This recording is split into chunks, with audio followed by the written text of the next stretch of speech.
I'm Hassan Piker, and this is the Hasanabi broadcast coming to you live from sunny California, Los Angeles. Oh my God. Sunny California, Los Angeles, folks. We're live and alive, and I hope all the boys, girls, and MBs are having a fantastic one because today's a beautiful day. Today's a wonderful day. Today is a 76-degree and sunny day here in Los Angeles, California, folks. I'm feeling pretty good. This is my third day on more than 8 hours of sleep. Okay. This is my third day in a row of sleep for longer than 8 hours, and I'm feeling live. I'm feeling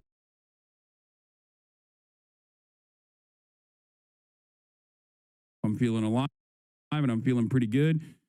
Not Susalok says, I can't stop farting. I hope you get that checked, my friend.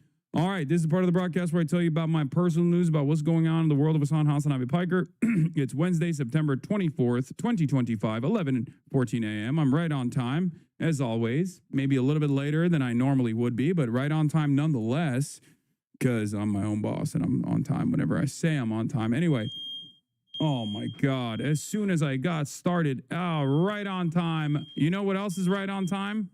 My dad. My dad is right on time with lighting the house on fire. Okay, so this is a part of the broadcast where I tell you about my personal news about what's going on in the world of Hasanabi Piker.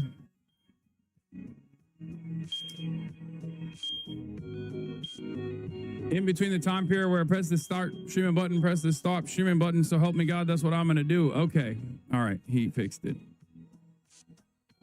He fixed it. No, not evacuate. There is no real fire. My dad is just making creme brulee, dude. That's what it is, okay? Do you want to know what it is? He put creme brulee in the oven because he loves his little treats, okay? Do you understand? That's what's going on right now.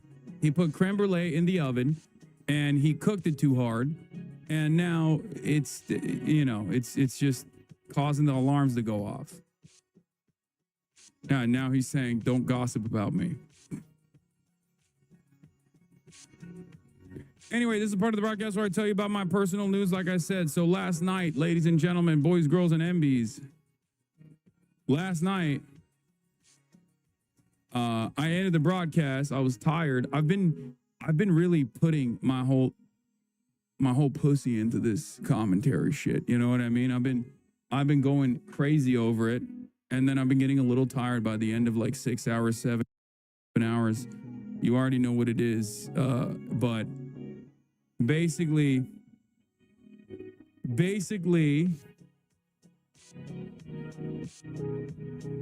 doing too much politics. I gotta definitely scale it back a little bit, and I know I say that all the time, and then it's like very difficult to do so because there's so much going on in the world, so much madness, so much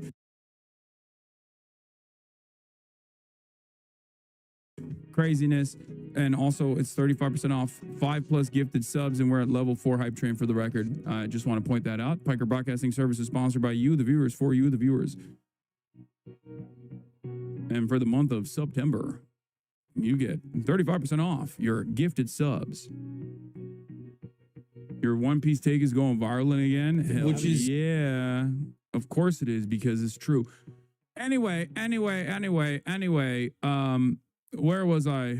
Oh yeah, end of the broadcast. What did I do? Literally nothing. I watched a little bit of the Good Lord Bird, the Good Reverend John Brown's story with my dad, and then I slammed a protein shake with Beam, and I went to bed again. I went to bed at 9, passed out by 10, woke up at 7.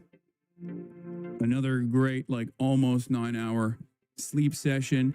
Woke up early, feeling revitalized, feeling pretty good. Went in, tackled the day's leg day, as you guys already know if you're following closely what I do. And obviously, I also have this growth growing on the side of my dome. It's 2 now. There's 2 of them. They're 2 massive cystic acnes that simply will not go away. I don't know what's happening. I think Austin and I are going to do something tonight about it. So that'll be on the Patreon, for the Fear and Patreon, for all of you that don't know. But is that white hair, Unc? Yes, of course it's white hair. I got hella white hairs on my beard. You're growing a baby, you're MPreg? Yeah. Also, check it. Check it. Nothing. Just a quick 310 ski. Look at that depth. You already know what it is. Look at those ass cheeks. Those ass cheeks is crushed quarters, baby. God damn. Lululemon shorts, for those of you asking. Not competition depth. Okay, calm your freaking titties, okay? This is perfectly permissible depth, okay? That's crazy. Y'all want me to do ass to grass, and like some people can do it, but it's 90 degrees, man. It's 90 degrees.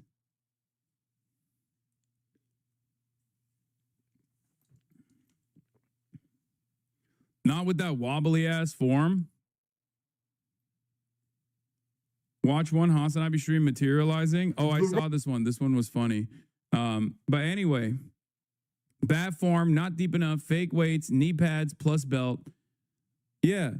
Yo, it's like sub 90 if you actually pay attention to it. It's like sub 90 for most of them, except for the last one.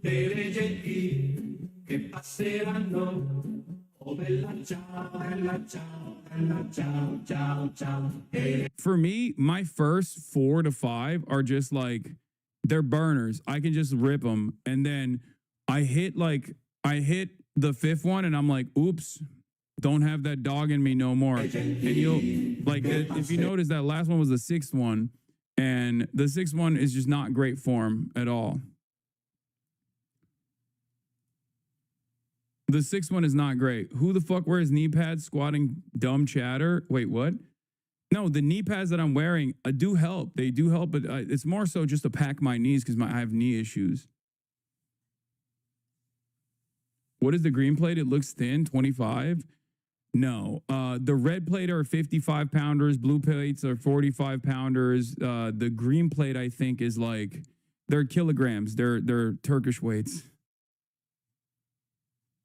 But basically, the total, all of those are kilogram weights, and I think it gets up to like 310 or something.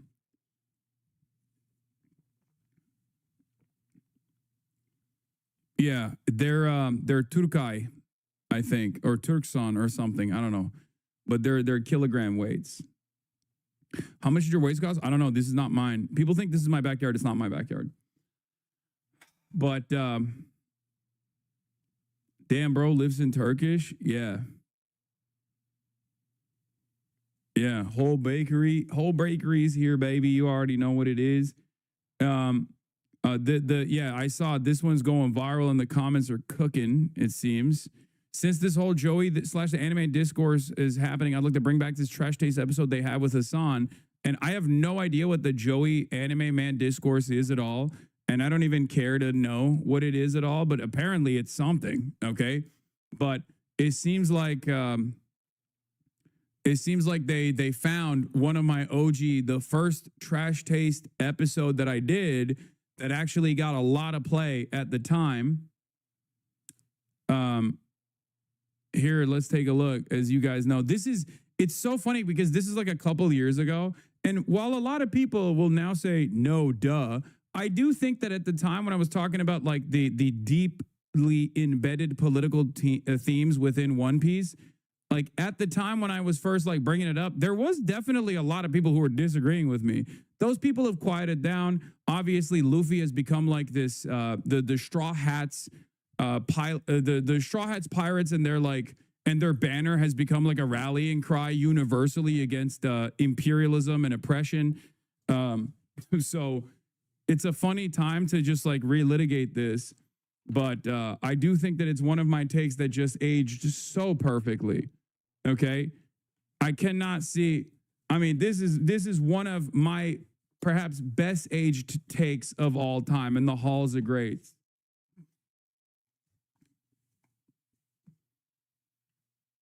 A very political anime, Connor. That's okay. Well, It is a very political what? anime. You told me One Piece is very political. Yes.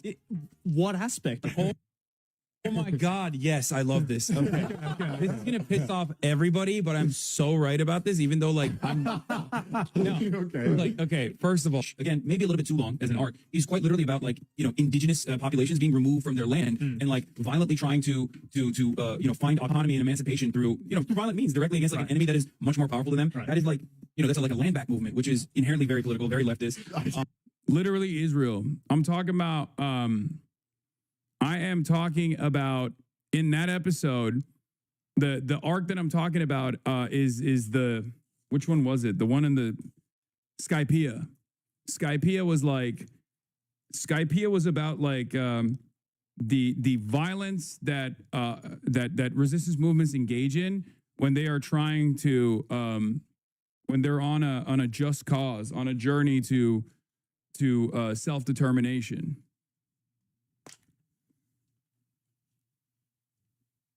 One Piece is based on a true story, lol. Okay, I don't know about that, but then there's obviously the healthcare arc. I mean, Oda cooks pretty hard. I feel like I watched a different. I read it. Yeah, I know. I was trying to describe this to him. He's like, "What are you talking about?" It's I was about like, man, I saw funny gum man. Yeah.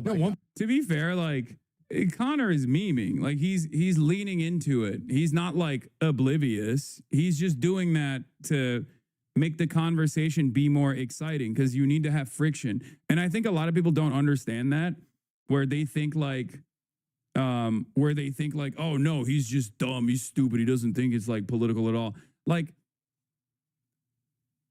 I don't think it's like, I think these guys are aware that One Piece is political, okay? Or at least they're certainly aware now, but so proud we bullied you into watching it. It's about having fun with your friends and being free. Yeah, exactly. I mean, first of all, Luffy is a terrorist. He is. I mean, he literally is. He's fighting. I hate that you're kind of right. Yeah, I fucking hate that you're kind of right. Yeah, he is a freedom fighter in the most like honorable sense of the word. Yeah. He is quite literally fighting against an unjustifiable, corrupt military apparatus that is like holding the entire world hostage, the world government and the Navy. He's literally killing cops. Like he's killing sea cops, and motherfuckers are like, no, that's not politics. What do you mean? That's just like gum man having fun. I mean, the thing is, like, I remember you saying this yesterday when we were having dinner, and I was just like, I think with One Piece, just because of the art style and just the way things are, how funny Rubber Man, of course, you know, you can take it at that level, and it's still very, very interesting stories. But if you break down some of the stuff that happens, half of it is Luffy going up against a corrupt government or corrupt, The only aspect I argue with you on is that Luffy's cause isn't completely admirable. Dragon definitely fits that mold, though. No, the point for Luffy is that he is supposed to be gum-like in every way, shape, or form, okay? Where he's just a normie dude who wants to fucking eat food and be nice to people that are harmed. And the entire purpose of it is that you can be a normal guy and still recognize right from wrong. And as a normal dude who has no political convictions whatsoever can be empathetic. And that, by the way, is how normal people operate. We spend so much time trying to define political constructs around incredibly simple concepts such as be kind to people, okay?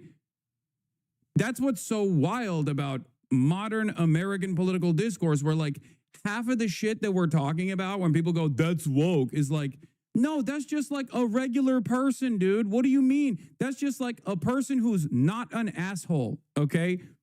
You're describing a person who's not a fucking asshole, who doesn't immediately go, I don't understand what's going on here, and therefore I despise it, I hate it, we must kill it with fire. Like, if you don't have that kind of opinion, then you're automatically political. Like, we make it seem as though empathy and being kind to others, you know, Christian values, Muslim values, Jewish values, values that are baked into every religion, by the way, be kind to your fucking neighbors, is now somehow a political message, a bold political message. I think it's a representation of like what our current political discourse, our back and forth looks like now, and how deteriorated it has become. That all of a sudden being empathetic to random people who have done nothing to you unconditionally being kind to them is somehow an issue.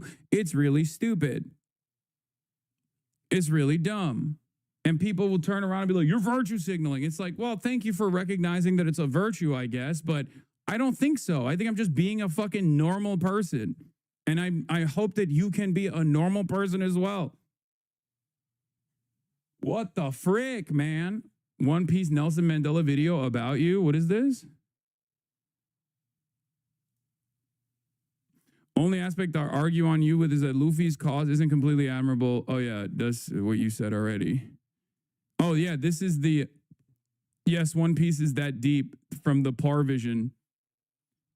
Yeah, this video came out like way back in the day. But I guess that take is going viral again. We should do this more often. We should bring back my old takes more often, you know, so that people understand that I was right back then, and maybe they can like reconsider what I might be right about right now. Because like there are so many things that you can point to, whether it's like me talking about Israel, me talking about healthcare, me talking about immigration, me talking about all these other things that the Republicans are doing and how devastating it will look like, and how the Democrats need to fucking take action. You know? There are a lot of different... I miss the social Hassan era. The social Hassan era hasn't gone away. It's just been backpocketed. I was already making the move to be more social and do more like not inherently political shit. I did the Chad Vice and I did all that stuff. The problem is that there's been a very obvious setback in that. There is unfortunately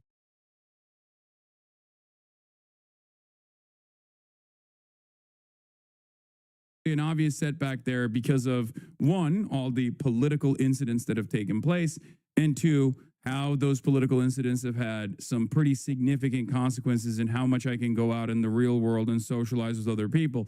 As I said already, I'm not going to TwitchCon, not because I'm worried about my own safety, but I'm literally not going to TwitchCon because I'm worried about the safety of others. I don't want to put them in the fucking crosshairs of some psycho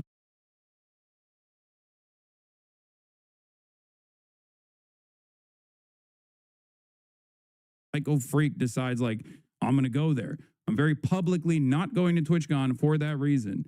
So make with that information, do with that information what you will, right? The clip resurfacing has nothing to do with One Piece. They're showing trash taste, trash media literacy, anime tourism discourse in logs. Yeah, I don't know what that kind of stuff is about, but I mean, look, I'm not a purist by any sense of the word, and I never will be. And I always have welcomed people coming in to any kind of hobby that I have. Coming into any kind of hobby that I have, I think is a great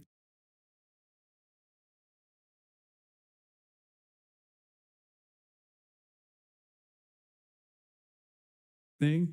I never understood that anger and resentment that Gamergate Andes had towards like women coming into to the gaming space either. I'm like, that's awesome. I have more people to talk about with my hobbies. Like, who gives a shit? That's great. The more the merrier. The more people are interested, the more money they put into these projects, and the more we can get incredible content. I'm super stoked on that shit. So that's I don't really know.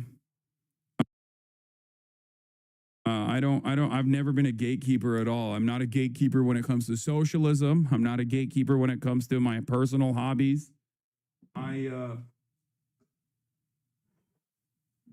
don't really understand it. Like, I don't understand the need for wanting to keep this like this special pure thing. But I don't really know what the discourse is either, but I suspect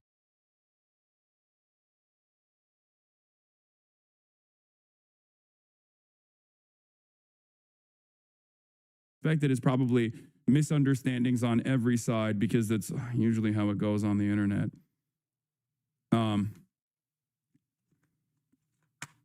You are with your restaurants? Yeah, because I don't want motherfuckers to... Yeah, well, that's different.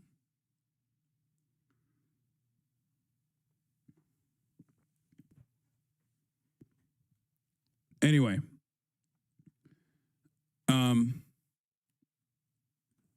But yeah...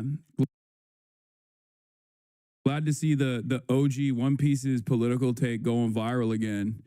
Maybe this will open up some people's perspective a little bit on being more open-minded to where I'm coming from. Buy an ocean bottle, mate? Why? I got a Twitch.tv mug right here.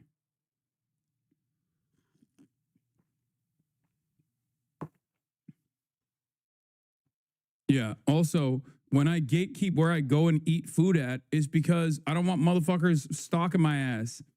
That's a little different, don't you think? Anyway, this was a cool video that I saw. The right has really made me fall in love with Hassan Piker. And not in that, oh, he's our liberal Jesus type of way. But after hearing some criticism about him and actually sitting down on a couple of live streams and watching some of his videos, it reassured me one thing about the left. And if you hear this come out my mouth and you really want to challenge me on this, you really think this is something wild, I dare you to go listen to a couple of live streams this week when you have a chance. Listen to a couple podcasts from both the left and the right this week and compare notes. Because dick riding is cringe. I mean, this is why this is proof in the pudding, man. I always tell you, like, if you have people in your life that have this like ridiculous opinion over me, and they're like kind of like-minded individuals, they're like liberals or whatever, just literally ask them to watch one stream, okay? Because if you do, you're gonna very quickly realize that all of the shit that people have designed in their minds about this like evil being that I am is just negative framing. You don't have to watch for 8 hours. Watch for fucking 10 minutes, and you will very quickly arrive at your own conclusion. This is something that you can easily do. And if streams are inaccessible, make them watch a YouTube video or something on an issue that they care about, that you know that I align with them on, right?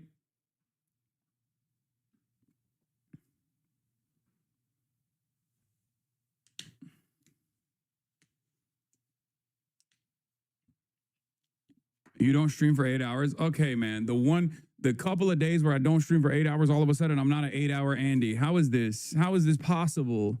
How is this possible?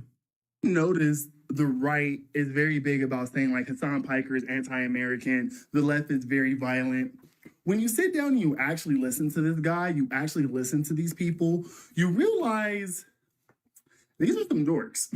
And I mean that in the most affectionate way. On a silly note, Hassan Piker is a really dorky dude. He has a very fun energy to him. But even now, as I'm watching him break down the Charlie Kirk shooter information, there's been a couple of days, new information's been coming out. We're breaking it down. I've noticed something that I'm not seeing a lot of right-wing commentators do.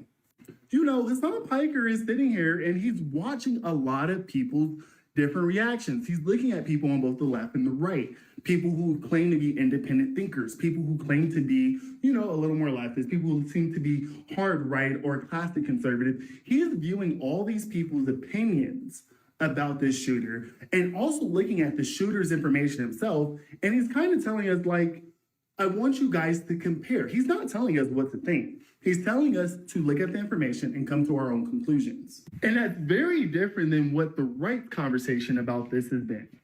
Let's use this Kirk shooter example. You hear a lot of right-wing conservatives straight blaming, straight Democrats, the left. And then you see that being pushed in their audience.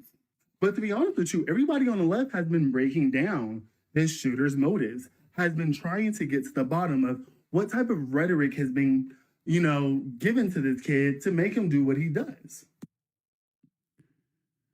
Yeah, he's saying you're like Philly D. No, I have a position, but this is something that I do care about, which is I want to show you, the exact journey that I go through in making up my mind about anything that's happening in the news. You'll see this today as well with the Dallas ICE facility shooting, right? And that doesn't mean I'm going to get it right every single time, but my goal isn't just to present to you like omissions and slam like a one-sided narrative.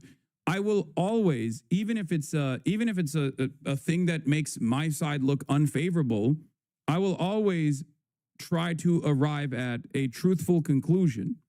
Okay, he didn't say I'm apolitical in that situation, and I certainly am not. I'm not a fucking fence sitter or anything. I have a very clear opinion, right? But I will always present every side's narrative and try to arrive at the truth by looking at and analyzing, critically examining the available information.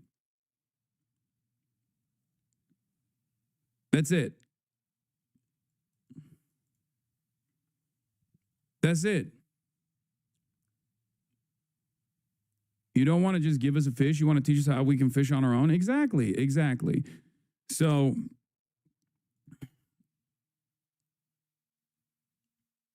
someone says, love that more people are coming out in support of him. It's very easy to support Hassan when you actually understand his message. Even understanding the controversial points that people try to bring up just brings it deeper understanding of how he tackles topics beyond the crash out law. Yeah. Anyway. And then you hypnotize us with trigger words. What do I always say? And we drop back into the trance. Exactly. Exactly. Of course. What is this? Short. New Sean vid is a banger and pretty short if you're interested later. Hello, everyone. Today's video is... Dog, this is 4 hours long.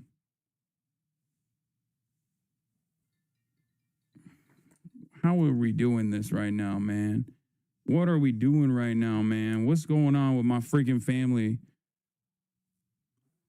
Anyway, family's calling me on the family line in the midst of my stream. Okay. Anyway. Baba bir şey mi oldu? Baba? Her şey yolunda mı? Okay, Jesus. What is this? I think you would like this TikTok about you. Hassan Piker. Yeah, I've already seen that one. All right. Let's blast off. We got a lot going on, obviously, in the world. There's so much happening. Right-wing Twitter says shooter had a communist profile pic. FBI reveals the Dallas ICE sniper left behind bullets with a text anti-ICE on him. 29-year-old Joshua John committed suicide after killing 2 detained illegal immigrants. His profile picture on Facebook is a communist. Oh, brother, here we fucking go. Anyway, we'll look at all of that in a second. Hold on.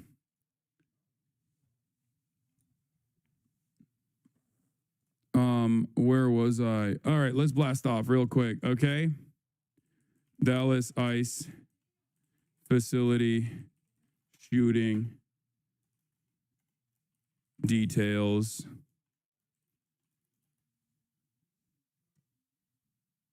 Why does every shooter have inscribed messages on the casings?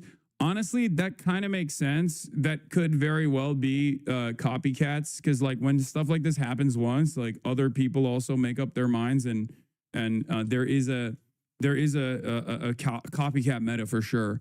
So that's not that surprising. But obviously the inscribings, as opposed to like who he shot at the facility, make not a lot of sense. But we'll obviously get into that in a second. We got the ICE facility shooting details. Trump yells at Kimmel's return.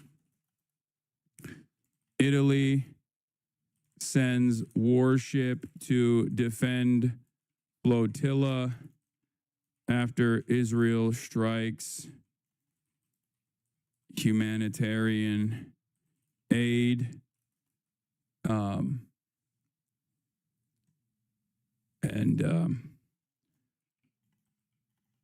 Palestine recognition at the UN and more. Get in now. Yes, you already know what I'm going to say. Oh, you're so brilliant. You're so clever, chat. Twitch.tv/Hasanabi. Okay, who has a blast off meme? Yeah, big W to the neo-fascist administration of Italy. Okay? which is pretty crazy. Which is pretty crazy. That it's like you got like a straightforward right-wing fascist Georgia Maloney and her admin literally taking these kinds of initiatives. It blows my mind. They won't even do state recognition, but they're doing this. And I think part of that is because of the anger, because of the general strike that took place. These guys are not fucking around, okay? Italy doing national syndicalism for real? I don't think it's like that. I think that the unions are objectively against what Israel is doing for a good reason. Do you really think it's the dock workers that did it? Yes, I think so. I think so. Hassan, is not happening. Maloney said no. Wait, what? How? They said they were going to do it. All of a sudden, Maloney said no. Well, we'll see. We'll cover it.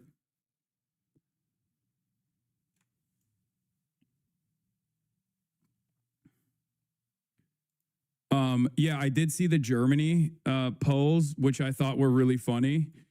Majority of supporters of every German party believe Israel is committing a genocide. Majority supporters of every German party see the truth that Israel is committing a genocide. Even the fucking AFD, okay? What are we doing? What are we doing? What are we doing?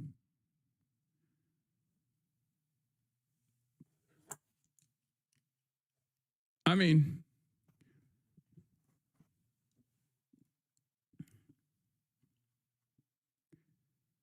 ay, ay, ay. Why? But the AFD and CDU think it's fire?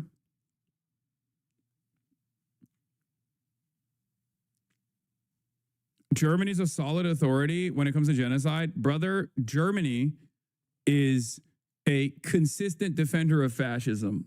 Okay? So the German government has been unimaginably pro-Israel. Being pro-Israel is in the German constitution. Like, this is... Germany is the last line of defense in Europe for Israel, okay? I've always said it's America and Germany. If Germany falls, Europe falls. There is no more support for Israel in Europe, in the European continent at all, if Germany gives up on it or leans into the democratic wishes of their voter base. And then the last remaining country will be the United States of America. It will be Israel and America alone. Obviously, Germany is never going to change their consideration. It's just, this is unsustainable. What's striking here is the divide between the public and elite opinion. The reality the majority of the country recognizes is denied by the media, academic, and political elite. Do you not understand? What about Japan? Japan doesn't matter. I'm sorry. No disrespect to the anime enjoyers, but Japan is probably one of the most inconsequential nations on anything, on any international issue. It's just true. It's a vassal state. It's a vassal state with 50,000 almost troops. It's a completely captured vassal state that America wrote the Constitution of. Okay, a lot of people, I think, overextend the significance of Japan because they love anime or some shit, and they just think that it's like, you know, this is the reason why Japan is very important. Japan is at the table. It's like, nope, it's not, okay? And also, predictably, Japan did not do state recognition. The Japanese public, I'm sure, has a different opinion on Israel, but that doesn't really matter, does it? Because democracy is fake. In all of the Western liberal capitalist countries, democracy is fake as fuck. Spain has announced that it's sending help too, just announced 15 minutes ago.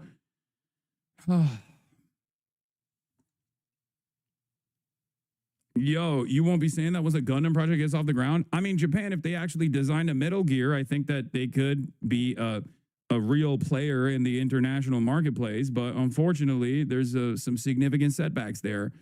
Okay. Their anti-nuclear weapon stance, I think, has been a big problem, a big hurdle to clear. They need to do Metal Gear Japan. They need to do it. They need to actually do it. And once they do it, they can be a player. Let's go. Not a Gundam, a Metal Gear. A Metal Gear. Otacon. Otacon.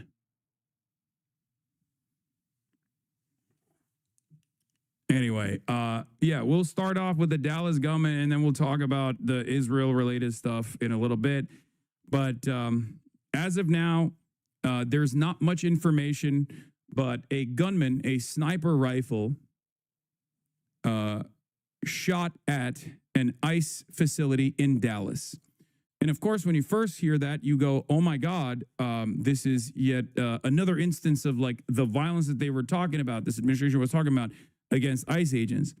But of course, the difference in this situation was the targets weren't actually the ICE agents at the facility, but instead those who were detained at the facility. They shot and killed. The shooter shot and killed 2 people. Okay. Per NBC, Joshua John grew up in Allen, Texas, where he was in Boy Scouts, unemployed, but previously had done coding, registered independent, once charged with delivering marijuana. His older brother, he wasn't interested in politics on either side as far as I knew.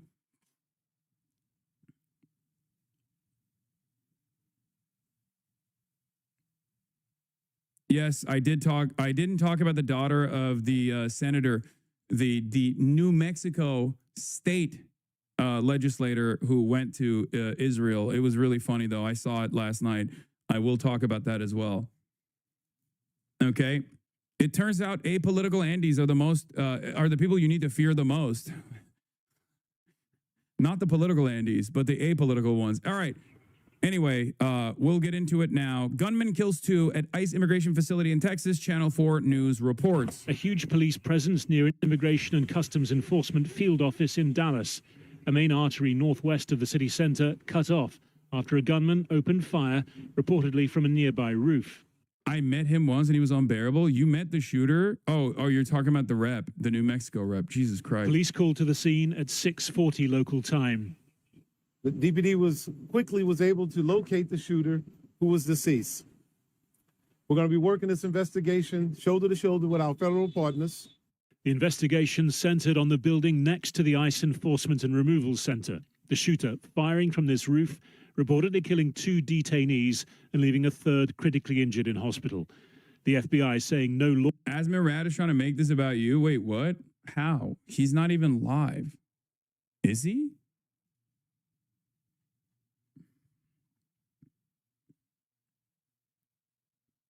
He tweeted. I mean, I don't really care what he has to say, and I'm sure I have more pressing matters and more significant ops than Asmongold, who will, of course, use this as an opportunity to stamp out any sort of political discontent, political dissent against the administration, and certainly the ICE practices and whatnot. So it's not remotely shocking to me that a lot of people will do this. Law enforcement officers were hit, but releasing this image of bullets found near the dead gunman. I can confirm at this time that the FBI is investigating this incident as an act of targeted violence. Yeah, this is like this is an incredibly strange piece of evidence, I will say, because even with a Charlie Kirk situation with Tyler Robinson, like the bullets have Chow Bella Chow on them, right, engraved on them. But then and he's shooting Charlie Kirk. Like there is a through line, like a logical through line there, right? If you present it as if you present the victim in this circumstance, Charlie Kirk, is like a fascist, and you're like anti-fascist or something like that still makes some logical sense. Whether it's correct or not doesn't matter. But in this circumstance, he's saying like he's anti-ICE, okay? But also he's shooting at the detainees. He like shot and killed people who he would be supposedly trying to release, right? Like it doesn't make any sense whatsoever, but let's take a look. The evidence that we've seen from rounds that were found near the suspected shooter contain messages that are anti-ICE in nature. But also, look. All I'm going to say is this. Even fucking Aaron Rupar said, this is the fishiest shit I've ever seen. We're supposed to believe the shooter wrote anti-ICE in pen on a bullet, then shot detainees, but not ICE officers. Like, anti-ICE in and of itself is such a strange... It's such a strange thing to write as well. Like, he didn't say like fuck ICE. He just said like anti-ICE. Like what? Like it's kind of giving Black's Rule, if you know what I'm talking about. For those of you who don't know, but I guess it might have been that he shot at something. Breaking news update: shooter fired into an unmarked van transporting ICE detainees in Dallas. Detainees were struck inside the van. 2 people inside were killed and one was injured. The shooter died from a self-inflicted gunshot wound, sources say. So that makes a little bit more sense as far as like what he was targeting. So then that makes a little bit more sense as far as like the shooter being anti-ICE for sure, even though the bullets saying anti-ICE is just strange in general. Again, this is just the most recent example of this type of attack. Since President Trump came to power promising to deport 1 million undocumented migrants a year, ICE has become the public face of his hardline immigration policy, carrying out raids on workplaces and car parks. Officers often mark... I think one of the strangest parts about this is that given that the shooter shot and killed ICE detainees, this administration that has literally presented the people that are being detained by ICE as violent criminals, that has actually done everything in their power to like put them in fucking alligator Alcatraz, dehumanize them, treat them like they're fucking Pokemon, are now going to turn around and be like, what a heinous crime that this shooter committed. It's like, bitch, you want that crime. You're basically doing that. Okay? Like you're basically doing exactly what this shooter is doing, but for a more convoluted, from a more convoluted and technically not illegal perspective, I guess.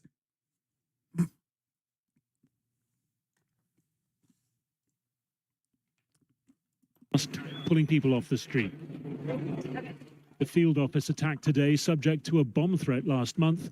A month earlier, a detention facility, also in Texas, attacked in what authorities said was a coordinated ambush. For those of you who don't know the history of the Bracero program, and in the aftermath of the Bracero program, and I've talked about this before, in American history, in the aftermath of the Bracero program, there were mass deportation initiatives that were being taken place.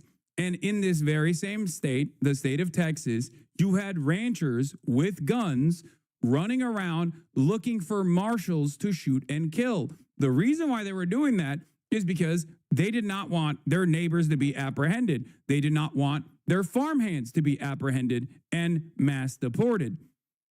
This is in American history. This has happened in American history. Not to say that this person is not like operating on some fucking left-leaning ideology or whatever, but just understand that this has happened throughout American history, okay?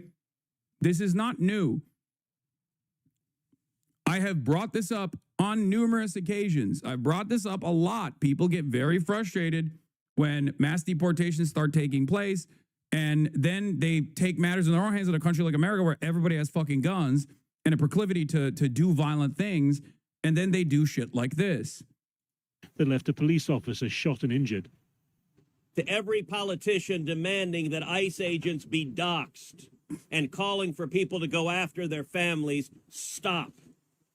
Bro, this dude killed detainees, and these guys are still talking about the fear that ICE agents have to experience on a daily basis. Once again, there is no consideration for the victims here. There is no consideration for the victims who were already apprehended and were presented as people that were slated to be deported from the country for the crime of being born on a different side of the fucking border. And what they're going to do in this circumstance is basically make it so that it's illegal for people like myself to say, you shouldn't do this. You should not engage in mass deportations. They're going to say, how dare you say that? You're threatening the lives of ICE agents. No, I'm not. I'm not doing that at all. Political violence is unacceptable. Obviously, I have never advocated for political violence. I don't advocate for political violence, but it doesn't matter. The violence coming from the system here is also unacceptable, and we should be able to talk about that.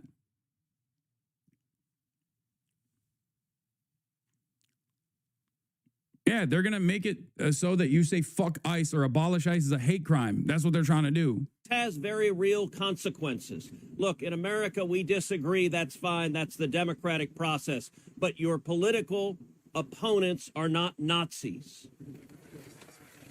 This attack coming 2 weeks after the assassination of right-wing activist Charlie Kirk in Utah, prompting White House pledges of a crackdown on left-wing organizations that it says constitute a domestic terror movement. America's political divisions, its culture wars, getting bloodier and more dangerous by the day. We begin, though, with Brooke Taylor. She is on the ground in Dallas with an update for us right now. Hi, Brooke. Hi, guys. Yeah, officials spent most of this press conference. Chat, remember, mass deportation of random people for no serious crimes whatsoever is not violent, okay? Is not violent at all. You know what the real violence is? Calling that out. Don't you dare call that out. Don't you dare say this is an inherently violent act that you are engaging in that is unjustifiable, that is cruel for no reason whatsoever. Don't you dare say that. That's the real violence. Calling us out is the real violence. Exhibiting discontent is the real violence. It's fucking ridiculous. Yeah, mass deportations and mass apprehension, not violent. Saying we shouldn't do that and we should actually offer conditional amnesty to every single person that has been living on U.S. soil, that hasn't done any crimes or anything, and are simply just trying to make ends meet. That's the real violence. Don't you dare do it. Talking about how this anti-ICE rhetoric has to stop, or you have this violence like this happen. Federal agents, they're just trying to enforce the law, these officials say. The FBI is now investigating this as a targeted act. Here is what we know. Homeland Security says that before 7 a.m., a sniper started shooting from a nearby rooftop and fired indiscriminately at the ICE facility, including a van that was in the Sally Port. DHS says 3 detainees in that van were shot, and at least one of the detainees was killed. The gunman then turned the gun on himself. Officials say no ICE agents were hurt. The FBI, though, shared pictures of rounds found right near that shooter with anti-ICE engraved on those shell casings. This is the latest in a string of targeted attacks on ICE facilities right here in Texas. At this same facility, a man was arrested for making a bomb threat last month. Then in July, a group ambushed officers outside a separate Texas ICE facility. One officer was shot and survived that shooting. Senator Ted Cruz was here at this press conference and spoke about this violence. Violence has no place. It is wrong. And we should come together. I agree.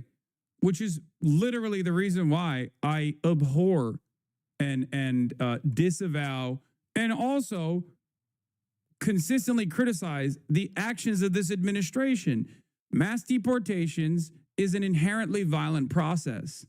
Okay? That's what it is violence. But a lot of people only experience that or only recognize that as like unjust and violent behavior when they see it happen to their immediate loved ones or when they see it happen in their neighborhoods. If they don't see it happen in real time and they're looking at it from afar or have no care or consideration for the people that are being apprehended, people that are being detained, people that are being deported, they literally, should we not kill more ICE? Man, shut the fuck up. You're such a bitch, dude. Imagine creating a fucking sock account, coming in here on this day specifically to be like, oh, I was listening to your demands, Antifa commander. Should we stop? Like, shut the fuck up. No one believes your bullshit, okay? Federal agents in the chat. Come on, dude. Motherfuckers over at Langley being like, this is gonna get him. We're setting up a real good case here, sir. Nice try, dude.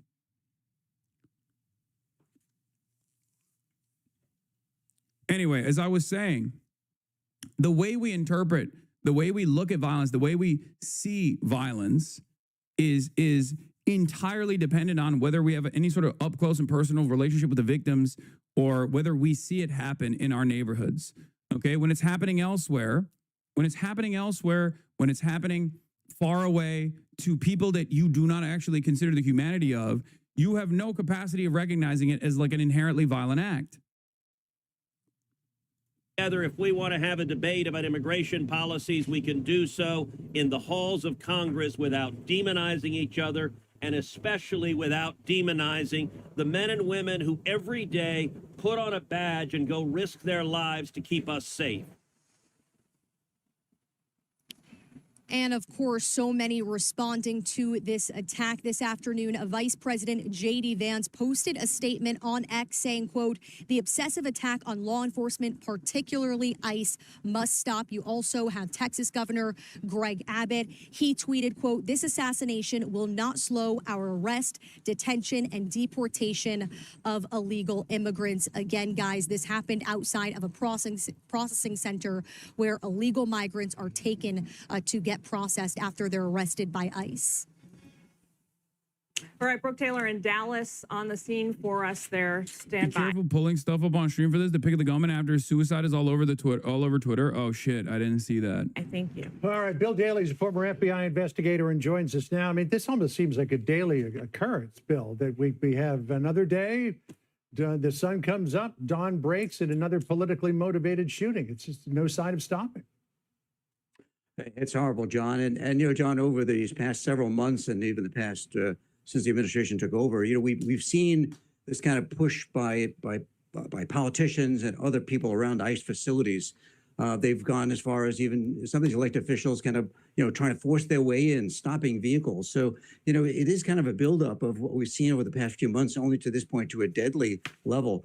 You know, I think a lot of people speak about this rhetoric. You know, I'll cite a few things, but I know a lot of people speaking about it, like to talk more about the investigation. But, you know, when you have elected officials calling ICE agents, you know, agents, modern Gestapo agents, or, you know, governors moving to not have masks on ICE agents because they want people to know who they are so they can go after them.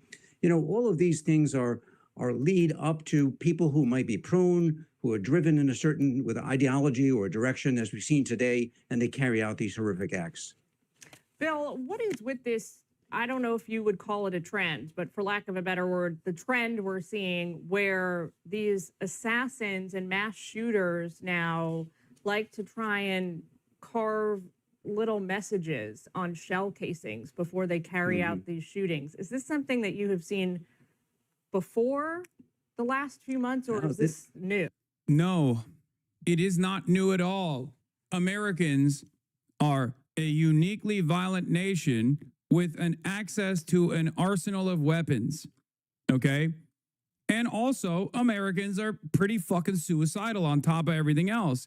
In the past, suicidal dudes that wanted to make a name for themselves, that find themselves in the pit of despair, would go to a school and do this kind of thing, and nobody gave a shit about them. It became normalized.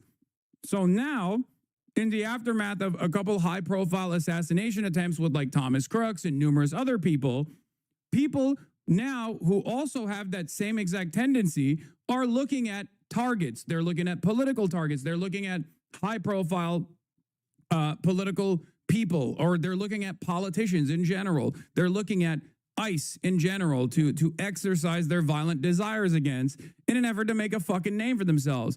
Because it turns out when 46 school shootings take place in the country, they're like, well, that's just going to be yet another school shooting that nobody gives a fuck about. Okay? And copycats are obviously super commonplace. This is just how it goes. Now the new meta, it seems, is to deliver a message or something. Back in the day, it used to be called going postal because you see a lot of postal service people do this kind of stuff, right? People would do this at their workplaces, and then it became schools that people would shoot up. The only difference now is who the targets are. The targets are more consequential in the eyes of the administration, in the eyes of the media. This is, I mean, it may happen periodically over a period of time where individuals, murderers, or other people may do something similar to this, but it's not a trend. This seems to be certainly a trend. You know, we saw it with the Mangione shooting in New York against the United Healthcare CEO, where he left those bullets on the sidewalk. We saw it with Charlie Kirk. You're not taking this anti-ice bullet marking seriously, are you?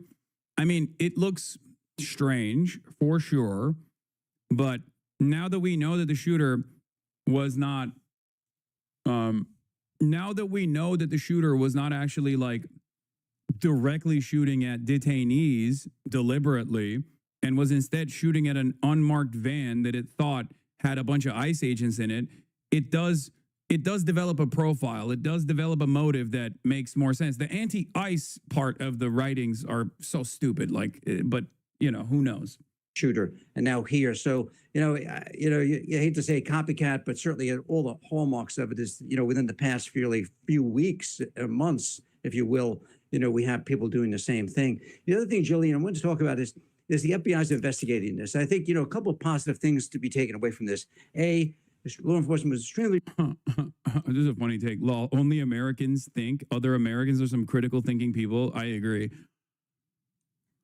We live in an absurd universe, man. Responsive to this. FBI there on the scene, I think under the leadership of Director Patel, they're trying to be very forward-leaning and transparent. That was mentioned both by the SAC, agent in charge of the Dallas office, as well as Director Patel, who came out and posted those images that you just referenced. So they're trying to be as transparent. It did come out that he was shooting at a van that was going into the facility, Chatter. It did. As forward-leaning as they can, and to help the American people not start to spin their wheels with worrying, who's this shooting, is that they were able to provide some clarity pretty quickly with releasing that photo. I want to come back, Bill, to this idea of the rhetoric. This is Joshua Johnson, who's the ICRO director there in Dallas. Here's what he said a little more than an hour ago. This is the second time I've had to stand in front of you and talk about a shooter at one of my facilities. And I think that the takeaway from all of this is that the rhetoric has to stop. There are people out there who are seeing what is being placed online, and they're coming and they're doing acts of violence against ICE employees. We should mention that there were the shootings at ICE facilities in Texas not long ago. Add to this. And then you have the shooter, who sources identified to Fox News as 29-year-old Joshua John. We're trying to find out more about this individual who takes a gun, looks like, according to the stripper clip that we saw a picture of posted by the FBI director, that it was just a typical hunting rifle with a capacity of 5 cartridges.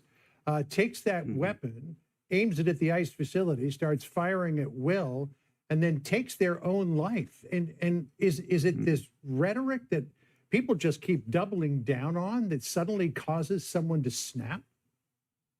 Yeah, this question in and of itself is bringing the attention back to those who have a difference in opinion with the administration and those who understand that these mass apprehensions that are taking place are fucked up.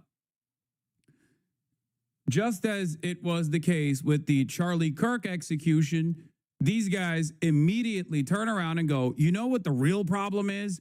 It's the people that are naysayers. It's the people that are not patriotic enough. It's the people that are not sufficiently pro-Donald Trump.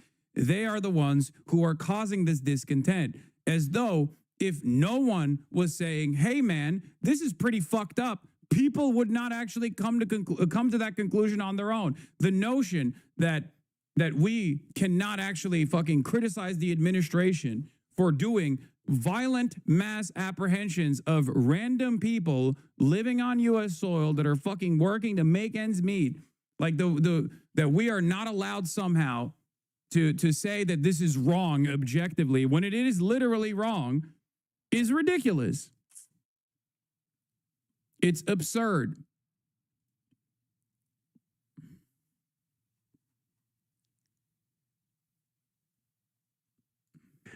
With kind of borrowing a little bit from, I know from my behavioral analysis friends, you just don't know what reaches a individual and what breaking point they have. And although many people can kind of, flick this rhetoric off as being just that, political rhetoric, it does affect a number of people. And I think today, John, with all of the various sources that people getting information, or ones that maybe want, yeah, they're going to come for people calling Nazi-style individuals a Nazi-style individual or a fascist, or they're going to come for people that are calling ICE Gestapo.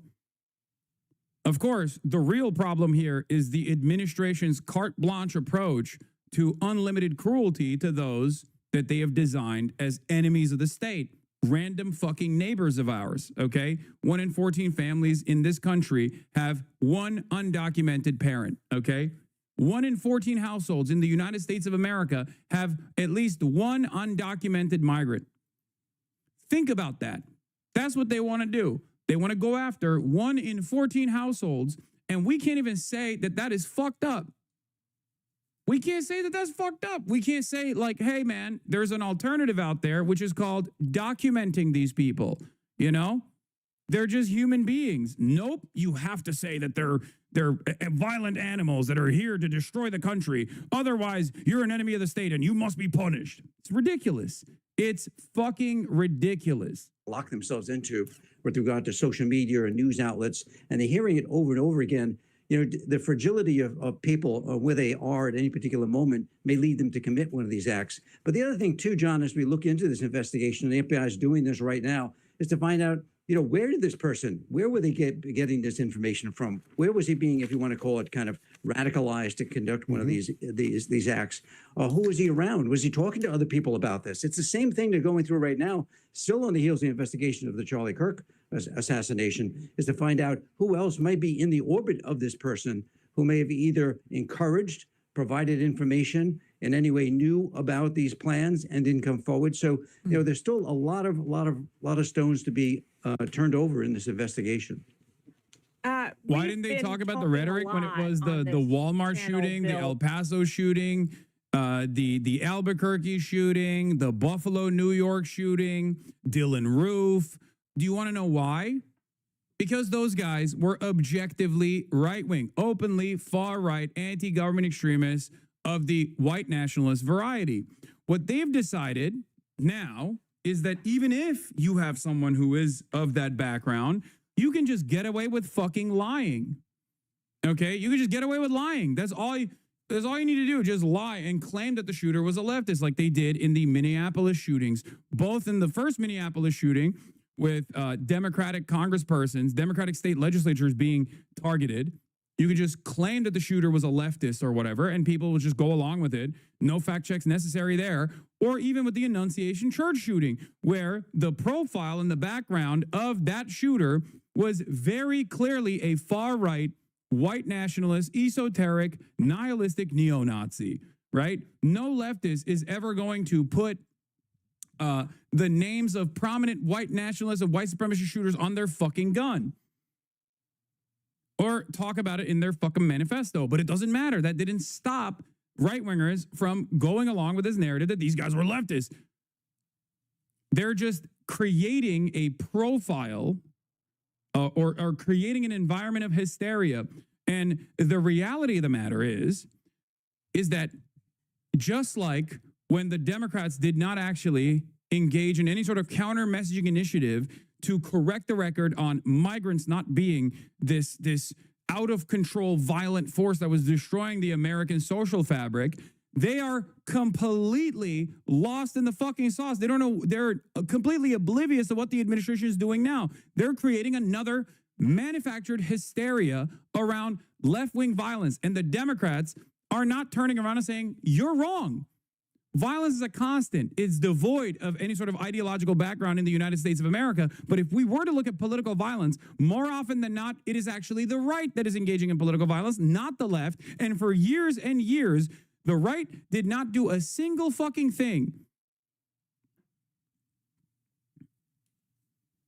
It is mind-boggling to me that all of our leaders are just lost.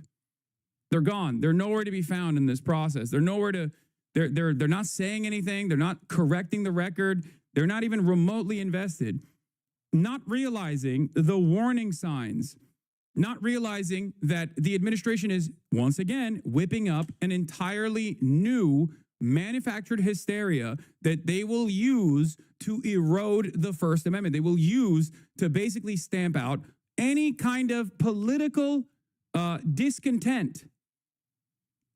And it will not stop with radical elements in American society. It won't stop. If you think that it's just going to be people like myself, for example, you're wrong.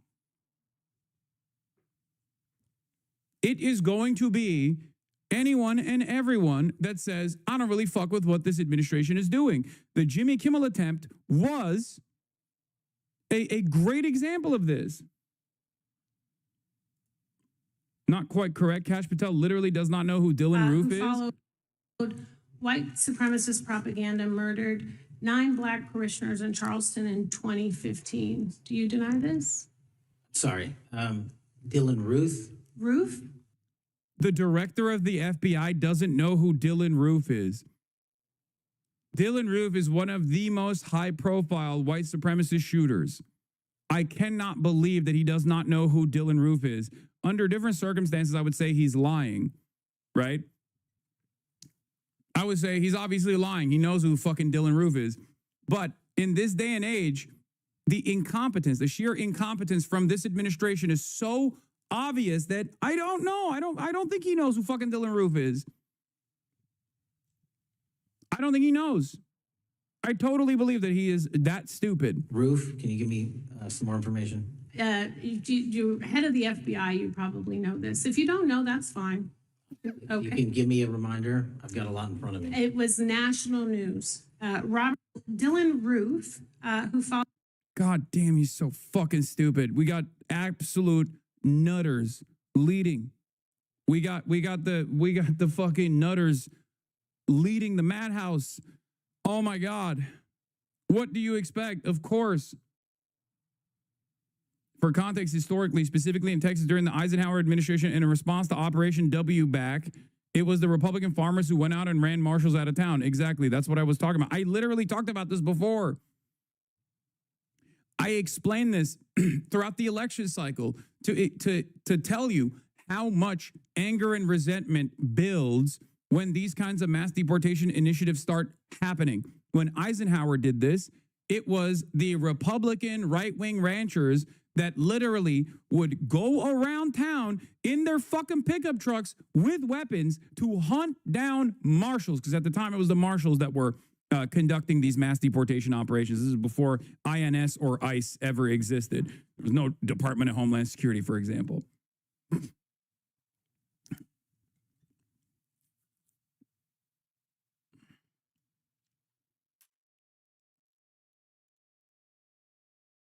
This week about mask mandates for ICE officers, a new rule proposed and put forward by Governor Gavin Newsom. Take a listen to what he said on Saturday. I want to get your response.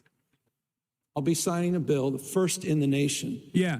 Again, this is what I meant when I said they're going to go after anything and everything.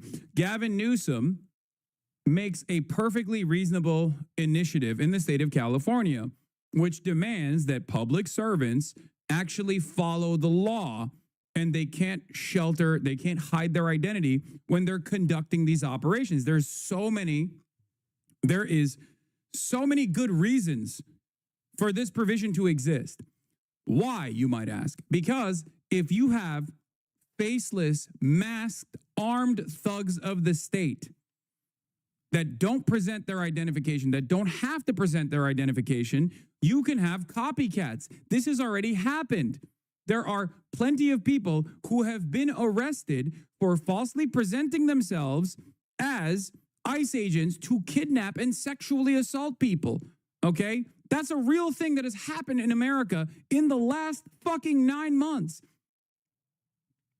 These guys are public servants. They have no right to hide their identity in the process of taking away someone's liberties. Like, what are we talking about?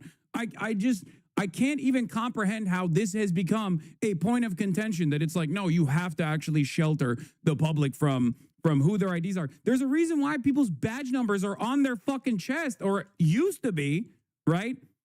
What are we doing? What are we doing? This also protects ICE agents as well. Technically, if every single person that is supposedly acting out the way that the law is designed, right? If they're doing this lawful order, following a lawful order by the administration, there is no reason to try and hide your identity because you're following the rules that the administration has presented. And it protects ICE agents because then people are in a country where everybody has a fucking gun, people don't immediately assume that it's a random group of people that are trying to engage in a fucking kidnapping in broad daylight. Okay? Because if you don't know that these group of masked thugs, okay, that are coming at you from an unmarked car, for example, are actually following a lawful order by the federal government, or if they're just a bunch of random psychopaths who want to kill you, if you don't know the distinction, if you don't know the difference because everyone is masked, then sometimes people are going to engage in an act of self-defense.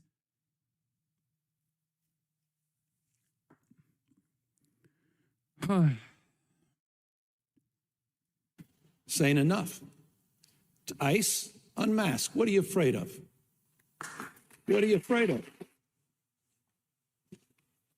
How does that play into all of this when we're talking about the identities of specific individual ICE agents? Yeah, well, I can tell you what they're afraid of. They're afraid of something that occurred today, and they're afraid of something that may happen to them or their families if they're identified. We're not talking about normal, everyday police operations where people in patrol cars or FBI agents are out there conducting, everyday activities. But when they're involved in these more contentious issues, which seem to be in certain locales more contentious than others, is they're very much concerned about their well-being and safety of themselves and their families who may come under attack. Could be everything from people showing up at their doorstep. Very easy today, a couple of clicks away, you can find out who somebody is by an image and therefore where they live. So those are the things people are concerned about. So I mean, you have to really, when the governor says that, you have to say, well, what is he then saying? He's saying that it's okay for all these people to then be further exposed because they're carrying out their duties as sworn law enforcement officers of this country, carrying out the laws have been prescribed by Congress. So, I mean, I think we have to take a look at that very sobering.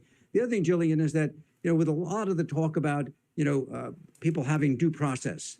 Well, today, two of these people who are being just detained are denied their due process because they've been killed. Right. So when you flip that around, you have to say, what is really happening here when someone's willing to take not just someone's life if the intention was to take an ICE agent's life or ICE agent's life, but also the due process of those people who are just being... Dude, even the potential for an ICE agent's life that could be taken is an issue of higher consequence in the eyes of these people than the actual victims in this process who were detained people that were slated for deportation. Understand that they do not even remotely give a shit about all of the people that they're detaining, so much so that they just glance beyond that point because they can't even make that argument. They can't even say like, the poor souls that were lost here, because every rhetorical tool that they've used has been to dehumanize the people that are being detained so that people are more comfortable with this mass detention process.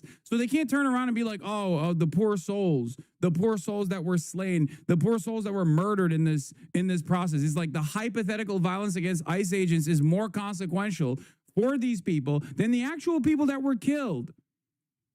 They're not real people in the eyes of Fox News, the right broadly, the administration. The people that are being deported and detained and slated for deportation are not seen as real people ever.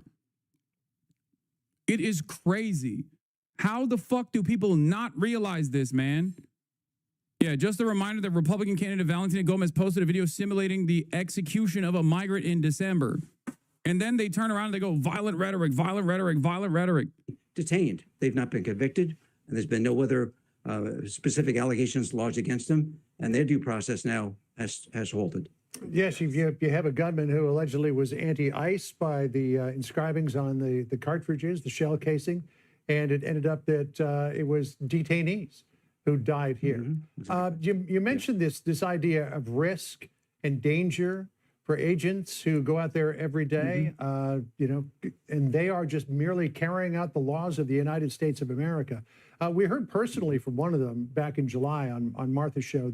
If they are carrying out the laws of the United States of America, and as a law enforcement officer acting on the orders of the federal government that have unimaginable power, the power to take a life without any accountability whatsoever, the power to actually take away someone's freedom, they have to do this in a lawful manner. And a part of that is doing it in a way where you know that this person is an ICE agent. You know this person is a member of law enforcement. You know what his badge number is. You have identifiable features, and they cannot mask themselves.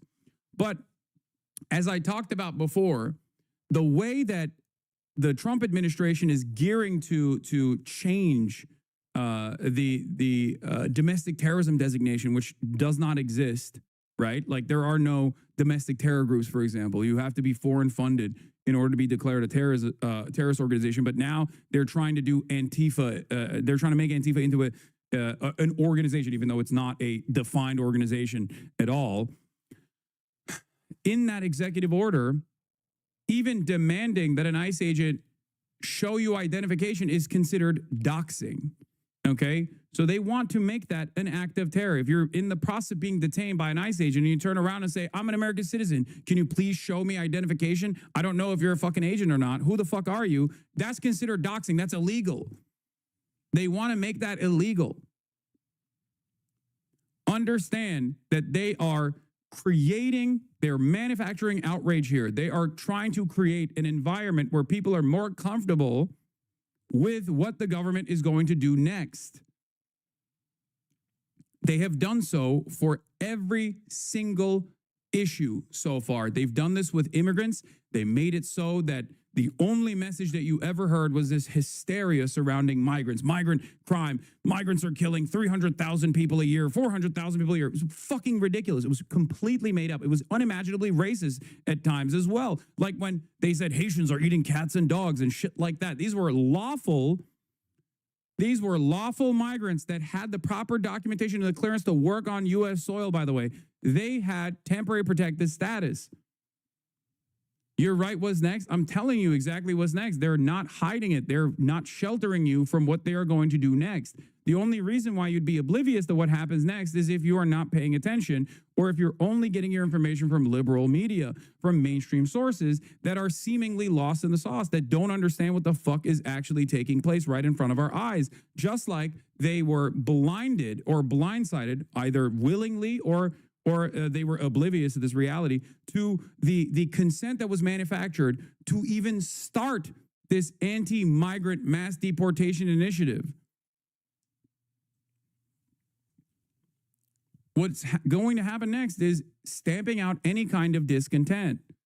That's what's going to happen. It's going to be illegal, even though we have a First Amendment still right now that is supposed to protect this kind of lawful political expression, political demonstrations and whatnot. I'm telling you right now, they are going to make it so that it's illegal to say fuck ICE, basically, okay?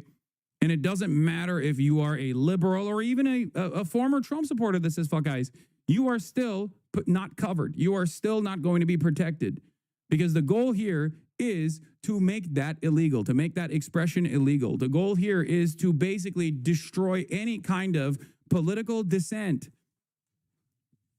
They want to undermine and destroy the First Amendment while simultaneously presenting themselves as the protectors of the First Amendment. Story. Her name is Selena. Listen to what she told us. I'm very proud to say that I work for ICE, and to have to take off my polo or, you know, hide behind so that way my family is not put in danger or my colleagues are not put in danger. And I'm very, like I said, proud to work for ICE and to have to kind of put my polo down or my badge away for, you know, for the... At no point do these people go, Maybe what we're doing is fucked up. At no point. If you're proud, why do you have to hide? Oh, it's the threats. It's the fears. Unironically, that fake narrative, that bullshit fucking narrative for law enforcement is making this environment less safe. It is an inevitability at this point that someone is going to think that they are being kidnapped by some random fucking people coming out of an unmarked car and literally exercise their fucking Second Amendment rights. They're going to try to do castle doctrine eventually. How can people not realize this? This is not like, this is like, I'm fearful of the repercussions. I'm fearful of what comes next. I don't want that to happen. All the while, we're not even considering the consequences of these kinds of initiatives. Like, not only are they unpopular, but they're not good at all. They're not for the betterment of society. Like mass deporting random people that are working in farms and mass deporting people at their court dates, outside of their court dates in the courthouse. Like, how is that good for anybody? You designed a manufactured hysteria around the supposedly violent undocumented migrants that were not being apprehended and that were not being arrested by the previous administration. This was bullshit. If someone, regardless of their documentation, commits a heinous crime, of course they were prosecuted and subsequently deported as well. It is ridiculous. They lied about every step of this process. They made it seem as though previously ICE was woke and the woke judges and the woke cops would just let people go. Fucking ridiculous. Oh, wow, you've decapitated 8 babies, but you're a Guatemalan migrant? I guess we have to let you go. Fuck. Joe Brandon is too woke. Like, what are you talking about? That's not what happened. Of course that's not what happened. We've always been a nation of laws, okay? Regardless of what people say. Sometimes it actually gets a little out of hand, as a matter of fact.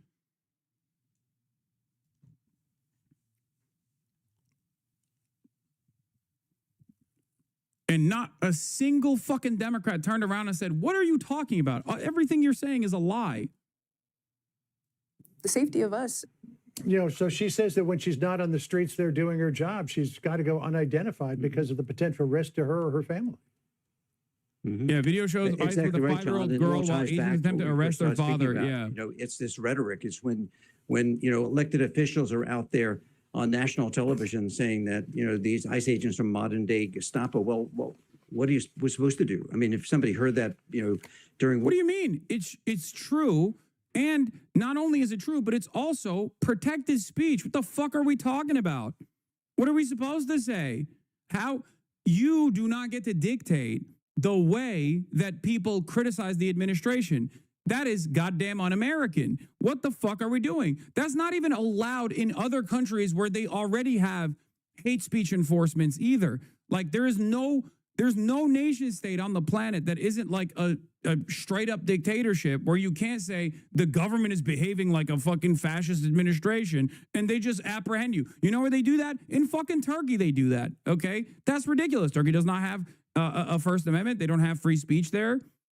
It's ridiculous that in a country like the United States of America, we can't even fucking say the truth out loud anymore, where you're like, oh, sorry. It's just hurting people's feelings. It's like it's fomenting too much discontent, because at the heart of this matter is precisely that. You are making people too angry. World War II, what are they inclined to do? They act out. Turkey seems really based. Man, shut the fuck up. Go live there then, dumbass. People in the fashion who are law enforcement officers of the country sworn to uphold the current laws of our country, of no, but not you know, being guided by politics here, but by the law. And they very much concerned about their safety, and it makes sense that they need to protect themselves. So, you know, I hope there's superseding federal statutes that will allow for all these federal officers and ICE agents to continue to cover themselves in states like California and other jurisdictions where they need to do it. All right, Bill, we're going to leave it there. Thank you so much for taking time with us on this story. This needs to stop. Violence is wrong. Politically motivated violence is wrong. It was 2 weeks ago today that we saw a political assassination in Utah that tore the heart out of much of this country. This is the third shooting in Texas directed at ICE or CBP. This must stop.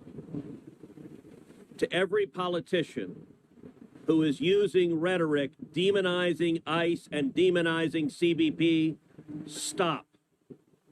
To every politician demanding that ICE agents be doxxed and calling for people to go after their families, stop. This has very real consequences. Look, in America, we disagree. That's fine. That's the democratic process. But your political opponents are not Nazis. We need to learn to work together without demonizing each other, without attacking each other. And I want to say thank you. I want to say thank you to the brave men and women of law enforcement. I want to say... Wow, so brave. Thank you, Ted. So brave of you. You know, a lot of people can't say this out loud, but I want to thank the boys in the blue. Thanks, Ted. Say thank you to the... Yeah, also, you would think that this guy shot and killed ICE officers. He did not. He shot and killed detainees, by the way. But of course, from the way that these press conferences have been designed, you would think that this guy went and shot and killed ICE officers, ICE agents. That's not the case. Brave men and women of ICE and CBP and everyone who puts their lives on the line to keep us safe. The divisive rhetoric tragically has real consequences. I hope that every one of us will pray, number one, for the safety of law enforcement that are risking their lives to keep us safe. Number two, for the health of those who were shot and injured today. We still don't know the full details of who was injured, but for the families also of the victims of this shooting. Violence has no place. It is wrong. And we should come together. If we want to have a debate about immigration policies, we can do so in the halls of Congress without demonizing each other, and especially without demonizing the men and women who every day put on a badge and go risk their lives to keep us safe. And we should not be... Like, these people, I don't think regular Americans like can completely comprehend this, because like I said, like, they have this idea that like state violence is a constant, it's normal, it's normalized, it's supposed to happen, right? So they don't actually perceive actions of the state as inherently violent actions, no matter how violent they may get. There are instances where some people at least recognize it as like violent actions, like when a cop straight up assassinates someone who is unarmed in broad daylight, you know what I mean? But they don't realize that like all politics is about the distribution of resources and the distribution of power. And a part of that is violence. Who gets to do it? Who gets to be the recipient of violence? Okay? Like, in theory, what we're talking about here is that when the state behaves in a violent manner, people are supposed to go, people are supposed to say, okay, that's permissible, right? That's appropriate. That is the design of the state. It's done to protect as many people as possible, right? Because the state has a monopoly on violence. When cops go in and brutalize someone, or when cops go in and even arrest someone, even someone who deserves it, that is permissible violence, right? Because you are taking away someone's freedom. You are basically shackling them for an extended period of time, if not permanently for the rest of their lives. And there are instances where that is appropriate. Okay, there are instances where that is totally appropriate. If someone's a fucking serial killer, of course it's appropriate for the cops to literally arrest them, apprehend them, detain them, put them behind bars to ensure that they don't kill again, right? But that broad analysis does not factor into all state violence. People don't look at a situation like when ICE agents are doing the same thing to people that haven't done heinous crimes, that have simply crossed the border or got a visa at some point and overextended and stayed after their visa told them to leave, basically after their visa was over, and are simply working a regular honest day's job in a field somewhere, or as a barback, or in a fucking restaurant, or in a hospitality industry. Like, those people are not doing something that justifies this level of apprehension, that justifies their freedoms being taken away from them. Those people deserve to be documented. Those people deserve to have the proper clearance to continue working inside of U.S. borders. You can say you are wrong, and that's fine, but you have to explain to me why that is bad for the overall societal good. Why is that a bad thing? Okay? This is how discourse is supposed to take place, but these guys don't want to have this conversation any longer. They just simply want to apprehend people, detain them, arrest them, deport them, rip them away from their families, rip them away from their everyday existence, and kick them off into a concentration camp elsewhere in El Salvador, or in other countries that they are not familiar with at all, and just make them into people who have to do slave labor elsewhere, okay? This is completely ridiculous. Like, the crime does not match the standard of violence that the state is applying, okay? And everybody understands that reality. That's precisely the reason why Trump basically started off this conversation about mass deportations by lying about migrants, by saying that migrants were all serial rapists and bloodthirsty murderers. Okay? Because if everyone was on board with just like doing this kind of thing to their fucking neighbors, he wouldn't have to lie and say that every single Guatemalan migrant is actually doing mass rapes and mass decapitations all around the country. He wouldn't have to lie. He could just be like, they're not here legally. They need to go. We need to fucking throw them in a slave labor colony in El Salvador. Okay? A million dumb fucks on X are posting the same incorrect images of the shooter, and the poor guy is replying on his account asking them for them to stop. I don't even know what the account is that people are posting. I haven't seen more information, but I mean, the dude's name, I think, is like Joshua John or something. And obviously, that's certainly more than one person. So, of course, that's going to happen on Twitter. The shooter, of course, died. So he killed himself. And obviously, people are just redirecting their attention to whoever the fuck they see fit. Why can't they work in their country? Great question. Perhaps it is because their agricultural output is completely destroyed, for example. That could be one reason. That could be one fucking reason why they can't do that. But ultimately, you're asking this question, but you're also not presenting an argument as to why it's bad that they're working here. You're not telling me why they're somehow different than your parents that also immigrated here at a certain point. Okay? You're not.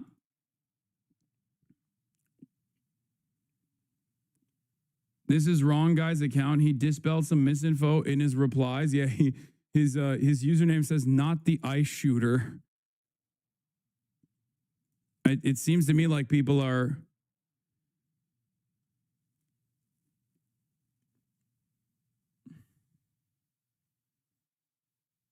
he's just like posting this one, Jim Hansen. I've seen some people claiming Joshua John was a furry based on a pic from his Facebook. Seems more like he was a commie since the hat matches the one on his avatar. The image on the left is prepubescent me, not the shooter, from over a decade ago. I'm not associated with the image on the right. The hat has no meaning. It's just a stupid hat I was wearing at the time. Delete this post. Will they delete that post? Probably not.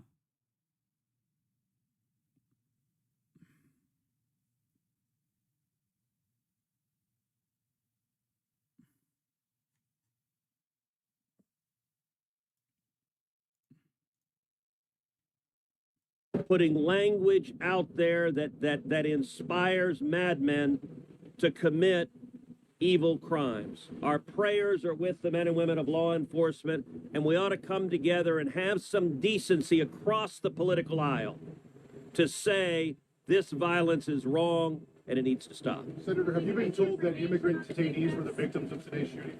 My understanding is the details of who the victims are still being ascertained, so I don't want to go ahead of law enforcement releasing these details. What they have said is that no law enforcement was injured, and so that's a natural inference, but I don't know the details. Not going to stop me from making a statement, though. But yeah, they have this and this. FBI reveals the Dallas ICE sniper left behind bullets with the text anti-ICE on him. 29-year-old Joshua John committed suicide after killing 2 detained illegal migrants. His profile picture on Facebook is of a communist. It's a Glorious Exposition Comrade is the meme that's on the profile picture, which is another way to say cool story, bro, right? I've never seen Aaron Rupar tweet like this. Yeah, I saw that. Even the libs are hitting this is the fishiest shit I've ever seen. Aaron Rupar is a liberal. I've never seen Aaron Rupar turn around and go, this is the fishiest shit I've ever seen. We're supposed to believe the shooter wrote anti-ICE in pen on a bullet and then shot detainees, but not ICE officers. Now, again, information in situations like this, information comes out in real time. There is obviously a lot of mass misinformation being disseminated, okay? As far as the shooter's background goes, as far as the shooter's leanings goes, I'm sure the FBI will do everything in their fucking power to make it an associate of Antifa or anti-fascist violence or whatever the fuck they're trying to present as like the real fear that you must, or transgender people, you know what I mean? Like the real enemies of America, right? All the while, of course, J.D. Vance came out hot. The obsessive attack on law enforcement, particularly ICE, must stop. I'm praying for everyone hurt in this attack, for their families. And then there was a community note. According to an ICE spokesperson, the 3 individuals shot were ICE detainees, leaving 2 individuals dead and 1 injured. No law enforcement was injured in the shooting, according to law enforcement and news reports out of Dallas, Texas. John Favreau says the vice president is not a reliable source of information. This is now the 5th or 6th time he's posted a political take contradicted by facts from his own law enforcement agencies. And then J.D. Vance turns around and says, the gunman had anti-ICE messages carved on the bullets he used. What precisely did I get wrong, dipshit? That's the vice president, man, beefing it out with one of the Podjons. And no, the shooter did not carve anything onto the fucking bullets, allegedly. I want to know what the other messages were on the bullets. But here is the latest statement from our deranged Department of Homeland Security. I need you to understand something, okay? I need you to understand something. This is something that I've been bringing up quite a bit, okay? When these institutions drop all notion and pretext of impartiality in an effort to pursue the truth, when they become unreliable resources, all hell breaks loose.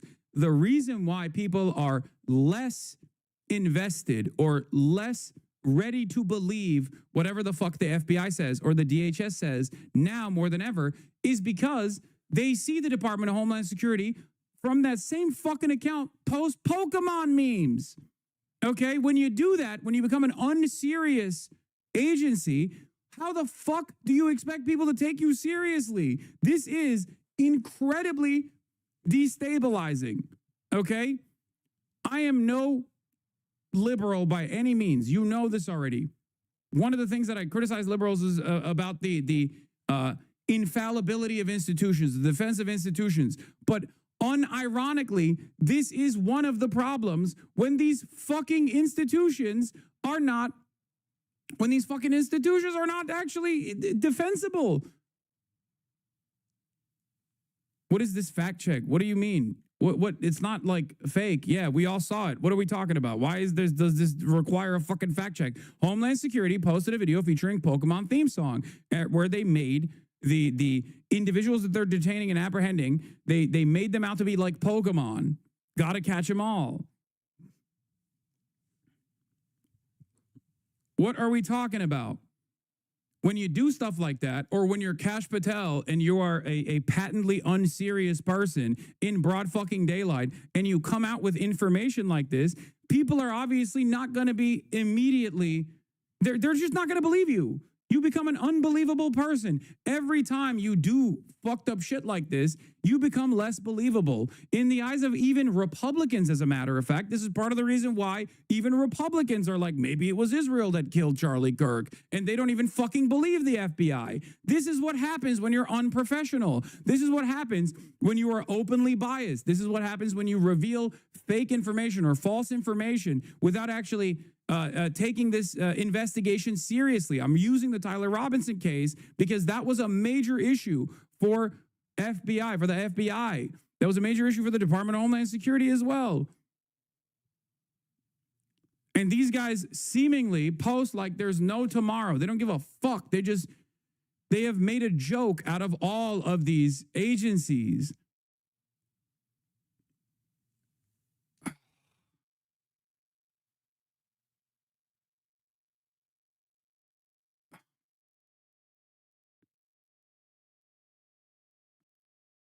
And the same goes for lying as well, like flagrantly lying. This kind of stuff makes a mockery of the seriousness of these institutions, the seriousness of these agencies. It robs them of the credibility that they need to have so that there is like some semblance of authority when they speak. But then also on top of that, they routinely fucking lie. Like, for example, that same account lied and claimed, the Department of Homeland Security account, lied and claimed that there was no 5-year-old that was detained while agents were attempting to arrest their father. They said it was gross. It was gross to lie about this. It's on camera. It's quite literally on fucking camera, dude. So when you do that, when you just lie like this about immediately verifiable information, you turn into Israel. Nobody believes anything that Israel fucking says. Nobody trusts Israel. That didn't happen due to unlimited anti-Semitism. That happened because Israel kept fucking lying so flagrantly and so openly about things that we could fucking see with our own 2 eyes that now, whenever an Israeli envoy says anything, I assume the exact opposite. And many Americans do as well. Many people around the world do as well. There is a healthy amount of skepticism that you develop when you openly bastardize the unimaginable influence that you have as a position of authority. If you're using the position of authority to just fucking lie all the time, people are going to be like, I don't trust you. Even your own fans, even people who are on your side ostensibly are going to not trust you. And we saw this with the example of Tyler Robinson. The FBI made a mockery of the agency by having Kash Patel speak on all of this shit. And now nobody even trusts the FBI when the FBI says, oh yeah, well, I don't know who the shooter is, or the shooter's background is this or that. And now people think, nah, it's actually Israel. Fuck you. Those are not my people who say that. Those are not, anti-fascists or leftists who say that. Those are right-wingers who are saying that. Those are people who love Donald Trump who are saying that now. Good luck.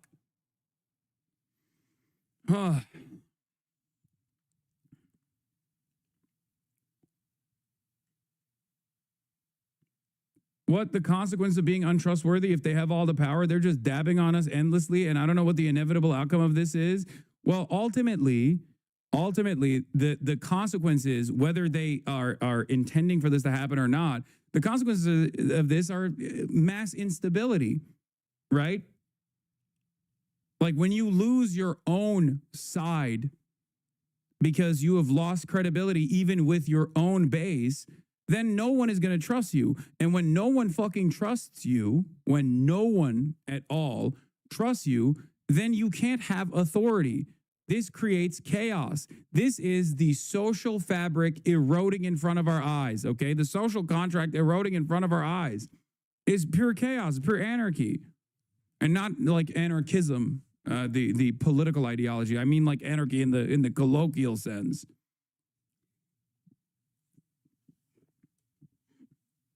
It turns into a fucking free-for-all. These guys have treated these institutions like they're nothing, like they're just another organ of propaganda, and really silly and really stupid propaganda. And of course, a byproduct of this is going to be that people don't fucking trust them. What is the expectation? This morning, a deranged gunman attacked the U.S. Immigration and Customs Enforcement ICE Dallas field office from a nearby rooftop. The shooter fired indiscriminately at the ICE building, as well as at a van in the Sally Port where the victims were shot. 3 detainees were shot, 2 are deceased, and the other is in critical condition. The gun wound was found with a self-inflicted gun wound. We can confirm the shell casings were found with anti-ICE messages on them. This was an attack on ICE law enforcement. This horrific attack occurred amidst the 1,000% increase in assaults against ICE.gov. Politicians and the media, pundits must stop with the vile lies and smears designed to demonize and dehumanize ICE law enforcement. This shooting must serve as a wake-up call to the far left that their rhetoric about ICE has consequences. DHS is working with partner agencies on the ground. Please join us in praying for the victim and their families. President Trump and Secretary Noam stand with the men and women of ICE.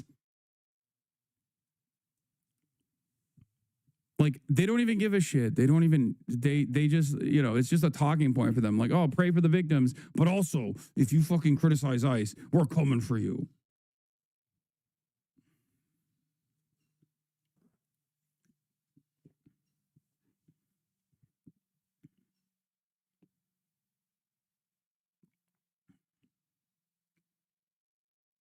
Yeah, a bunch of fucking professional victims, dude. It's like, you're being too mean to the Gestapo is a crazy statement to make, as they're engaging in mass apprehension initiatives against people that don't deserve it. It's that simple. You know what I mean?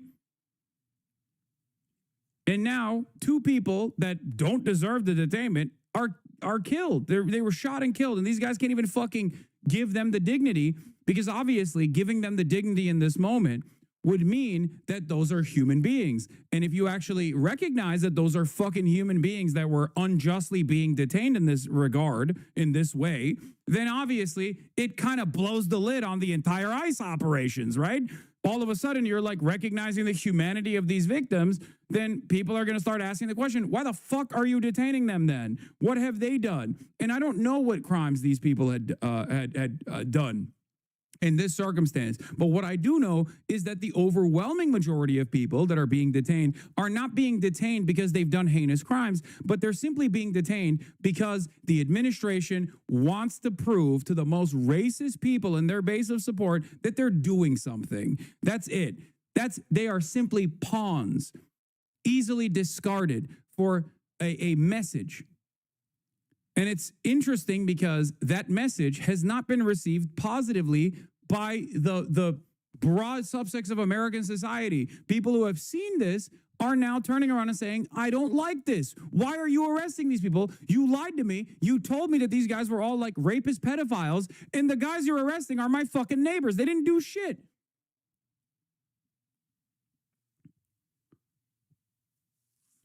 Donald Trump is underwater on his immigration agenda. It was his most popular policy.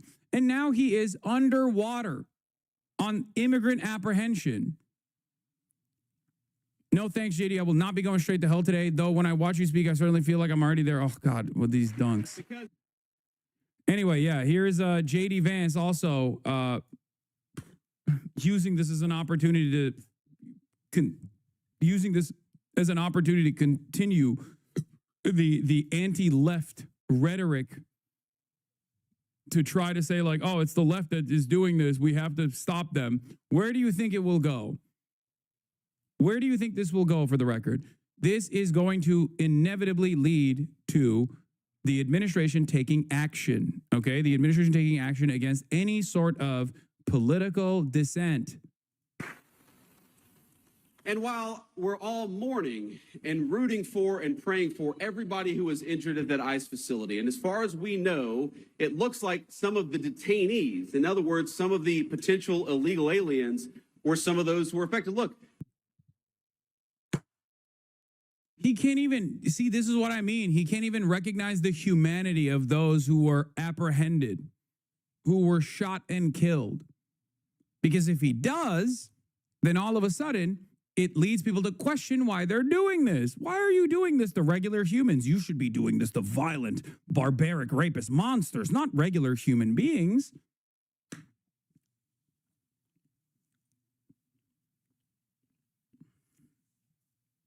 Do you understand? Just because we don't support illegal aliens, we don't want them to be executed by violent assassins engaged in political violence either. So we're praying both for our ICE agents, but also for everybody who's affected by this terrible attack. praying for our ICE agents again. But also maybe the detainees as well, who are illegal aliens.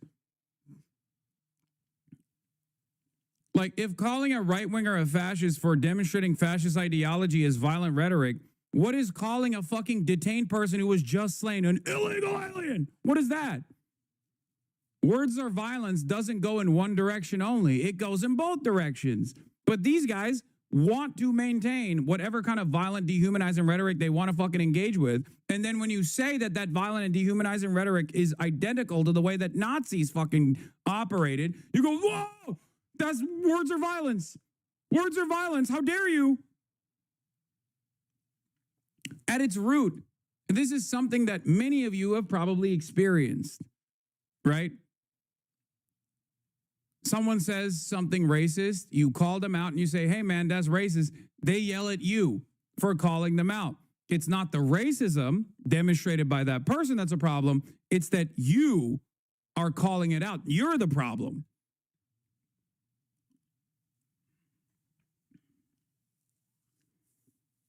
And while we're all mourning and rooting for and praying for everybody who was injured at that ICE facility, and as far as we know, it looks like some of...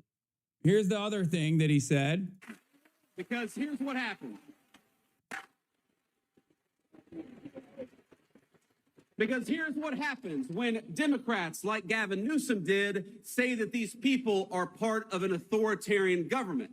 When the left-wing media lies about what they're doing, when they lie about who they're arresting, when they lie about the actual job of law enforcement, what they're doing is encouraging crazy people to go and commit violence. You don't have to agree with my immigration. My thoughts are the administration is doing this since there are millions of people breaking into our country illegally. You do realize that Obama and all the Dems are deporting millions as well too, right? Why does it only matter when Trump does it? Ugh. Take this to someone else that has defended the mass deportation policies of previous liberal administrations and not the one fucking guy who has been actively yelling at the Democrats for doing the exact same thing. There are plenty of people who are not morally consistent on this, okay? There are plenty of people who are hypocritical on this. I'm not one of those people.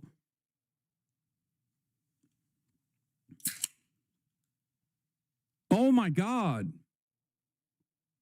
It doesn't make any sense because, like, imagine if you actually won this argument on the virtue of hypocrisy. Like, what argument have you won? Is it bad or is it good? What's the argument? I believe it's bad. You want to know why I believe it's bad? Because these people are not harming anyone. As a matter of fact, they're actually helping people, okay? They are literally contributing to the economy. Not that they have to, they're human beings. They simply just want a better life. There is no difference between someone who has come into this country from Guatemala versus your parents that were on fucking Ellis Island, okay? There's no difference. They are just human beings. I do not believe that there is any significant difference between one person over the next. The only difference is that the administration has taken their sweet time deliberately to not offer them the proper documentation.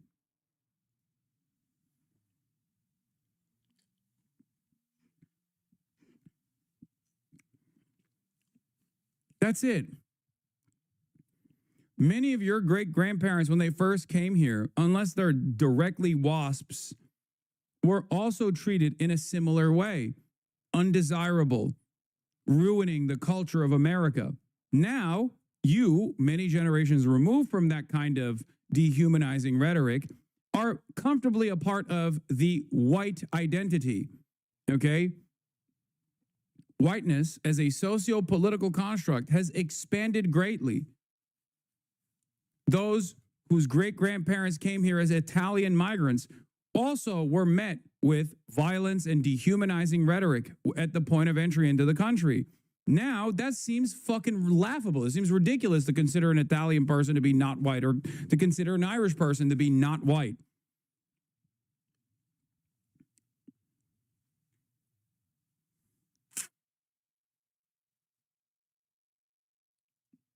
Anyway, everyone, I'm here to speak amicably, not be rude in any way, just asking What? Better asking questions to better understand. Okay. Well, I hope you understand, Elon Musk 858.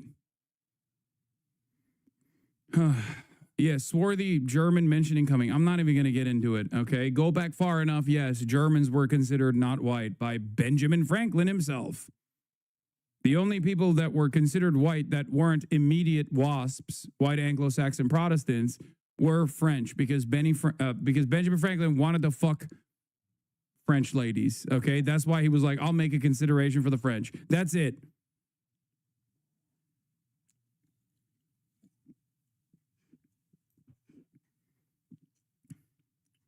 Policies, you don't have to agree with Donald Trump's immigration policies. But if your political rhetoric encourages violence against our law enforcement, you can go straight to hell. So when 90% of them supported Obama on deportations, and they were all wrong, right? And ultimately they have to swallow crow since they were all on board. You might as well call 90% of the current Dems Nazis since they had the same mindset just a dozen years ago. Again, I have to repeat this. First of all, the 90% that supported Obama's deportation policies is a ridiculous number and it's not correct. But the percentage of Democrats that did support it, I did fucking call fascist. I did. Why do you think liberals constantly say I'm a fucking spoiler and I only want to divide the left? Dude, you are, again, you're in the community of a person who literally talked to elected representatives in the lead up to the election directly and said, you have to address the migrant panic that the Republicans are concocting. It is mass hysteria. And in the absence of any sort of counter message, and in the absence of any sort of counter narrative that actually shows the truth, this is going to become a major problem. You can make up statistics all day, every day, but you can't actually come in here and say that to me, a person who has been an advocate for migrant rights forever. So no, I didn't miss your message. Now I read it, and it was just as stupid. Together. But make no mistake, that conversation is inspired by the people you just saw on your screen. All systems go on this. I'm reluctant to say that violent actions of an individual is all predicated systems by go on this, okay? Hundreds of mass shootings conducted by Trump supporters being like, I love Donald Trump. That's why I'm killing black people or whatever. Doesn't matter. That's woke nonsense. Just move along, okay?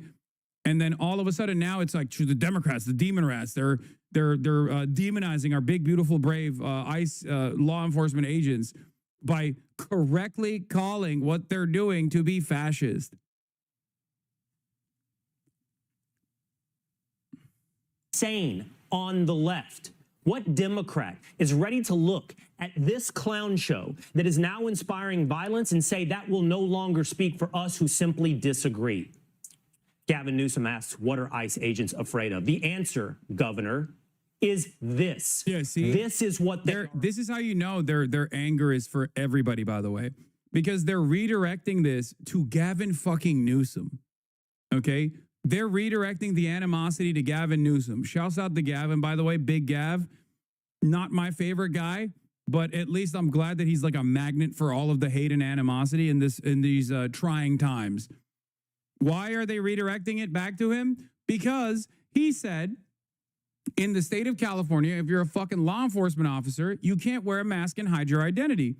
That makes total sense. The fuck do you mean? You're public servants. That thousands of other conservatives shamelessly celebrated the assassination and called for more of them. Now imagine that in the same week, another right-winger shot up a country club while shouting crying like crazy. They're just like, the Republican mentality is about perceived victimhood. Like they're attacking Christians. They're attacking our way of life. They're attacking traditional family values. They want us dead. They want us dead over and over and over again. Okay? And in the process of that perceived victimhood, this perceived victimhood narrative that they channel, they get increasingly more insane. But because they're fucking professional victims, there are plenty of people in the base that also subscribe to this professional victimhood narrative. Like, think about that. These guys have all the levers of power and they're still fucking crying. They do all of their wishes. They get away with whatever the fuck they want to do. Unlimited violence to designated targets of the administration, vulnerable populations, whether they be trans, whether they be undocumented migrants or whatnot. And now also the left, right? Any expression of liberalism, any expression of empathy is now going to be punished. They have full control. People don't like what they're doing. So instead of addressing the democratic wishes of the majority of American society, they're just trying to stamp out people that say, I don't like this. This is fascism through and through, okay? That's all this is.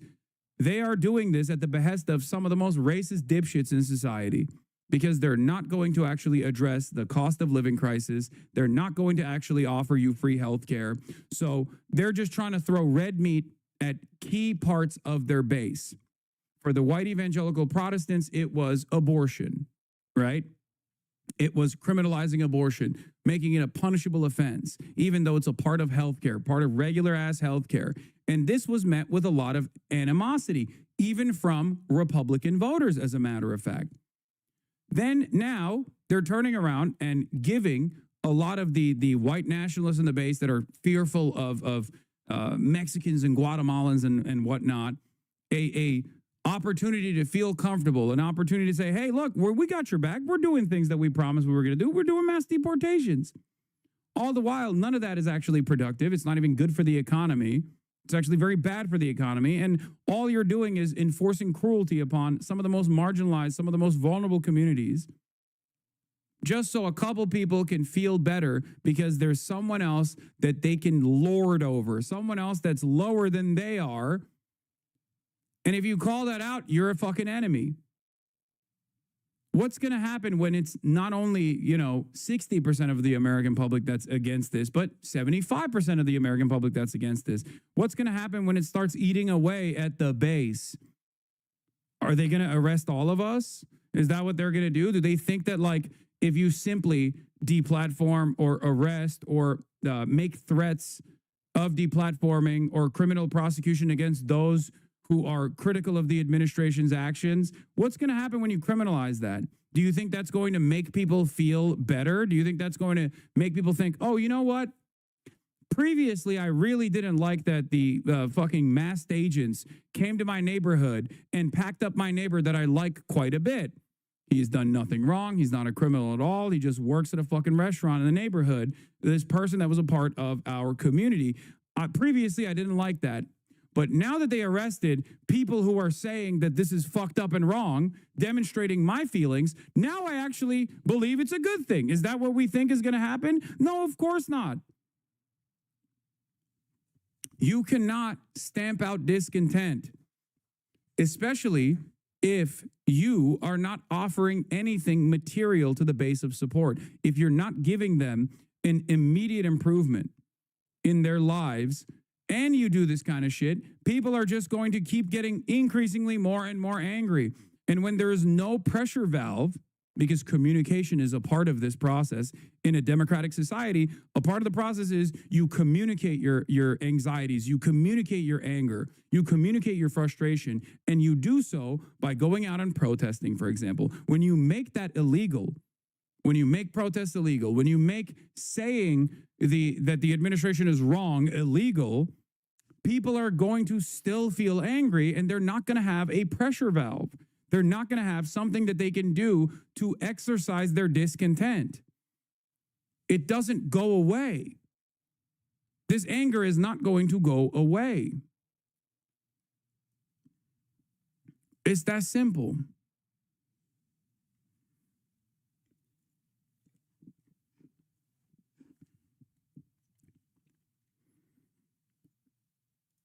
It's so dumb and so just like you communicate to your, in air quotes, fans, insinuating violence, Nepo baby. Okay, man. Update, the Department of Homeland Security issued a correction Wednesday afternoon saying that as of 2:30 p.m. local time in Dallas, one detainee is deceased and two others are in critical condition.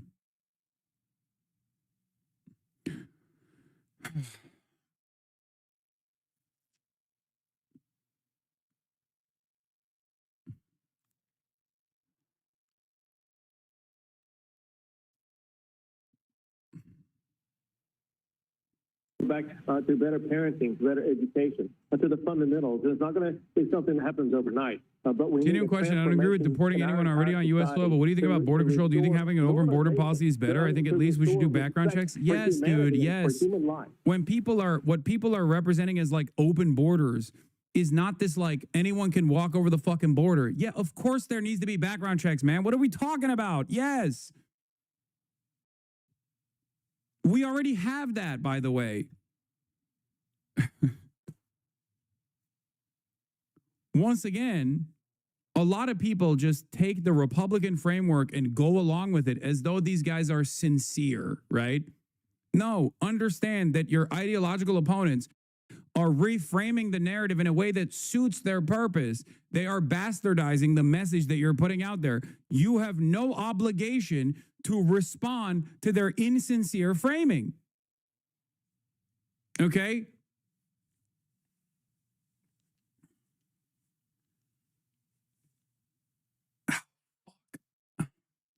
What are the chances of the 2 detainees that died that were in the U.S. legally? It could be the case. I mean, these guys detain legal, lawful, permanent residents as well, because right now they want to get as big number as many people as possible, right?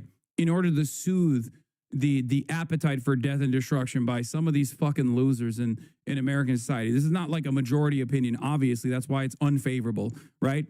But in the process of doing so, to get as many numbers as possible, they're just apprehending people who look Mexican. They're apprehending people who sound Mexican. They're doing it all the time. And there are a fuck ton of Americans with actual paperwork who were born on U.S. soil even, that get detained in the process. We don't even fucking know if these guys were actually here illegally. They might be, but we don't know. And it doesn't seem like these guys even give a shit about addressing whether or not these guys, like addressing the victims at all. Governor Greg Abbott, thank you so much for being with us Thank here you, today. Will. All right, we have a bit of breaking news now for you. It's about former FBI Director James Comey. We get to that next. Yeah, they're also, I guess they're prosecuting James Comey or something. It's all petty grievances, man. It's all fucking petty grievances. It is crazy. So you think anyone whose background check is good, they should be able to just walk in? If someone is not harming anybody and they're going to be a good contributor to the American economy, why the fuck would you avoid letting them into the country? This is what I don't understand. Yes. The irony, of course, is that if you did not want people to come into the country, the easiest thing you could do is perhaps not ruin their fucking personal home countries that they're coming from, because no one travels thousands of fucking miles, oftentimes by foot, to go through treacherous terrain to simply fuck up the country that they're going to. They're not like, they don't have some sort of sinister purpose. They just want to fucking work. They want jobs. They want to make ends meet just like you do. We must address the reasons as to why migration takes place from Latin American countries, first and foremost. If you truly think this is a major imposition, which is not the case, by the way. It's not a major imposition.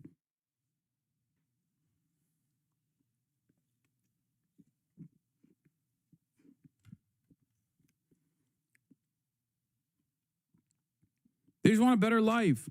And we're a large enough country, especially because there is no lump sum of labor unless there is a process of different tiers for who is allowed to work legally and who is working illegally. There is no lump sum of labor. When the population number grows, job opportunities grow as well.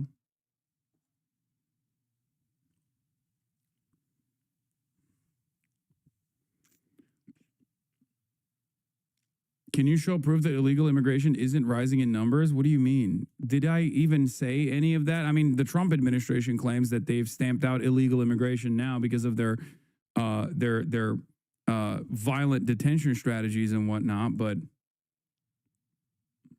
anyway, Donald Trump has also released a statement, and we'll obviously return back to this situation later when more information comes out. I'm going to continue talking about all this other stuff as well. But Hassan, I know you're going to call me an anarchist, but I don't think we should base the idea of immigration being good or bad based on it being productive to our fucked up capitalist society. I don't even care about that, but I'm just saying it's such a fucking idiotic thing that it doesn't even make sense from a capitalist framework either. Okay? They're human beings. You don't know what kind of potential they have. I'm just attacking the most common ways that people lie about undocumented migrants. Anyway, Trump says, I've been briefed on the deadly shooting at ICE field office in Dallas, Texas. It has now been revealed that the deranged shooter wrote anti-ICE on his shell casings. This is despicable. The brave men and women of ICE are just trying to do their jobs and remove the worst of the worst criminals out of our country. But they are facing unprecedented increase in threats, violence, and attacks by deranged radical leftists. This violence is a result of radical left Democrats constantly demonizing law enforcement, calling for ICE to be demolished, and comparing ICE officers to Nazis. The continuing violence from radical left terrorists in the aftermath of Charlie Kirk's assassination must be stopped. ICE officers and other brave members of law enforcement are under grave threat. We already declared Antifa a terrorist organization, and I will be signing an executive order this week to dismantle these domestic terrorism networks. I am calling on all Democrats to stop this rhetoric against ICE and America's law enforcement right now. The Trump administration is fully committed to backing law enforcement, strong borders, securing our homeland, deporting violent, illegal criminals, and fully rooting out the left-wing domestic terrorism that is terrorizing our country. Thank you for attention to this, for your attention to this matter. Democrats are so fucking stupid. Oh my God, if they cave on this, if they just like don't actually come out and say this is ridiculous, the reason why people are angry is not because Democrats are saying anything. The reason why people are angry is because you're deporting their fucking neighbors for no goddamn reason other than to distract people away from your inability to address the economic harm that they were fucking experiencing. If the Democrats don't come out and say that, they might as well just obey in advance and say, yes, you're right, Mr. President. We hate the evil radical left. And then they'll go get arrested too.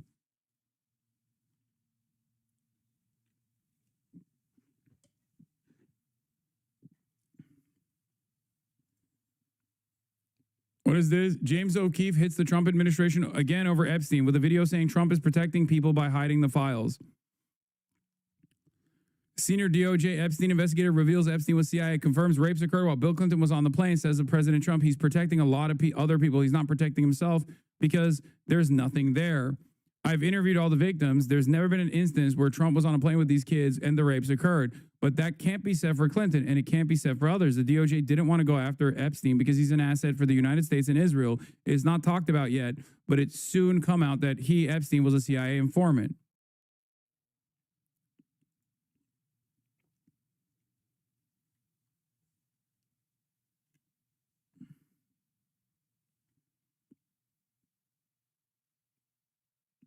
All these deportations and my wages haven't increased and my rent and groceries are only getting more expensive. Exactly.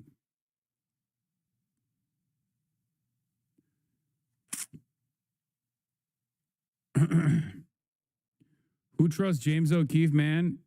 Are you gullible? No, I don't. But it is important that a person who is a profoundly important Republican hatchet man is now seemingly turning on the Trump administration a little bit, because this is how the right also moves on this issue, slowly but surely. It's the same reason why I cover the Candace Owens conspiracies about how it was definitely Israel that killed Charlie Kirk. Okay? I cover everything. I cover all angles. My job is to correct the record and to look at the actual facts and examine them critically in an instance where people are spreading misinformation, and many people do it for partisan purpose. Sometimes they do it in a way where it's not even, it's like somehow clearing Trump, but also simultaneously shitting on Trump for protecting Bill Clinton. Also, that narrative that he is designing here is unironically closer to the truth than any number of different Epstein-adjacent conspiracies that you have heard. Okay? The idea that Donald Trump is protecting the super wealthy, including fucking Bill Clinton, is unironically the case. The real reason as to why he's not revealing the Epstein files or a client list is because he does not want people to pursue. He does not want people to be like, what the fuck? All of our societal elites were somehow connected to this like serial mass rapist, pedophile, sex trafficker that was very clearly an asset for U.S. and Israeli intelligence. Interesting. Remember, Donald Trump is a major dick rider of Israel. Okay, Israel says jump. Donald Trump says how high.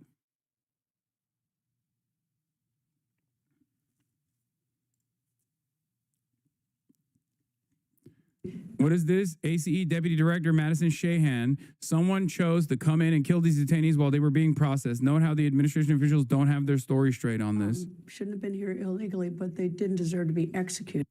Absolutely. They didn't deserve this at all. And, you know, there's a Justice Department for a reason, and they'll go through their due process. But somebody chose to come in and kill these detainees as they were being processed. Are they processed like hourly? So if you're sitting up on the roof, you're probably going to see a couple of vans out during the day? Absolutely, and especially in the morning. A lot of our operations take place in the morning. It's when we see a high traffic area. And the situation could have been much worse if there was even more detainees, even more ICE officials at the facility as this person decided to throw rounds into our facility. Yeah, I mean, it's unthinkable. I mean, you're just going to work, you're doing your job. Anyway, moving on from this, we are going to talk about Italy, which experienced a general strike 2 days ago, where every single union, or many unions in the country, including, most importantly, the dock workers union, came out and said that they were going to do a mass action, mass mobilization, and a general strike because of the administration's inability to address Israel's unlimited violence. They had also presented in the past that they would stop all of the actions in the ports, stop all commerce altogether if the flotilla, which also had some of their rank and file members on it, the Gaza humanitarian flotilla that I covered yesterday that was shot at by Israeli drone strikes, if they were harmed, if they were stopped, that they would shut off the Italian ports. They would stop commerce altogether. Okay? An expression of solidarity, another recognition for Americans as to why labor union power matters. Okay? And it turns out this actually worked because while some people have said that it's not true that Italy is actually sending a naval vessel to protect the Gaza flotilla, it seems as though the Spanish government has said they are going to do so. They're going to send their own vessel as well. But let's see. Italy's Unione Sindacale di Base, the rank and file union, has announced a permanent mobilization in 100 squares across the country in solidarity with the global Samud flotilla. In Rome, the protest will begin Friday in Piazzi di Cinquecento. Did I say that right? I don't know. Following the attacks yesterday involving drones and 12 explosions on 9 different flotilla ships carrying humanitarian aid for Gaza, USB warned that if authorities try again to stop the flotilla, the response will be immediate general strike without notice. Cinquecento. Okay. USB is one of Italy's largest independent unions with tens of thousands of members concentrated in the public sector, logistics, transport, healthcare, and precarious or temporary work. Founded in 2010, it is known for its militant politics, strongly anti-austerity, anti-NATO, and anti-war. It has led strikes against privatization, labor precarity, and international wars. On the 22nd of December, USB led Gaza solidarity strikes that shut down ports and transport hubs across Italy. Its new call raises the stakes. Organized labor is now threatening nationwide walkouts to defend the flotilla's right to sail. Amazing. This is why organizations matter. This is why labor organizing matters. Okay? Now, the Spanish government is also taking note. Tomorrow, a maritime action ship will set sail from Cartagena, equipped in case it is necessary to assist the flotilla or carry out some type of rescue.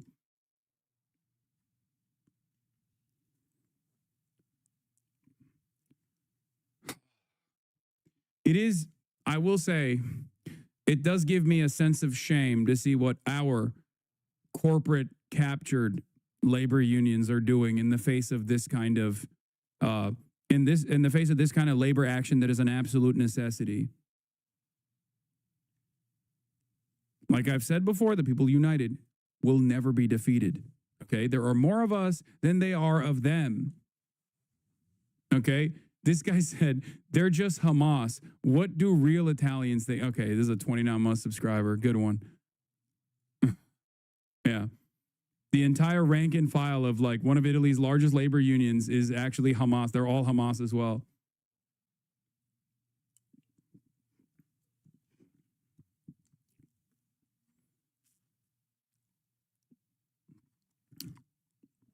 Macron under pressure from his rival Mélenchon to stand up for the security of the flotilla in Gaza. Italy is stepping in to protect the flotilla threatened by the genocide army. What is France doing? 4 of whose deputies are on board to break the Gaza blockade. Who is Macron afraid of? Jean-Luc Mélenchon, my goat, says the truth once again. This kind of domestic pressure is exactly what matters right now, by the way.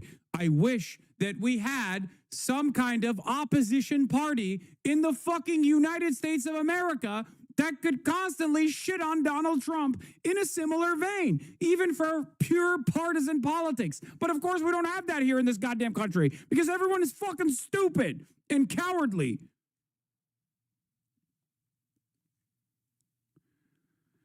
Oh.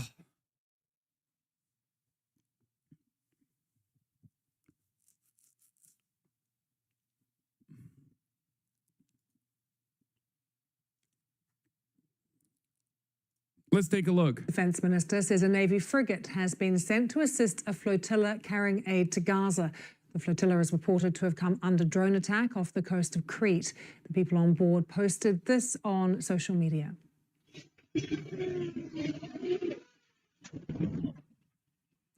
The global Samud flotilla said more than a dozen explosions were heard around the flotilla as it sailed off Greece late on Tuesday, with damage caused by unidentified objects dropped on deck. Some of those on board recorded messages. Here's one of them. We just heard another attack right now. We know of 5 vessels that have been attacked by a bomb. You can clearly hear it. And again, another bomb was released. We do not know which vessel it is at this very moment.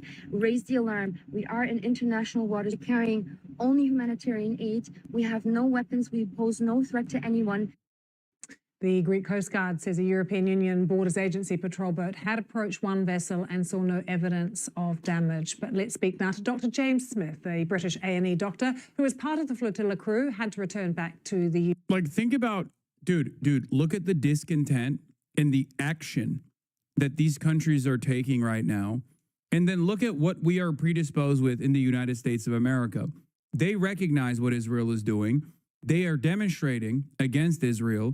And they're demonstrating to protect people who are taking action against Israel. Meanwhile, here in the United States of America, even though there are American citizens on those humanitarian aid ships that are seeking to go through the Israeli blockade, the unjustifiable Israeli blockade, okay, they have journalists on those ships as well. They have humanitarian aid that they want to directly deliver to the people of Gaza, okay, while they are being genocided by the Israeli state.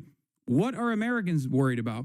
Fucking Jimmy Kimmel. Now, I'm not going to say that it's not a significant attempt by the administration to quash any sort of fucking political dissent, to try and force the FCC or to try and get the FCC to force these corporations to stop running Jimmy Kimmel because of the Republican distaste for Jimmy Kimmel's commentary.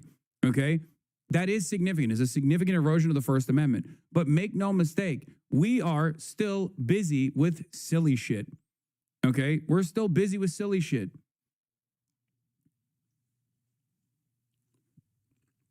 We're still busy with silly shit in a country that is perhaps most responsible for Israel's continued genocide. It's our money that is going over there to kill those children. It's our tax dollars. It's the weapons that we develop and design that Israel is using on the population. I'm with you, dog, but you were on Kimmel for 3 days also. Man, that's the reason why I was on it, is because any kind of encroachment against the First Amendment is a obvious fucking problem. Do you not understand? That's why I'm saying it's not insignificant. It is not insignificant that Jimmy Kimmel was taken off the air due to direct pressure and threats by the FCC.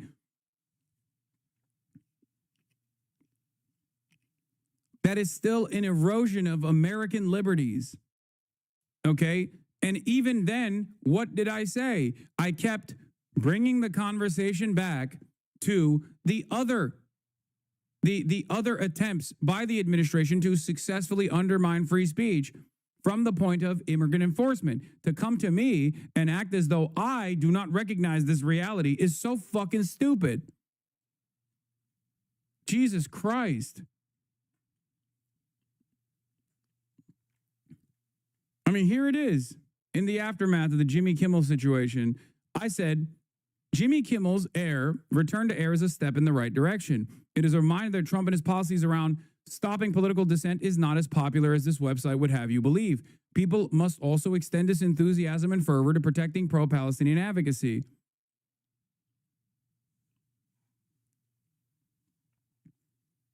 To accuse me of dropping the ball on pro-Palestinian advocacy is so stupid when you clearly don't understand that a big part of the reason why an administration that comes after Jimmy Kimmel for, like, you know, tepid ass takes about the fucking administration are clearly going to destroy my opportunity to speak out against Israel. I understand that reality. I'm surprised that you guys don't.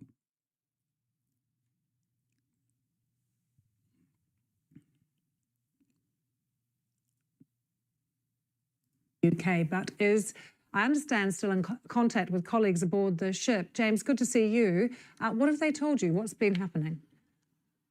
So, Lucy, last night, a series of what appear to be coordinated attacks, I believe now 15 attacks on the flotilla. The flotilla now comprises about 40 vessels, most of which are small sailboats, 2 slightly larger motorboats, all of which, as you just heard from that clip, are carrying humanitarian aid, water, food, medicine. I myself was with the flotilla for about 2.5 weeks. I was on several of these boats, and I can attest to exactly that. These boats are crewed by regular folks from the world over, lawyers, doctors, nurses, teachers, and so on. What we know about what happened last night, so we were still trying to get to the bottom of exactly what was used against the boats, but a series of quadcopters were flying very close to the boats and dropped onto several vessels what looked like flashbangs, very loud noise, very bright light, often used to disorientate and to intimidate. And then, of course, the communications line was jammed. The VHF radio, which is used for emergency communications, started playing music by the Swedish band ABBA. We believe that this might well be due to the peculiar fixation of the Israeli state on the participation of Swedish national Greta Thunberg. Given that the... Is not an attack on you if organizing is such a big problem for the left in the U.S.? Couldn't someone with such a large platform following like yours help organize blackout or strikes or other means of organizing the fight back? It's not an attack on me. It's an attack on, I guess, your inability to understand the logistics of planning something like this, a mass demonstration like this. Okay? You have to use the pre-existing organizations. Stop lying. Should I get nuggets or strips from Chick-fil-A? I'm super hungry. Stop lying. Invisible Mirror, thank you for the 100 gifted subs. Labor union collective action needs to be conducted at the union level. 41,000 people, if we all decided to collectively not go to work tomorrow, this would not actually change the dynamic at all, because there is no like organizing body that puts it together. It's like Reddit strikes or whatever people try to fucking pretend to put together are all inconsequential. Unions have to do it. There's nothing you can do. At most, what you can do is basically try to engage in like mass protest or something. Yeah, that's just 41,000 companies that have one employee not showing up for a day. And people are going to be like, why didn't he show up? I don't know.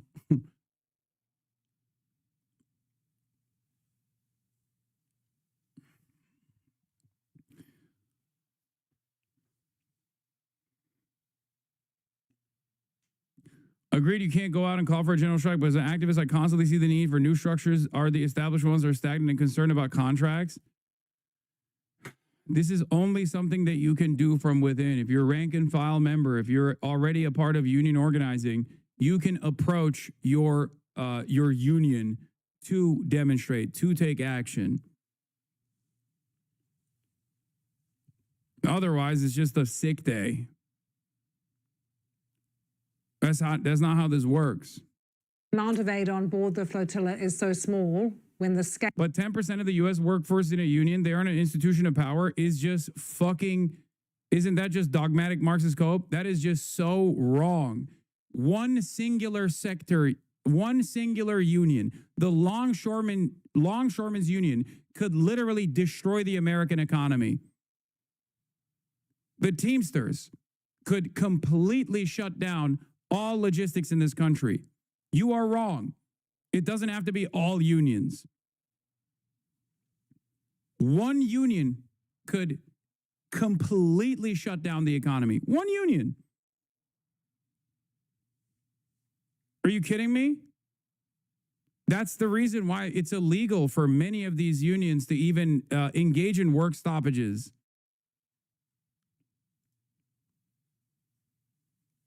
It is the only power that they have. Work stoppage is the only power that a labor union has to make the companies meet their very reasonable fucking demands. Even the mere threat of a work stoppage is enough for the administration to come in and be like, we gotta listen to what they're saying. We can't have this happen.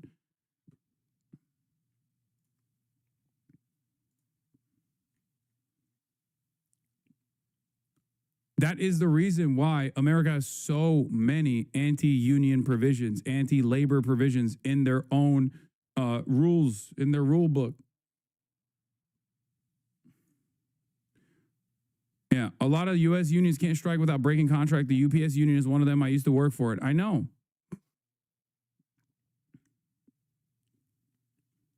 That is the principle of solidarity, however, that it doesn't matter.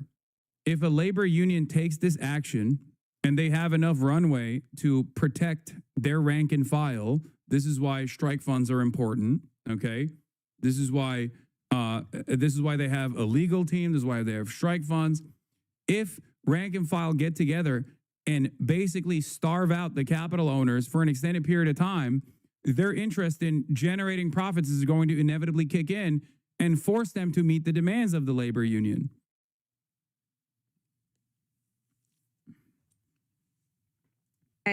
Need is so large, James. What was your motivation for being on board, for being part of the flotilla? We're all unemployed. He doesn't need to worry about union. Wait, what? We can do it with this community. Let's do something similar with your community. Oh, this is one of the unfortunate consequences of having children in this audience, as well as adults that are union members in this audience.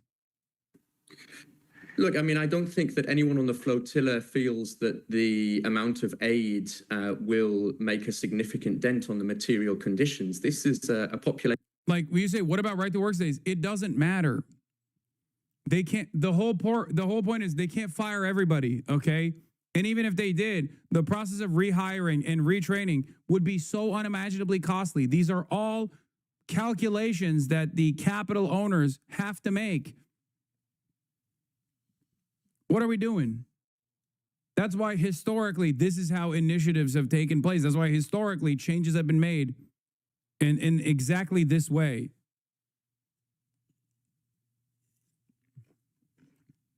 Of more than 2.1 million Palestinians who are being subjected to genocide. The focus of the flotilla is not only to bring aid, but to draw attention to Israel's atrocities in Gaza, Israel's flagrant breaches of international law, and the failure of what's left of the international community to uphold its collective legal, political, and moral obligations. We know that direct action flourishes where political and legal systems fail to uphold the most basic values, the most foundational commitment to human rights. And the flotilla is doing what states have refused to do. Israel is perpetrating genocide against. How dare you? Strips are way better. Didn't unions get disbanded back in 1950 during railroad strikes? Why did you dodge my question about the choice? Hasanabi dodge. You didn't answer my question. Oh my God, shut the fuck up about chicken strips, man. Jesus Christ. Lock in, Palestinian chatters. people. Lock And it in. is incumbent upon all states, per the terms of the Genocide Convention, to act to break Israel's illegal siege. And really, that's the primary focus of the flotilla, to continue to draw attention to what Israel is doing to the Palestinian people in Gaza. James, in terms of your job as an A&E doctor, we have been hearing from 2 Australian doctors, surgeons who are working in Al-Shifa. They are barely functioning there. They describe just horrific conditions that they're having to operate in. And of course, so much of the rest of the infrastructure within Gaza has collapsed as well. I know that you've worked inside Gaza. I mean, what are you hearing from other colleagues who are in there at the moment? Much the same as what you've just described. I mean, the situation in Gaza deteriorates day on day. Israeli forces have invaded Gaza City, where there was still some functioning healthcare facilities, some bed capacity. The Israeli tanks are now very close to Al-Shifa Hospital. People, of course, being forced to flee towards the south. In the last couple of days, PMRS clinics have been repeatedly targeted. They're not going to hit the but Hamas line. No, at this stage, if you haven't noticed, mainstream outlets are also responsive to the quite reasonable demands being made by the public. And it's I said this a while back. Mainstream media basically follows like this broadcast, but 6 months later. So if you see something that I cover, and when it comes to like broader recognitions as far as like the genocide, they're 2 years too late, right? But for a lot of things, for a lot of issues, like they initially thought that they could just like hide the anger and resentment that the public was experiencing and the demonstrations, and they thought they could consistently contextualize Israel's violence. And they kept that up for quite a while. But at a certain point, they have a higher priority of maintaining at least a shred of legitimacy, a shred of credibility. So if you got hundreds of thousands of people in the fucking streets being like, this is a genocide, we have to stop it. And they're just like, this is not a genocide, and there's no reason to stop it. You are all Hamas. Then no one is going to look at mainstream outlets ever again. And as a matter of fact, they've already eroded what remains of their credibility. But the tonal shift coming now is a consequence of all of the public pressure. Okay? That's it. That's the only reason. Because it's gotten to a point where the majority everywhere in the Western world has realized that this is a genocide. It's unacceptable, and we have to do everything in our power to stop it. So they have to literally say it's a genocide. I mean, look no further than the New York Times, right? When the New York Times wrote that silly article about me in the style section about how I was accusing Israel of, in air quotes, a genocide, that was a couple months ago, right?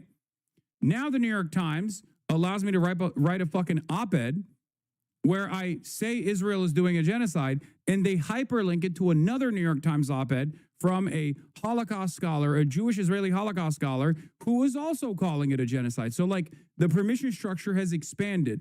It's no longer an accusation. It's now the objective reality. Maybe there's still a difference in opinion on this stuff, but that means that 6 months down the line, they are going to also, once the Overton window is shifted in the direction of truth even further, they will then say, these guys are actually denying the Holocaust. These guys are actually denying the genocide. We're not there yet.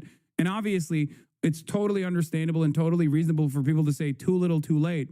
But I still see value in continuing to push these institutions that still have a lot of credibility among people who have a lot of power, for example, a lot of executives, a lot of older people, to change their tone. Because I recognize that every single person is necessary in this fight, because it's obvious that these guys are not going to change. These guys are not going to turn around and do this out of the kindness of their fucking hearts. They're not going to do it. And if this administration in the United States of America didn't recognize that this was a deeply unpopular issue, they wouldn't be doing stuff like this. Trump will sign executive order on domestic terrorism networks. They're doing this because their agenda is unpopular. A strong administration that has this broad popular mandate would see no need to stamp out discontent. They'd just be like, all right, shut up. Keep chirping into the fucking wind, stupid. Nobody cares. We're doing the wishes of the popular. We're abiding by the wishes of the Democratic majority. Do you understand? It is only in your weakest moments do you engage in this kind of like fascist control over flows of information. This is not a time to stop. It's actually a time to keep pushing. The Palestine Medical Relief Society, ongoing attacks on Palestinian healthcare and humanitarian workers, and of course on the entire population of Gaza, and still no tangible action from the sailing in international waters. Again, the flotilla comes under attack by drones. There was another one, yeah. We just experienced a fifth attack. We need to assess which boat was that. They're likely throwing flashbangs at our boats. It's very, very important that we stay on alert. Right now we are in a moment of full drone alert. We need to pressure the world for these attacks to stop. In addition to physical attacks, the boats also faced electronic warfare. And right now they're jamming our VHF, as you can hear. We do not know where this is coming from, the sound, but other vessels are experiencing the same thing. They're jamming our radio. As news broke, people tried to contact their governments for help. Israel just attacked United States military veterans on the global Samud flotilla. I need the U.S. Department of State to call Israel and tell them not to bomb U.S. veterans. As the sun rose, Al Jazeera's Hassan Masood confirmed the details. The fleet's ships were subjected to at least 13 attacks, during which repeated explosions were heard, targeting 11 of its ships. Human rights activists heading to Gaza say they're undeterred. Global Samud Flotilla, a peaceful, legal humanitarian mission, was targeted with more than 10 attacks. From the night prayers till dawn, these drones kept circling above us. This is psychological war to scare us and stop us from going to Gaza. We are not afraid, and we are determined. We will stand against this genocide. Earlier this week, a U.S. envoy confirmed in an interview for the first time that Israel was behind one of the initial attacks on the flotilla in Tunisia. Israel is attacking everybody. So if Israel is attacking Syria, Israel is attacking Lebanon, Israel is attacking Tunisia. And as Israel's attacks continue, yet another appeal from the boats for accountability and assistance. From an Irish perspective, I speak directly to the Irish establishment class, the media and political class right now. If anything happens to me or any of the other 21 Irish participants on this flotilla, we hold you responsible. I think I speak for everyone on this flotilla. We don't want to die. We don't want to be murdered. In the last week, Greek protesters have called on their government to cut ties with Israel. In Italy, thousands went on strike in a show of solidarity with Palestinians in Gaza. I'm telling you, man, they can't keep this up. It's going to get to a point where they have to make another consideration. They have to recalculate. Do we just erode all notion of liberal democracy and recognize that we are a fascist authoritarian government, and this is the same for every single country? Or do we actually listen to the totally reasonable and totally just demands being made by the majority population? This is why I keep repeating over and over again. This is the strongest we have ever been, okay? This is the strongest we have ever been. That is precisely the reason why these governments are trying to actively make people fearful of demonstrating, okay? I hear you, but despite this, it keeps happening. Okay, but it doesn't matter, because a year ago, you would have never expected actual European countries to not only recognize the state of Palestine, which is, again, conditional, it's symbolic, it's bullshit for the most part, but also simultaneously fucking send naval vessels to protect a mass mobilization of humanitarian workers that are trying to cut through the unjustifiable Israeli blockade at a time when they're continuing to do genocide to the Palestinian population. That didn't happen out of nowhere. It takes time. I totally understand that as human beings, okay, we have a finite amount of time on this earth. And therefore, we have a very narrow understanding of what it takes for change to be implemented. But these things do have the capacity to move very fast. And it's happening in ways that I even did not foresee. It's happening faster than I thought it was going to happen. You have to have patience in the face of unimaginable cruelty. There is no other way, okay? There is no fucking other way. Israel has already lost the battle as far as global recognition. It will never be seen as anything but a pariah state ever again. As I kept repeating over and over again, especially over the course of the past couple of months, I said, this is the most popular Israel will be today. And tomorrow, Israel will be even less popular. Okay? And the day after, it will be even less popular. And as long as discontent keeps growing, as long as people realize that this is unjustifiable, that they stay strong, they stay resilient, and they have to for the people, for the sake of the people of Palestine, for those who have been martyred, to honor them, and for those who are still alive, to make sure that their lives are preserved. You have to keep doing this.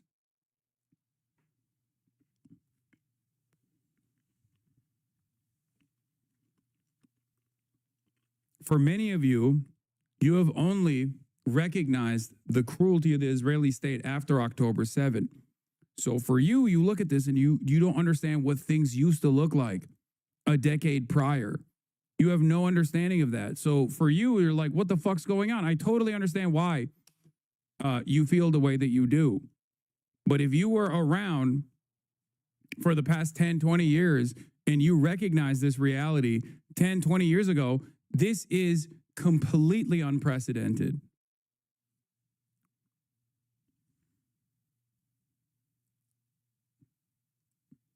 This level of mass mobilization internationally is completely unprecedented.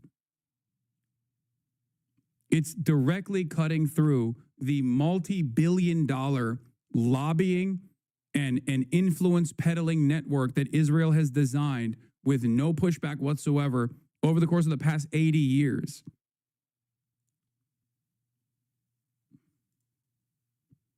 You have to keep doing this, but I will sit at my elitist desk and talk about it.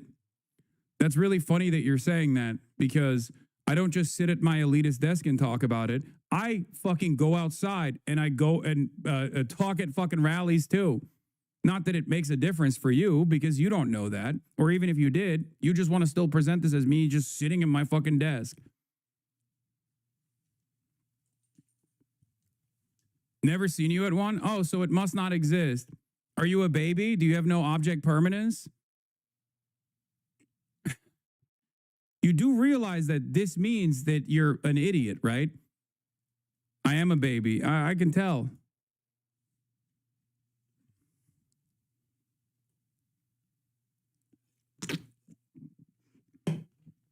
I've only seen you at your desk on clips, so you must not have done more.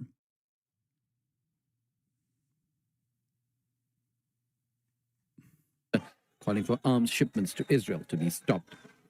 Even in Israel, some activists marched towards the Israel-Gaza border, calling for an end to the siege. Their signs read, "By land and the sea, break the siege," and hands off the Samud flotilla. A sentiment that's growing around the world among people who feel their governments are complicit in the genocide. Sama bin Javed, Al Jazeera. Don't miss out. Get the full picture. That's where we're going to. Anyway, now let's move on to some domestic incidents. Okay.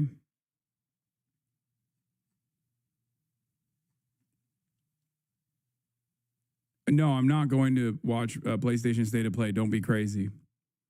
All right. Jimmy Kimmel.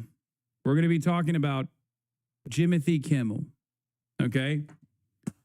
Jimothy Kimmel defends free speech, takes aims at Trump in Return to Late Night Show. And obviously, there's a lot to talk about on this front. I think it's like, it's just, there are parts of it that I thought was so fucking lame. Thread doesn't even put a dent in all Hassan has done. Oh, yeah.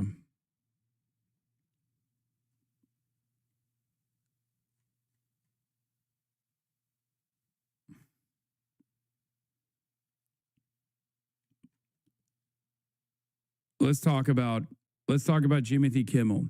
For those of you who don't know, Jimmy Kimmel was taken off the air due to pressure from the administration in a direct violation of the First Amendment. The FCC does not have any power over the content beyond like censorship over slurs and things like that. And yet the head of the FCC, Brendan Carr, who in the past had openly admitted that the FCC has no power for censorship due to the political nature of the commentary, decided to take unprecedented action and say, well, we don't like this guy, we don't like what he had to say, and his like incredibly timid monologue about Donald Trump not really giving a shit about Charlie Kirk's death, and said we're going to do this the easy way or the hard way when referencing Jimmy Kimmel's monologue and demands to take him off the air. Let's take a look at what has taken place since then. Again, Jimmy Kimmel, he is back on late night TV. I know you've heard about this nearly a week after Disney suspended him after an outcry over his comments about the man accused of killing Charlie Kirk. Now, in his monologue, Jimmy Kimmel did not apologize. He took some jabs at his critics, but he was still off the air in several cities where dozens of ABC affiliates refused to run the show.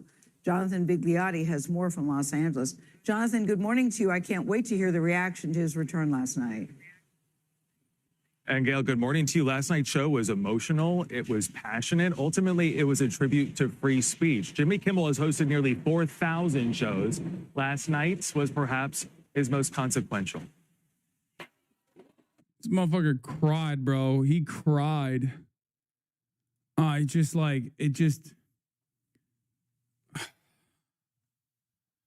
Like on the one hand,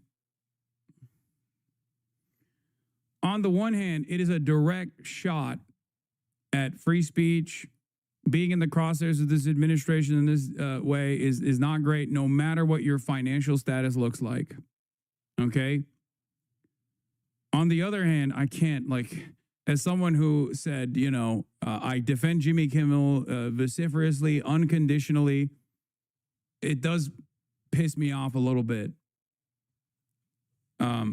It makes me a little bit resentful because while it's good that public pushback caused the corporate overlords to reconsider leaning into the administration's ridiculous demands. I wish that level of discontent would be applied to issues of issues of consequence beyond a popular and wealthy comedian getting taken off his late night show. Make no mistake, I'm not saying this is irrelevant, okay? I'm not saying that at all. Greeted by chance and a no one's going to be as hyper aggro as you. You're not right. There are plenty of people who are just as understanding of the severity of the crisis that we're tasked with communicating. They just don't live in America. Americans are not all there. Your hate for the libs is a bit much. Not everyone is as dedicated as you, or at least us, towards politics, no matter how much you would like it to be. Jimmy is kind of a normie. Can a man not say there are also, in the exact same vein, there are also other victims that are being unjustly prosecuted by this administration in the exact same way? Just because many liberals don't give a shit about that doesn't change that reality.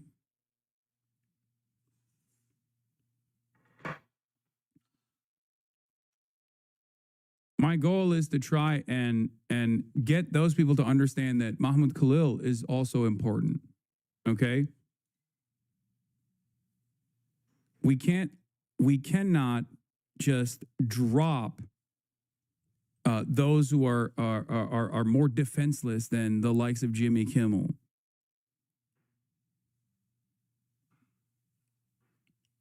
That's it.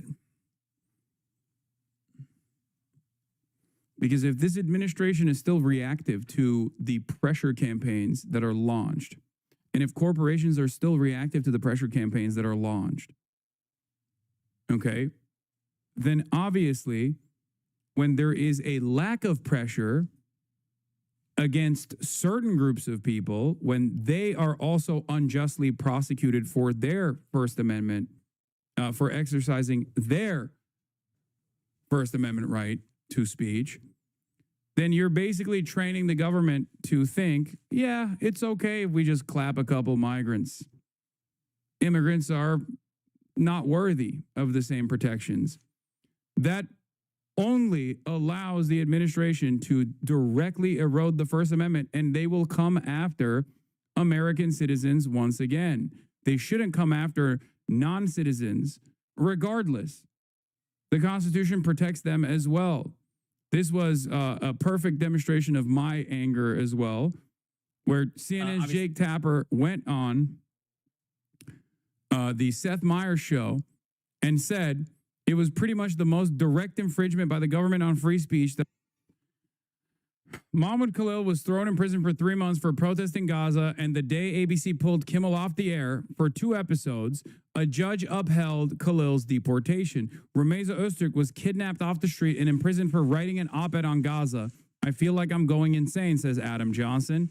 The class solidarity in this clip could power the sun for trillions of years is truly obscene. The most important rule to avoid all of these hazards per usual is to first and foremost make sure you are in the club. First, they came for the Gaza protesters, and I said nothing because I'm a racist company man who mostly thinks they had it coming. The Biden administration also did this to Sam Husseini, for example. This was under the Biden administration. This was a direct attack on free press, on press freedom, on press freedoms, and that wasn't also covered. That also did not see the same level of scrutiny. Okay. Now, I understand how people operate. Okay. I understand how people operate. Jimmy Kimmel not only is a very famous guy, but Jimmy Kimmel was also taken off the air for expressing the most timid analysis. Okay. For having a very popular position. So, of course, it is a lot easier for people to see themselves in that perspective. My job here is to try and explain to you that if you also recognize right from wrong, if you also understand what's going on in Gaza is unconscionable, as many Americans do, as the majority of Americans do, then recognize that this level of prosecution is the same exact erosion of liberties, the erosion of the freedom of speech that you think you have, that will inevitably come and knock on your door, okay?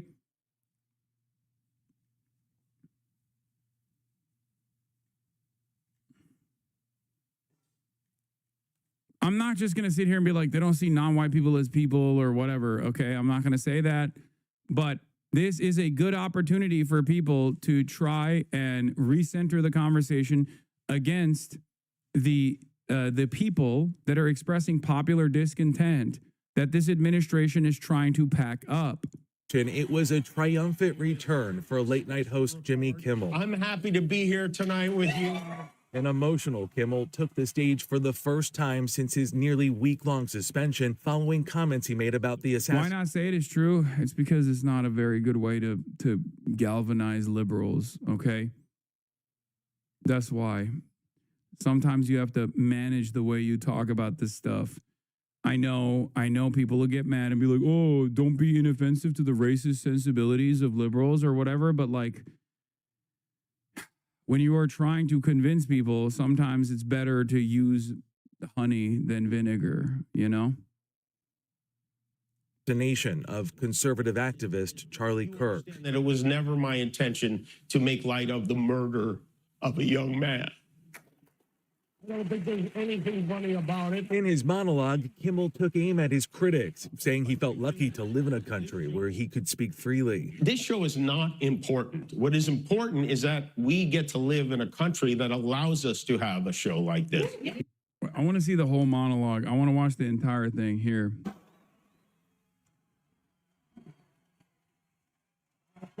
The OG video, I think, has like 17 million views or something. Unsubbing, I require ultra-leftism 24/7. I never leave my house, though, because outside is too capitalist. Yes. Thank you for your service. Anyway, that's it.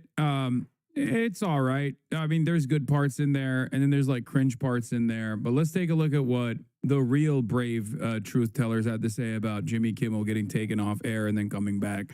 The Joe Rogan experience. This whole Jimmy Kimmel situation that is happening right now. Yeah, wild. Very wild. Oh, Trump also responded. Hold on. Where is it? Is this it? No, this is the UN.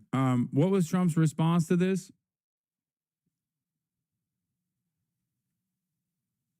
Does anyone have the link to Trump's response to this?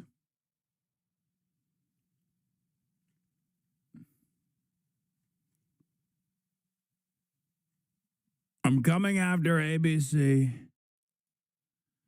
I can't believe ABC fake news gave Jimmy Kimmel his job back. The White House was told by ABC that his show was canceled. Something happened between then and now because his audience is gone and his talent was never there. Why would they want someone back who does so poorly, who's not funny, and he puts the network in jeopardy by playing 99% positive Democrat garbage? He is yet another arm of the DNC, and to the best of my knowledge, that would be a major illegal campaign contribution. I think we're going to test ABC out on this. Let's see how we do. Last time I went after them, they gave me $16 million. This one sounds even more lucrative. A true bunch of losers. Let Jimmy Kimmel rot in his bad ratings. ABDNC. It's no longer ABC. It's ABDNC.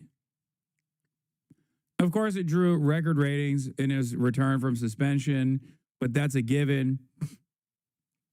But once again, Donald Trump like openly expressing his anger and resentment that they are not doing his bidding. That they are not doing his bidding. And what do you say? I mean, this like, I guess this kind of is like reminiscent of the petty grievances demonstrated by former tyrants, you know? It's just how I think when people have awesome power with no setbacks, with no checks whatsoever, they just kind of lean into this petty shit.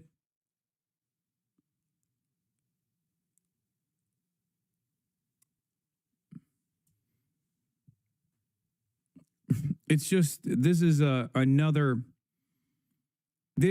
yet another instance of the Turkification of America. As I've talked about quite a bit, Erdogan, his first act in a country that doesn't have free speech anyway, was to literally sue cartoonists and satirists for depicting him as an animal, like putting his face on top of animals. Now he arrests en masse any kind of political opposition he sees fit, including active politicians that are very popular. So it takes a while to get there, but this is why I am very fearful, and this is precisely the reason why I was talking about the Jimmy Kimmel stuff in the way that I did, talking about the dangers of this kind of thing, no matter how silly it seems, while also hoping to bring more people, now that they are paying attention to the censorship regime, bring more people on board to help them recognize that we have tremendous corporate consolidation in the media, and there are certain things that you are not allowed to say regardless, and Jimmy Kimmel basically demonstrated that. No statements on Israel whatsoever in this circumstance, because it's like that is the one area that you can't really fucking speak out against. Even though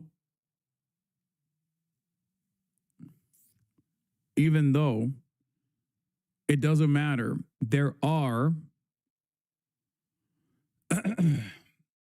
is a lot of motion in that direction, and it would be great for these guys to recognize that.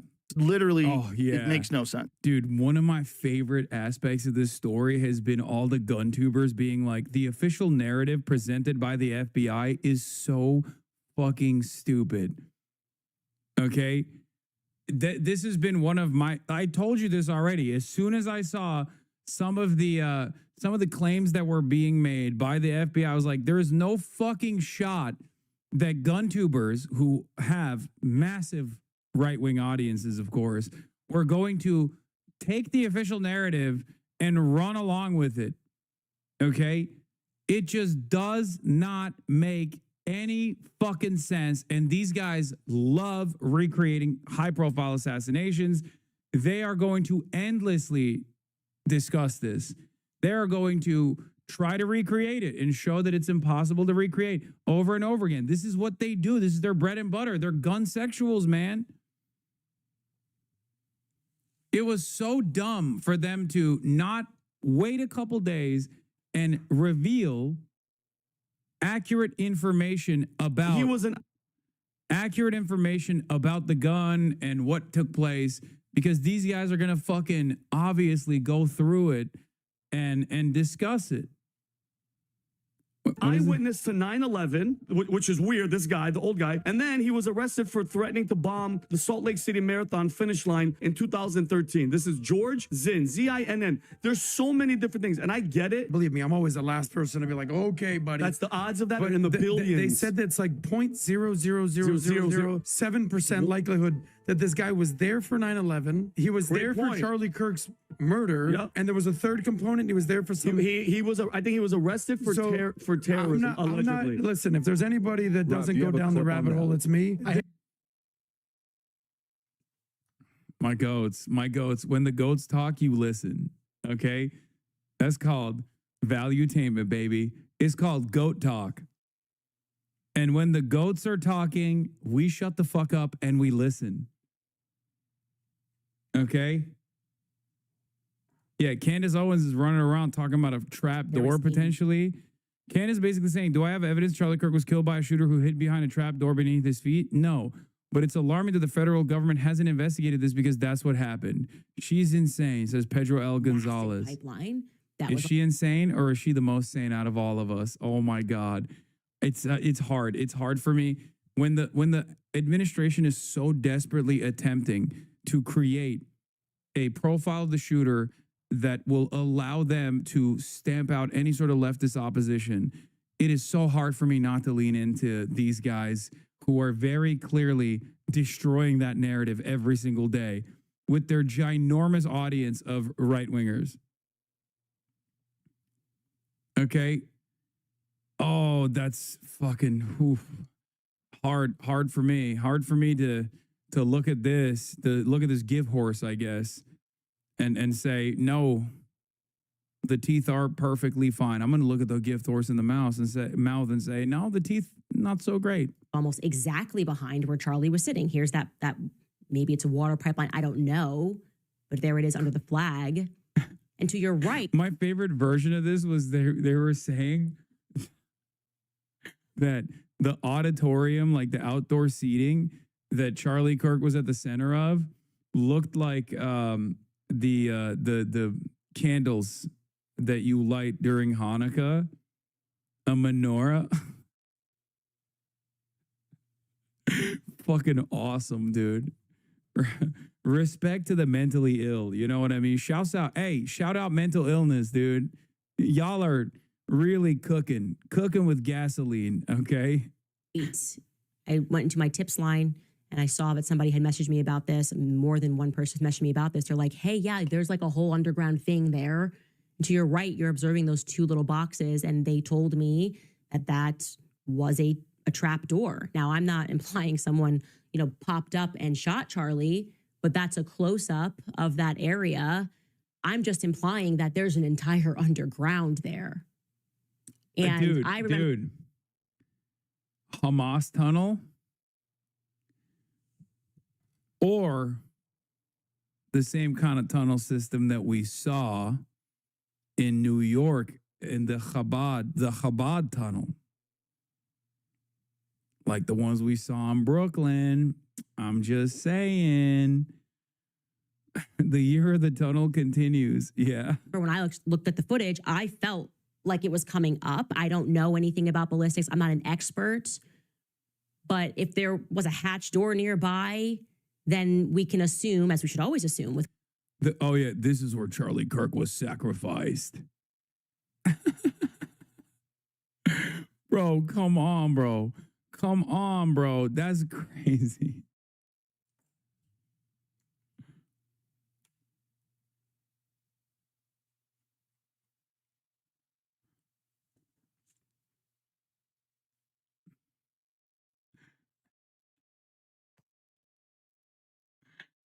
Oh, hell yeah. People have fucking lost their dang minds. There is not really much you can do in this situation. You know what I mean? Okay. All right. Let's keep it going. colleges, obviously stadiums, there's always an underground path. So I'm wondering if the federal government has explored the possibility that somebody could have been under Charlie and done that while everyone's looking around and thinking that a shot went off from here, if that was just maybe like decoy number 2 and actually Charlie was shot from beneath him, which then could maybe explain why there was no exit wound. Again, I'm theorizing because I have a right to. I have a right to think.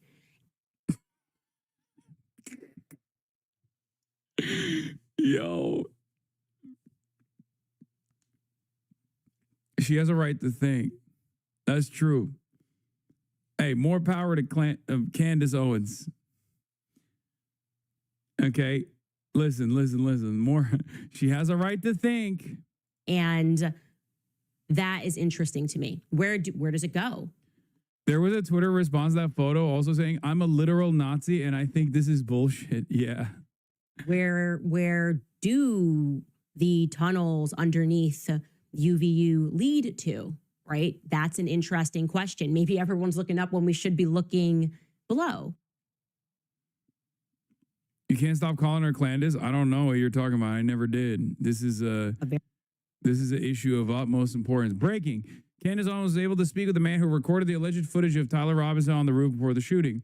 His testimony completely contradicts everything we've been told by the FBI. His footage was recorded just 20 seconds before Charlie Kirk's assassination, according to the timestamp. He allegedly saw the shooter holding a smaller firearm and believes Charlie was shot with a lightweight bullet. This witness also provided a description to law enforcement that was never released to the public. He says the assassin was wearing tactical gear, a face mask, and looked like a foreign agent. Wow. Very much, and maybe this is a poor way of saying it, a straight shooter said, yes, I have a training. And I don't want to give too many identifying details here, but this person himself has a lot of experience with guns and knows guns and, helps to train people in that sort of a capacity, and said that they observed that individual, the FBI saying that the shooter dropped onto the roof at 12:15 didn't make sense to him.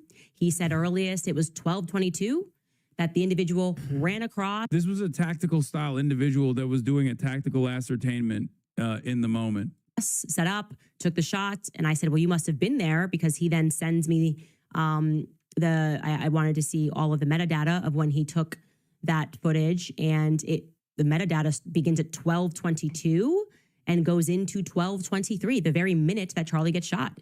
And he says, yeah, I saw the shot. I had just stopped recording about 20 seconds before the shot rang out. And he said that he told them a description of. I never saw coming to the whole deep conspiracy nature of the Trump supporters might backfire, gives hope in a weird way. Yeah, that's why I'm just observing. Not everything needs a reaction. Sometimes it's okay to just admire from afar. Okay? I'm just observing. I'm tactically ascertaining. I'm tactically engaging in the act of observation. You can sit back and observe sometimes, okay? That's what's going on here. What the shooter looked like, and it was not the description that the entire world received less than 24 hours later of this person, Tyler Robinson, wearing jeans. I said, was he wearing jeans? He said, no. Actually, this person was dressed in tactical gear and he was wearing a face mask. And he said, according to him, like I said, he has a lot of experience with guns, that this person looked to him like a foreign agent. I don't know if he's wearing all black, how he got that, but he said there's no... I believe him. He looked Israeli. Oh, it's awesome. Dude, the amount of mental illness I have seen about the Charlie Kirk stuff on the timeline, where the administration is like so desperately trying to create this perfect narrative about Trantifa, and these guys are like, nope, not even a little bit, not even a little bit. There is so much. Nope, that was definitely, he's Mossad. He's Jewish. I know, because he was wearing a kippah. That's right. It's pretty crazy. He was very certain that this person was skilled, knew exactly what he was doing, and was highly trained, like a highly trained assassin, so to speak, okay? Man, being white is so OP. Nazis will invent false flag to get you off charges. Oh, yeah. No, you saw what happened once they found out that he wasn't just any kind of white guy, but he was the type of white guy from like a MAGA-loving Mormon family. Everybody literally was like, oh, fuck. Oh, fuck. Oh, shit. Oh, God. We got to pray for his soul. We got to pray for his soul, man. Like, we got to pray for his goddamn soul. Okay, you understand me? It's amazing. That's all it took. He then says something else. As soon as George Zinn got arrested and that started circulating, he ran to someone on campus and said, this is the wrong person. I observed this person with my eyes. You have the complete wrong description. The person you're looking for is wearing tactical gear and is obviously young, because I watched him sprint back after taking the shot. I saw this with my own two eyes. And for whatever reason, that never made its way out that we can see of a description of a person wearing tactical gear.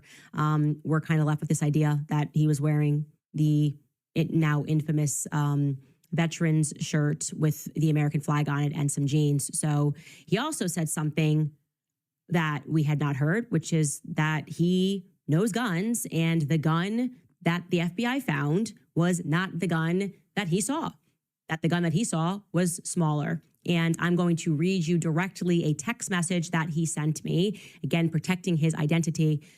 He said, watching the video of the impact, hearing the sharp crack instead of a big hunting rifle's boom, and seeing what looked like a shorter rifle platform, albeit with the absence of the shape of a standard 30-round magazine, the assassin may have used a 10 or 20-round magazine, only expecting to shoot once or twice. I would guess that he was shot with a Hornady V. No, I can't watch that, bro. That one has 5 million views.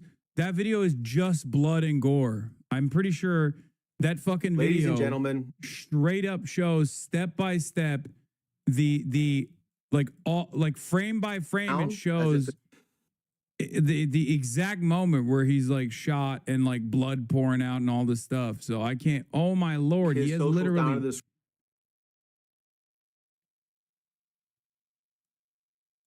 There's a photo of another random guy who's been shot as well, talking about how it has 5.2 million views in 2 days, though. I kind of want to watch it.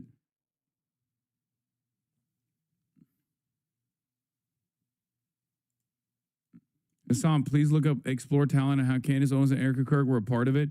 Erica also worked for Trump at 17. They opened a Christian ministry in Romania where they had kids going missing, which were mainly orphans. There's a crazy person in here. No, that is another thing that people are talking about.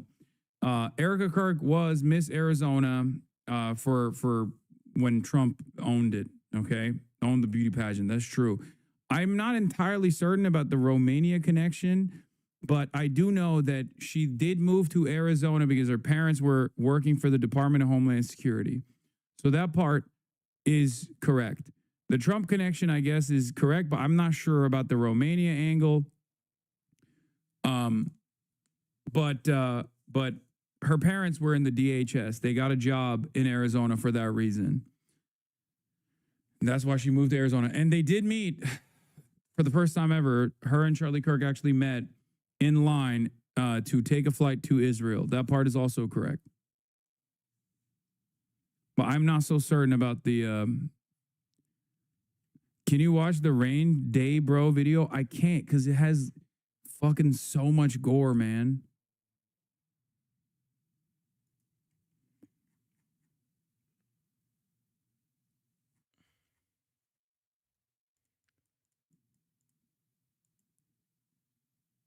I don't know what's going on. What was the additional context that made the weird cop speak Discord make sense? Oh, I watched Tyler Robinson talk to the police in like a accident, like in a car accident in 2022, and he does unironically talk like that.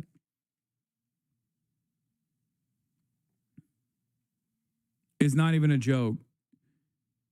It's safe after 6:30, or if you cover 80% of the vid and only show the dude talking. Okay, you know what? Fuck it. Let's watch it, dude. Fuck it. YOLO. This video has 5.2 million views in 2 days. Okay. Another GunTuber guy. His name is Range Daybro.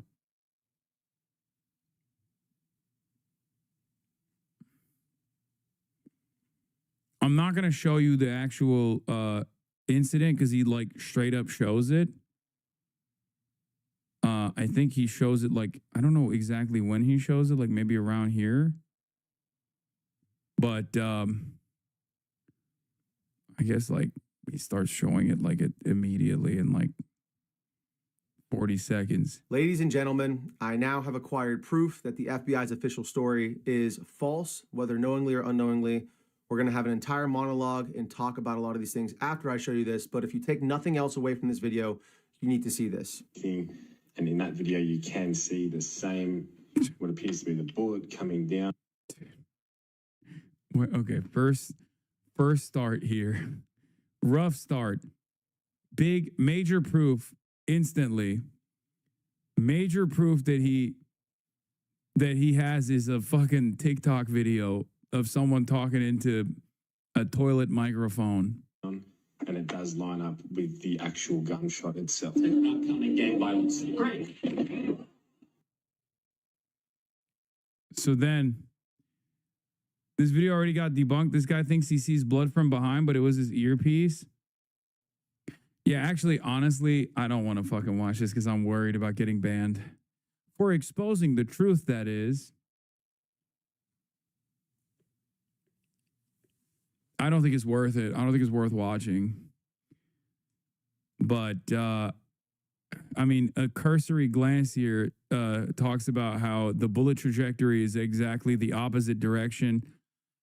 And that's his assessment, is that, like, there's a second shooter, and the guy that they got is a patsy. And most of it is actually showing the blood and gore and stuff. At 6:30, he shows a pic of the second shooter here. We'll just show Ladies and gentlemen. He believes that there's a second shooter, okay? He believes that there's a second shooter, and that part starts here. Charlie Kirk. I want to take a look at this photo next. This guy's talking about this bush up here in the top left of this photo, and he zooms in on it, and he's stating that it does look suspicious. It does look suspicious. It looks like there is a person right here, and it looks like there is a rifle right here that the person is holding. A hand here, support hand, sort of very blurry image, but you can clearly make out that this is not just a bush. This is a human skin tone right here, and this correlates with human head and hair. And does he actually go back to the shooting at all? No. Okay, from this point on, he doesn't show a rifle in the exact kind of crucifix shape of an AR-15 with an optic on it mounted up. So good on this dude for finding this photo and looking for, like he said, hours of going through photos and videos until he saw this. this would 100% line up with the actual shot that we've now proven was not taken. Shouted to the set, please close the fridge. Thank you. How the fuck did that fridge open? It was open this whole time. What the hell's going on? Mossad!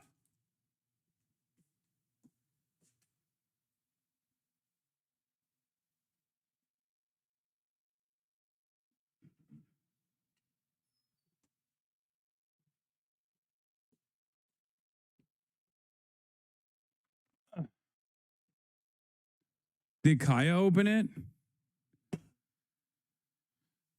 Did Kaya open the fridge? Was there a tunnel underneath? Anyway, let's continue. The front was taken from the back side of Charlie. This would line up exactly with that bullet trajectory and the entry and exit wound that we exhibited that we saw here on camera. I like that he put the little shooter up there.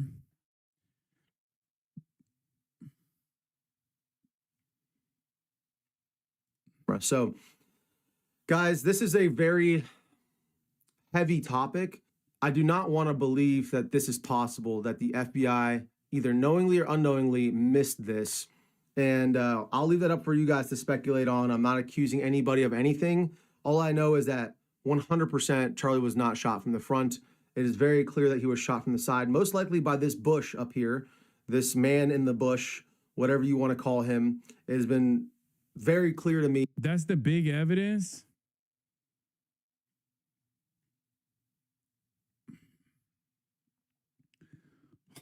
God. Let him cook. Let him cook. Let him cook. Let him cook. Let him cook. Yep. Let them cook, baby.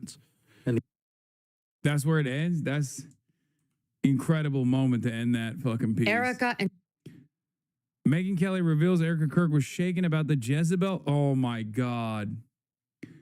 Ain't no fucking way, big dog. Are we for real right now? This is another narrative, a third shooter. This time it's witch talk. Oh my God. Jezebel, the famous feminist blog, wrote an article a couple weeks prior to Charlie Kirk being shot and killed about how they went to Etsy and got a bunch of witches to do a curse on Charlie Kirk. Or was it, 2 days prior? Sorry, not even, ooh, goddamn, that's even scarier. Not even a couple weeks prior, 2 days prior.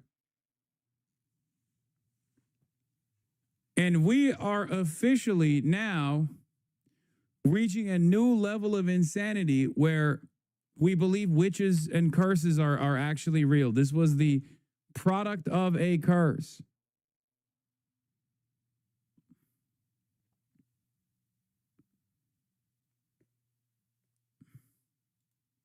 What is this? Did y'all know Erica Kirk is banned from Romania because of her evangelical group is accused of trafficking children out of Romanian villages? Birds of a feather, I suppose. Have any of the 16,000 users retweeting this or 129,000 liking this post, which claims Erica Kirk is banned from Romania over child trafficking allegations, bothered to check whether it has any basis in truth? Because I have, and it doesn't. It's totally made up. Yeah, the part that is not made up is that they actually met on a trip to Israel. The part that is not made up is that Erica's parents got a job at the DHS, Department of Homeland Security, which is why she moved to Arizona, as I told you. And the part that's not made up is that she was also Miss Arizona.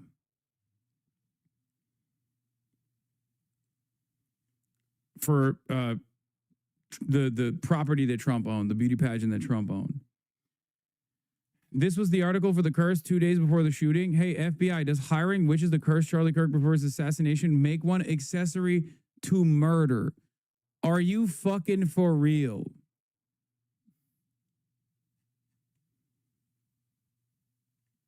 The article was revealed 2 days prior, but I believe they hired the witches like a couple of weeks prior to the article's full publishing. Okay? But because we have become even more insane in every direction, okay? Insanity, much like violence and much like gun violence, is a bipartisan thing here, okay? Being susceptible to misinformation is bipartisan. Insanity is also bipartisan, and that's why there are so many different conspiracy theories flying around, but this one has to be the best one, honestly. The idea that like witches are capable of killing people with curses is so medieval age coded. Like I used to joke about how like we're becoming medieval peasants. Like we have the brain of a medieval peasant, but this is unironically medieval peasant shit. Charlie Kirk heard about these curses. We're gonna have to unfollow, can't jeopardize the coven. Okay, I'm sorry. To witch talk, I know there's hella fucking Wiccans in this chat. I know you have cast protective spells over me, and I love you for it. Keep up the good work, please. Okay, keep up the good work.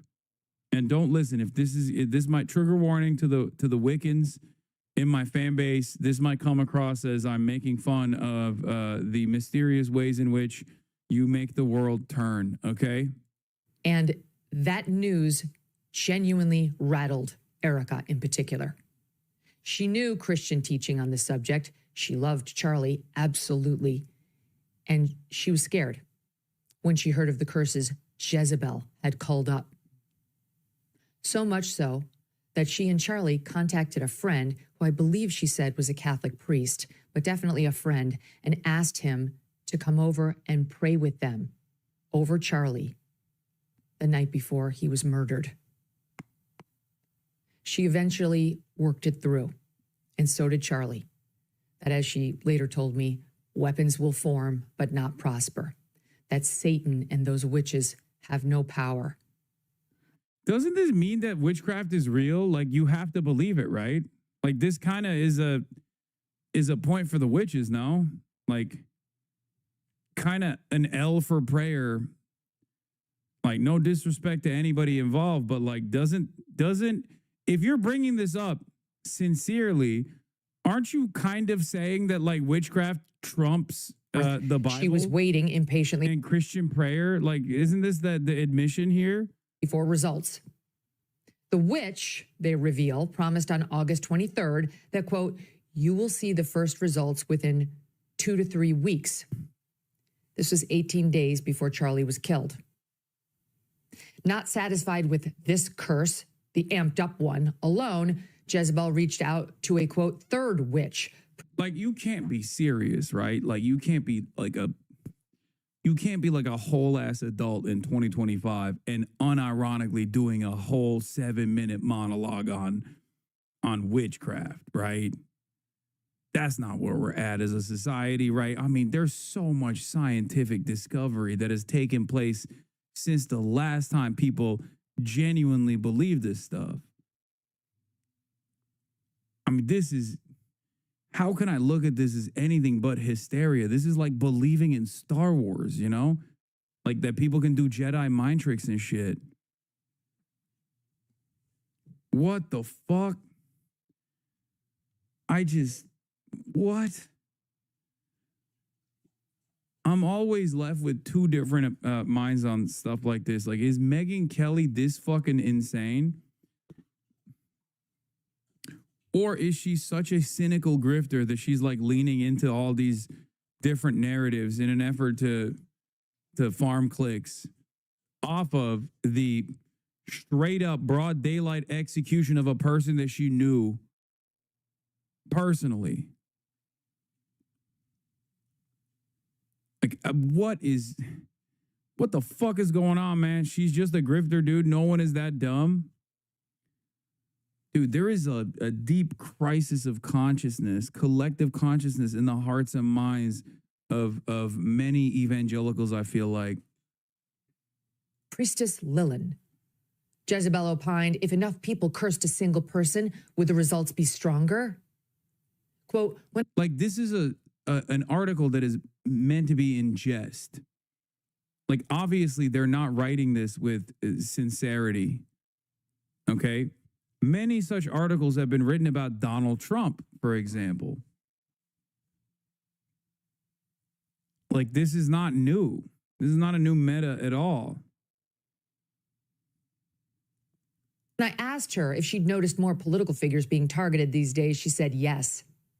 The next day, Lilin sent the Jezebel writer proof of the hex she had cast, quote, a photograph in flames, the edges slowly curling inward, engulfing Charlie's ridiculous, scrunched up little face. She whispered, I imagine, writes the Jezebel reporter, trust the unseen. Chills, writes Jezebel. Like, do I get arrested for not taking this seriously now? Is that like the next meta? The Trump administration is going to put you in jail if you think witchcraft related articles are not serious. Like, is that where we're headed towards as a society? Is this the good direction?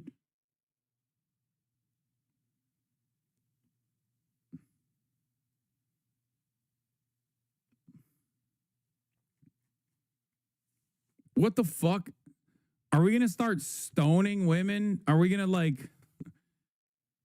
bind them with massive stones to see if they float? And if they die, then, I guess. But if they float, then they're a witch. Like that type of shit. The Salem witch trials, burning women at the stake.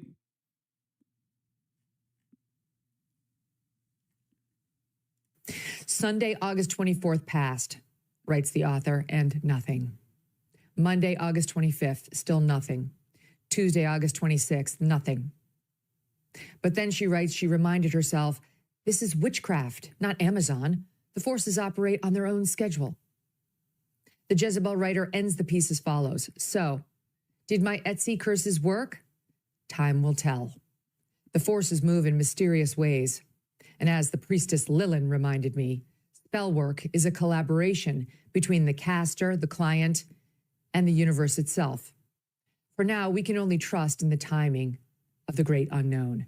To you, Mr. Kirk, may the rash come swiftly. 2.5 weeks after those curses were requested and cast, 2 days after Jezebel published that article, Charlie was killed by an assassin's bullet. I know what you're thinking. This is a bullshit Etsy curse. Why are we spending time on this? I'm going to get to that in a minute. Stay with me for now. After the shooting, Jezebel took down the article, quote, on the recommendation of our lawyers. They underscored that the piece was meant to be humorous, intended as satire, and that they made clear they wished Charlie, quote, no physical harm, which is not the full story now, is it? At the same time, they said of the article, quote, we stand by every word, which means they did want him cursed. They wanted everyone to hate him. They wanted it to be powerful, and they wanted Charlie, quote, punished for years of regressive rhetoric. They also made clear that taking down the article was, quote, driven by an abundance of caution for our staff. You see Megyn Kelly's brand of medieval peasant brain across the right influencer world. Tucker Carlson was sleeping in a bed with all his dogs and woke up to find some scratches on his body. His conclusion, he had been assaulted by demons. People used to believe the internet would usher in a golden age of reason, but instead it's ushered in a golden age of medieval peasant brain. Yeah, no, we are fully in the throes of medieval peasant brain. Like, this is the most medieval peasant brain we've ever been in modern time. Oh my God.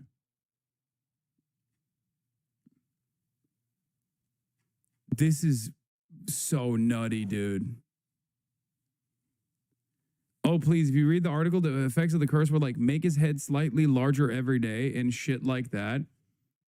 I don't need to read the article to know that the Jezebel franchise did not actually successfully put a fucking evil hex on a prominent political commentator, okay? It's the fucking Jezebel. It's like getting scared of an Onion article, okay? What the hell? Like, yeah, it's a fucking satirical feminist blog. What are we doing, you know?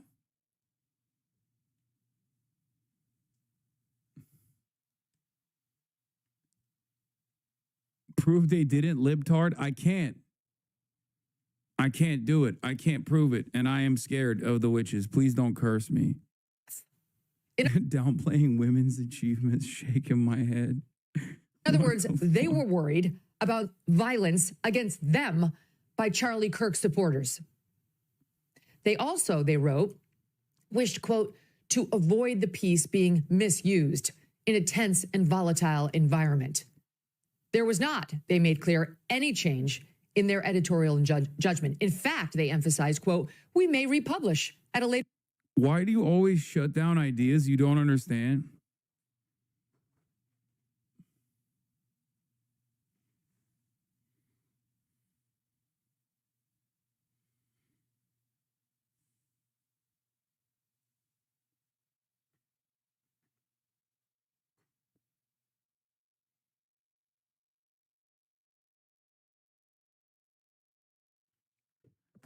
That's bait, right? I don't know. Ithantium. Like, understand what? Witchcraft? Like, you unironically are like, why don't you understand witchcraft? Like, you're saying Etsy witches killed Charlie Kirk. Like, straight up. You are saying right now to me, in all sincerity, this is not rage bait. You have one option to pull out right now. I'm giving you the exit ramp.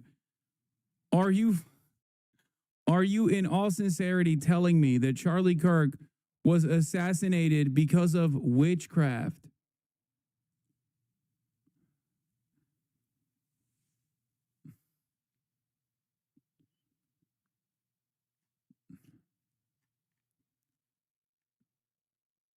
It's not letting me send my messages. I was joking. I'm sorry. Oh, Jesus Christ.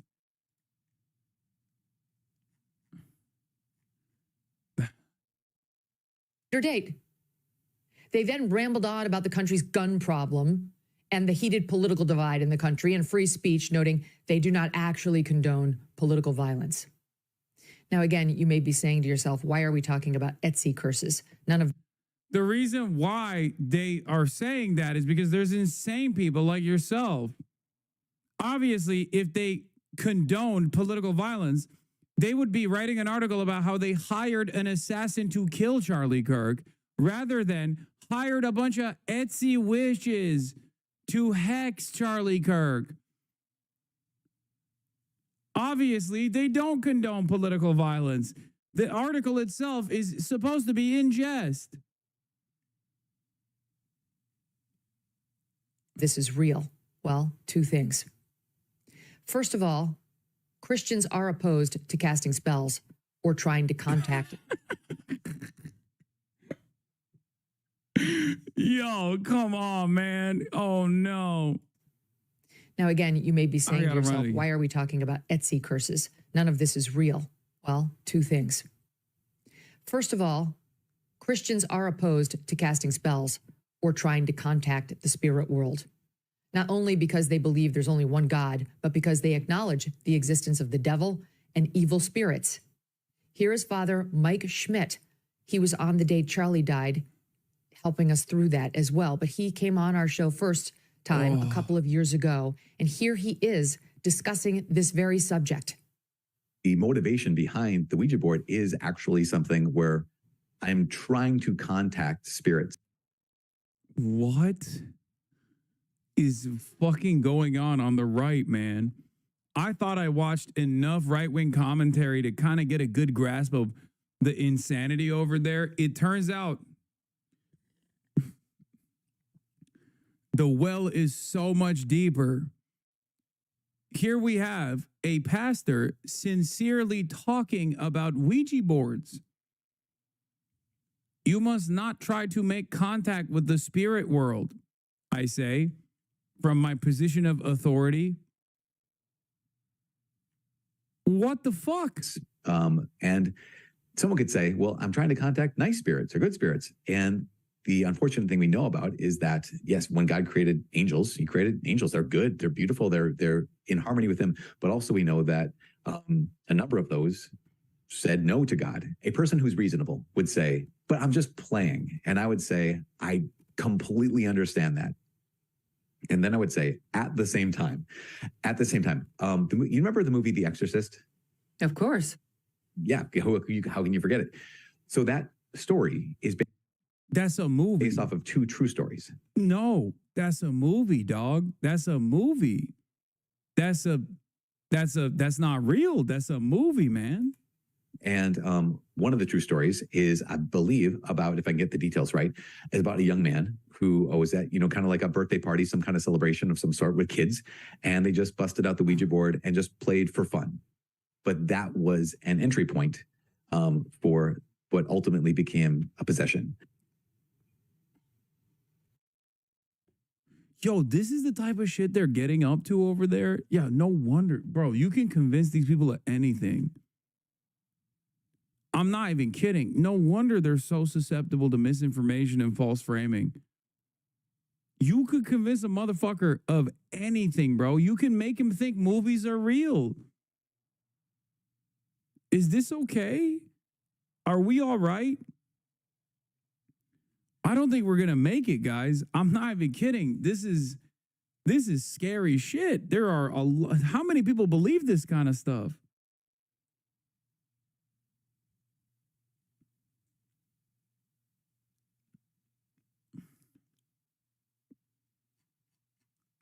What the fuck? In other words, you're playing with fire, messing with this stuff. There actually are demons in this world, calling up the spirit world. You're disrespecting the believers in your community, bro. As a Muslim, we believe into witchcraft, not the magician of Oz ones. But come on, the fact that we know a lot of our era doesn't mean we know or can explain everything. So we need to remain humble. Doesn't mean to believe any freaky statement, but just like, okay, I can't prove it's unrelated, but I'm okay you believe that. No. There's a limit to that. This is my limit. You've arrived at my limit, okay? I've never shit on someone for believing in God or, holding on to their faith in the spiritual journey, all this stuff, okay? But there is a limit to it. Once you get into the realm of demons and spirits and like a guy touched a Ouija board one time and the devil came, that's insane. That's an insane claim, man. What about jinns? Yeah, bro. I was afraid of jinns when I was a baby, okay? When I was a child. When I was a kid, when I was a little kid, okay? That's when I was afraid of jinns. I'm 34 fucking years old, man. What is happening? You live in a boring reality? You used to be more chill about this?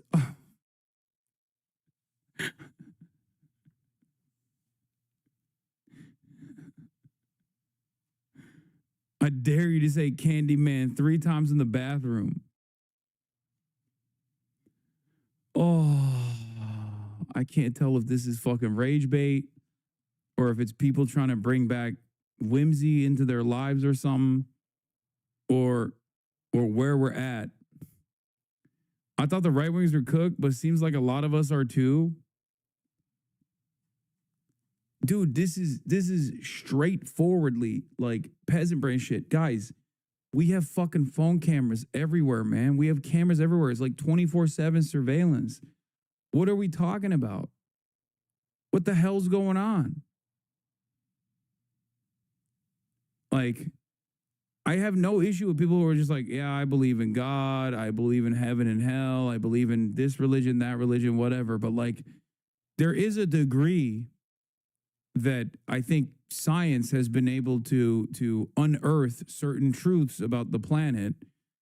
And I feel like when you move into the direction of like witches doing hexes and stuff, it just, it kind of strikes me as believing in Santa Claus and the Easter Bunny.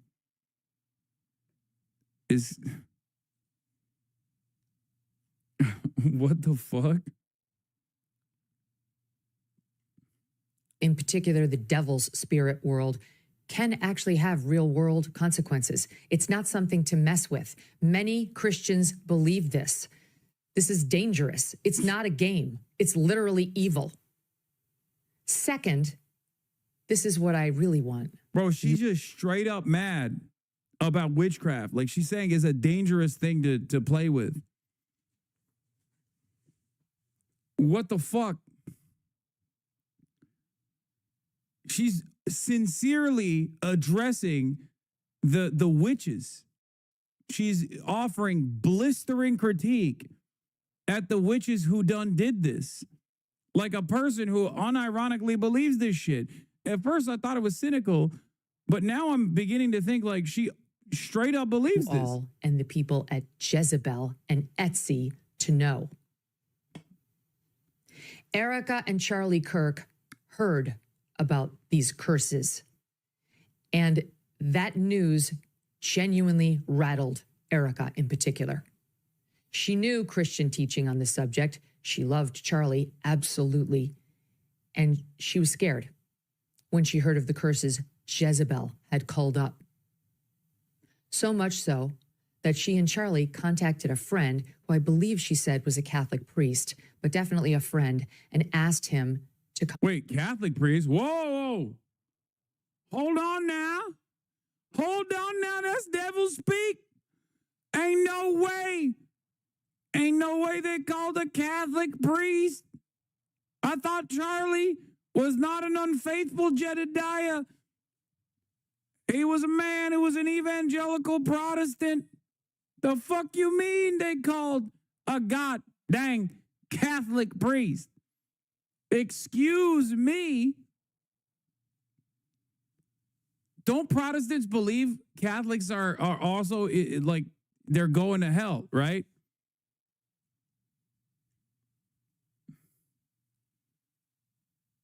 I thought Erica was initially Catholic and then became evangelical. Now I'm suspecting that there was devil worship happening in this home. Is she still Catholic? What's happening? What the hell? Goddamn papist!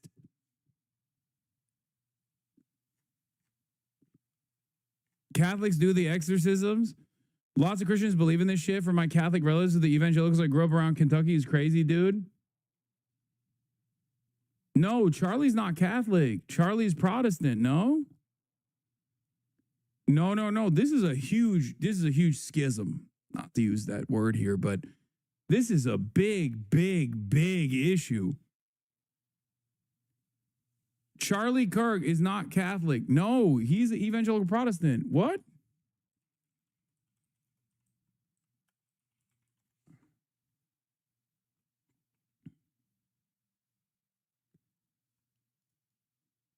Angelus, Charlie Kirk, to California bishop. I'm this close to becoming Catholic.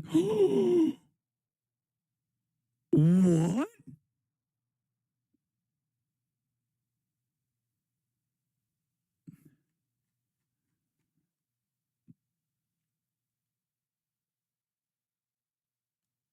To this day, I experience a special kind of joy when I learn someone decided to become Catholic, whether they be a celebrity or someone I know personally.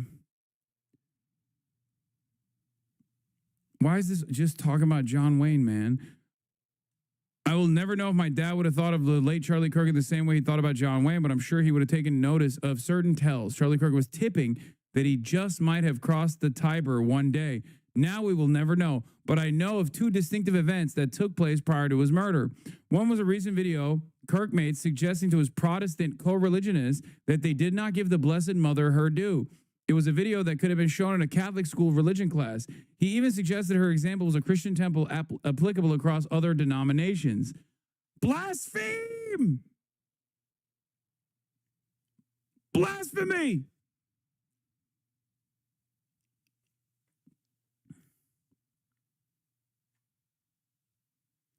Instead of Mossad doing it for leaving Israel, it was Kenneth Copeland for leaving evangelicalism.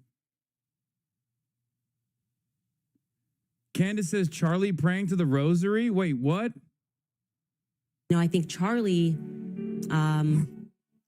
was definitely on the brink of changing some of his perspectives. And I can tell you factually, Charlie was praying the rosary. Charlie was going to mass. One of my last conversations with Charlie was me joking with him saying, just make the last step, okay? You are, I said specifically, you're too smart to be a Protestant. Just take the last step, Charlie. He says, ha ha. Speaking about Mary. And typically when those steps start taking place. We saw this last week, but I didn't understand the significance until I saw another article talking about Charlie Kirk potentially taking the next step towards Catholicism, which is unacceptable. He was this close to losing the divine grace of God. What the hell?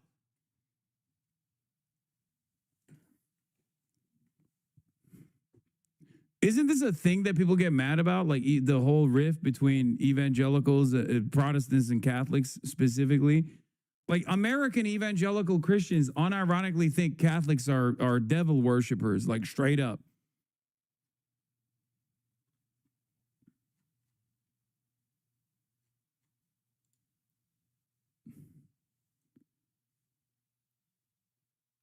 What if this was the shooter's motive? We worship the saints, which is blasphemous. Blasphemer!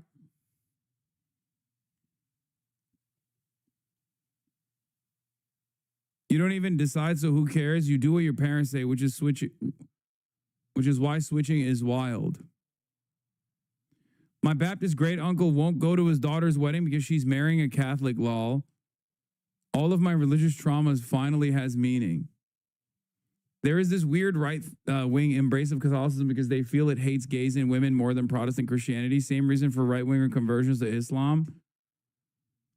I don't get it because, like, most normal Catholics that I know spend most of their lives shedding the Catholic teachings that they've experienced. And it's almost like that Catholic conversion is like for the specifically for the zealotry of a convert, where they just straight up, like, have they met normal Catholics? The fuck? Converts are always freaks? Oh no, always.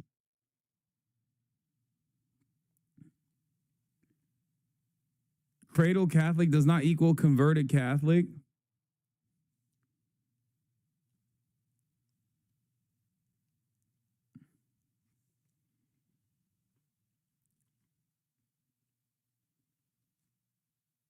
Catholicism teaches you to hate yourself and God hates you. It's probably the least fun religion, Lamau. Always wild when people switch. I mean, there's some really cool, really metal parts about Catholicism, but I don't think that's the reason why people fucking switch. You can't convert to Catholicism. You have to go through a life of shame and pain first. Sorry.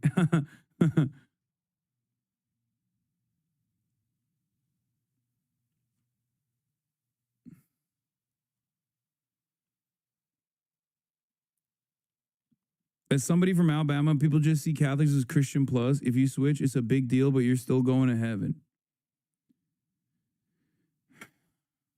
This is him saying why he's not Catholic. I have three major theological disagreements with Catholicism. It's not a mystery. I talk about it publicly. The first of which would be the infallibility of the Pope and the whole process and the idea of the Vatican.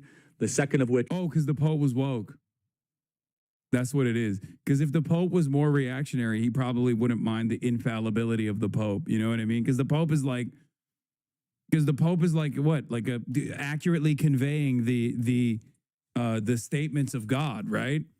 So when you got like a woke Pope, a lot of Catholic converts hated the woke Pope for some reason. And it's like, bitch, you just started. How do you shit on the Pope? It's like the one thing that you can't do. Anyway, let's keep going. Is Mariology, and the third of which is just less important, but it's transubstantiation.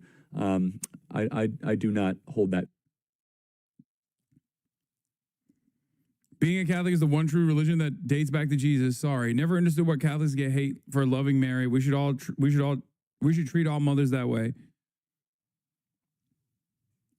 He sounds pliable. If he would have been in here a few years ago, you could have got him to take the Shahada with the rest of us. Yeah.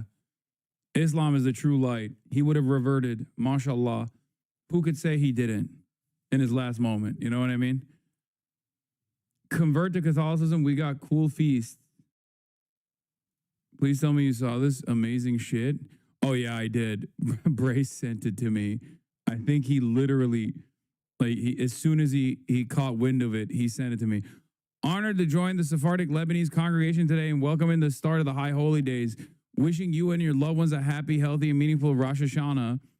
My fucking goat, dude. He is so sick. He's such a G. He is so fucking swagged out. That is drip, dude.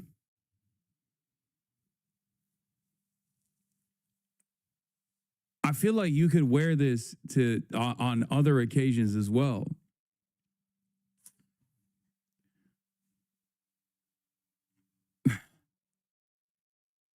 You will never have sauce like this? Never. This tweet basically sums up Catholics. Yeah, I read this before. Every lifelong Catholic I've ever met is like, I think we're supposed to give this food to poor people. And every adult convert is like, the Archon of Constantinople's epistle on the Pentecostine rites of the Eucharist clearly states women shouldn't have driver's licenses. This account is one of the most annoying fucking centrist liberals and hates me, but this was an absolute banger. One of the most annoying liberals on the platform. Like, just such a shameless little fucking libtard in general. But sometimes, you know, when they bang, they bang.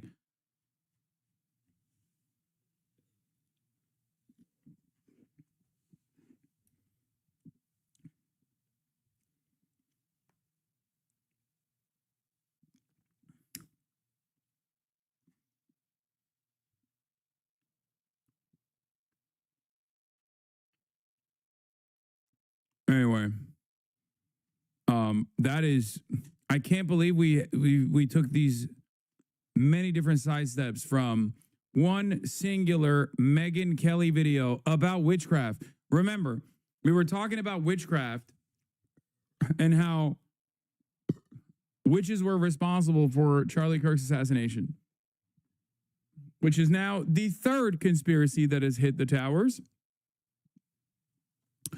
And it's fucking awesome. Congratulations to the Christians.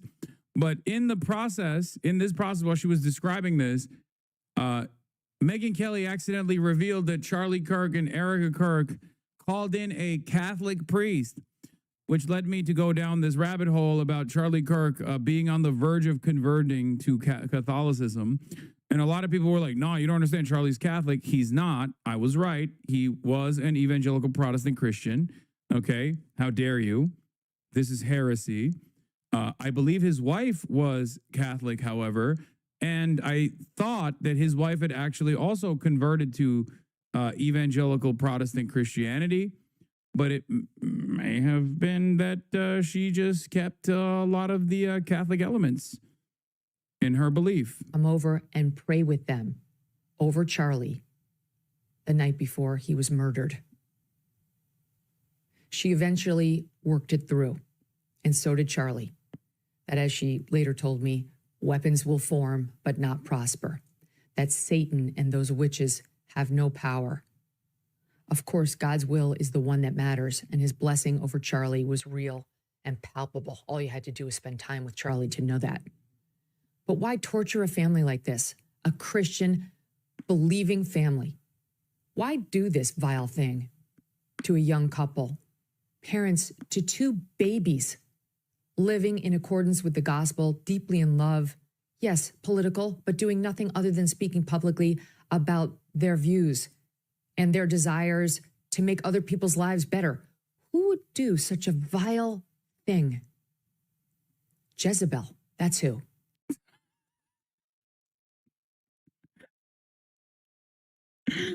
I can't believe she made a 7-minute and 33-second video about a feminist blog jokingly hiring Etsy witches to put a curse on Charlie Kirk, and she made it seem like this was somehow responsible. That's crazy. Oh my Lord. Oh my fucking Lord.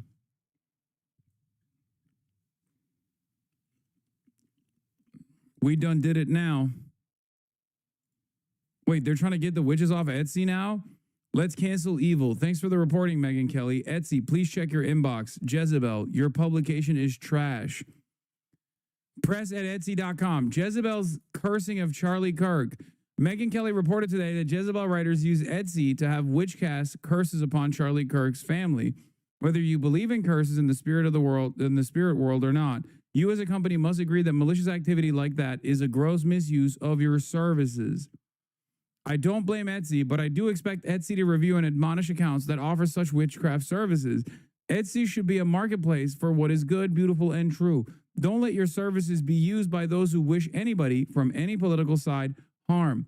Tim Anderson, pastor.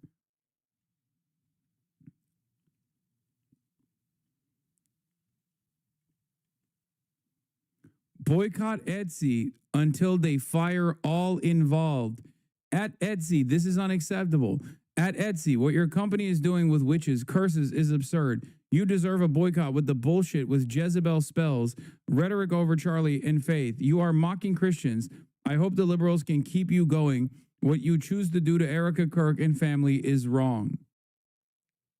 Amen. I like at Etsy, but in good conscience cannot support a company that allows garbage like this on their site.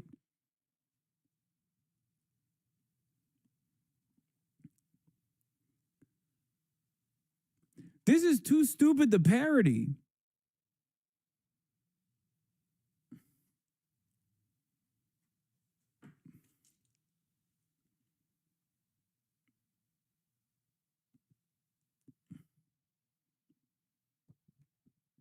Do they not realize how many Mormon moms with cry cuts have Etsy shops? Are you starting to understand American atheism? I'm just confused because, like, maybe I was sheltered living in big cities when I was growing up in Turkey, but I unironically feel like, weirdly enough, Muslims are more chill about, like, insane shit like this. I'm not even kidding. Horrifying. This Etsy witch is offering a horde of 5,000 demons, most powerful revenge spell, curse, demon, magic, dark spell, vampire spell, psychic reading. It's time for witch trials for Charlie.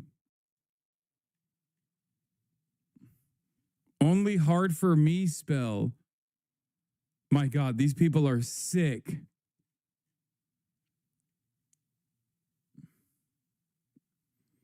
Nah, evil eye is pretty real in the Muslim communities. Brother, I have evil eyes as well, okay? Nazar, or like a modest belief that people might wish ill upon you, so you have like a safeguard, is nothing in comparison to like losing your mind over witchcraft like this. And I'm not even saying that it's like not a thing. I'm not even saying that people don't behave that way in Turkey. I'm openly and readily admitting that maybe I'm oblivious to it. Oh, the thing I can oh yeah, kurşun döktürme. Oh my God. Oh my God. You just unlocked a fucking formative memory. Oh my God. Lead. Oh my God. Oh my God. I totally had forgotten about this. My parents, when I was growing up, there's this ritual where they will melt lead over the head of whoever they want to literally take away all the bad juju from. And I fucking hated that process. You just unlocked childhood trauma that I had just that compartmentalized in my brain. Oh my God. I'm Assyrian. We call it Rusus. They melt lead over your head. Like an old, scary, demon-looking lady comes to your house and they put like a fucking veil over you, like sheets over your head. And then they take lead and they melt it. And then they switch it from like one container to the other over your fucking head. And it's supposed to protect you. Yes. Mylodomancy is a technique of divination using molten metal. Typically, molten lead or tin is dropped into water. It can be found as a tradition in various cultures, including Austria, Bosnia, Turkey, Czech Republic, Germany, Finland, Estonia, Latvia, Switzerland. Some versions have been found to have potentially harmful effects on human health. Lead, or more recently tin, shapes are melted into a ladle over a flame, and the molten liquid is then poured into the water. The resulting shape is either directly interpreted as an omen for the future or is rotated in a candlelight to create shadows, whose shapes are then interpreted. The shapes are interpreted symbolically, for example, a bubbly surface signifying money, a fragile or broken shape, misfortune. The shape of the lead before melting can refer to a specific area of one's life. I don't think this is a Muslim thing. I think this is more so like a Turkish thing, potentially.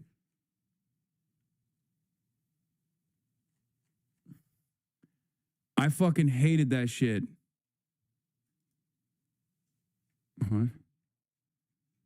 Elon Musk is no longer following Charlie Kirk. Oh my God.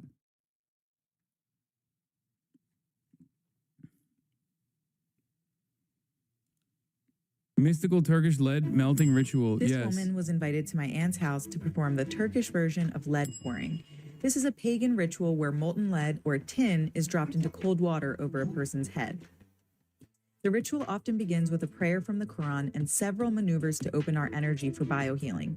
After this stage, we were not allowed to cross our arms or legs because that would impair the flow of energy. Your PhD having parents did that to you? Yes, bro. They're fucking nutty. People can be nutty, even if they're brilliant, even if they're very well read. That's what I'm saying. Do you not understand?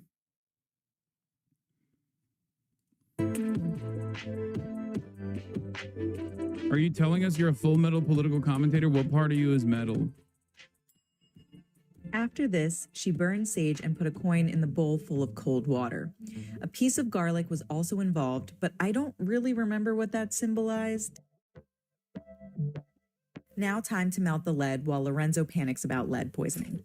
When it's liquid, we put a blanket over low and prepare to dump the Yeah, they molten put a metal blanket into over your cold head. water and interpret the shapes when it cools. Straight lead. In a nice ladle. Yeah. To be honest, you missed 1/3 of the American populace fearing its children were becoming demonic when Harry Potter arrived. To be honest, I think you just overcorrected when you left r/atheism spaces. Ask Caroline about it. I'm not even exaggerating. I've heard this before, yes. And then the lead's going to go in the cold water and she's going to read the shape.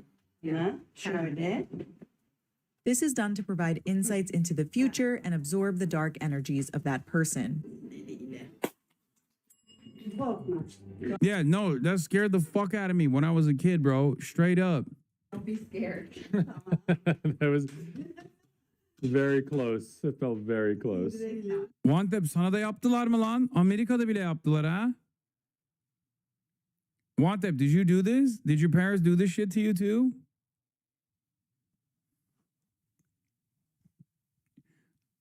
Yok, babaannemin evinde görmüştüm ama. Oh, he says it happened in his fucking grandmother's home. Bro, this shit was so scary. Oh my God. You don't understand when you're a kid. You don't understand when you're a fucking kid and you're under the covers like that. And then like you're just hearing the lead drop into cold water. That shit is terrifying. I hated this shit. I hated it so much I forgot about it until that one chatter brought it up. That's crazy.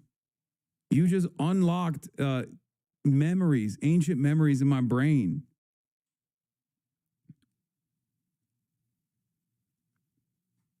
That's wild. Anyway, what a fucking crazy time to be alive, man. Thank you. Bernie Sanders talking about there are two Americas. All right, old man. Fuck. There was some other shit I wanted to talk about. Oh, yeah, we got Ukraine news as well. But before we get to that, look at this. The White House hanged photos of every president. And when it came to Joseph Robinette Brandon, they did some petty shit that I have to admit is pretty funny. Let's take a look. Trump's latest renovation of the White House is underway, but this time it's a new step that takes a dig at his predecessor. Along this colonnade that stretches by the Rose Garden that ultimately leads to the Oval Office, there's a new video that the president's aides posted today of what they have dubbed the Presidential Walk of Fame. There are gold letters above it, and there are these gold frames with each containing a black and white image of all the presidents that came before President Trump. As it stretches down the line, you see Democrats and Republicans alike, from Jimmy Carter to the Bushes to President Obama. But one president... That's the craziest dig, because, like, these guys used to hate Obama because he's black and therefore the Antichrist. And they even gave Obama an official portrait.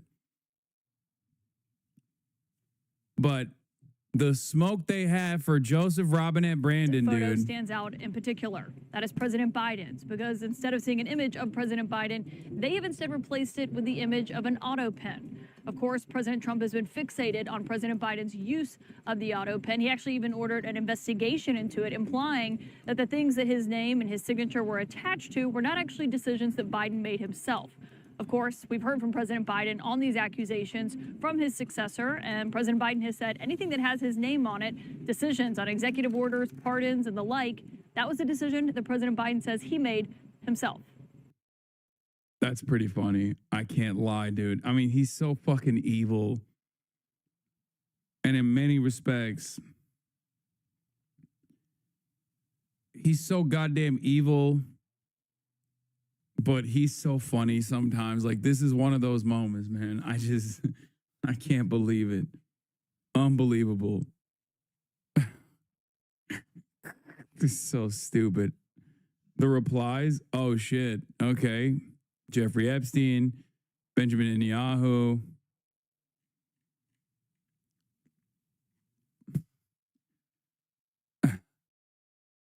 So stupid. Did you see Biden recently? Yes, I did. Clearly, he would have been perfect as president. A lot of you guys are being really mean about my big, beautiful president who looks completely there. Okay? Maybe we should try again in 2028. Trump, after all, Trump got one. Why can't Biden? You know? There it is. That's the real reason why I forced Kamala Harris to lose the election with my commentary, because I could not let it go.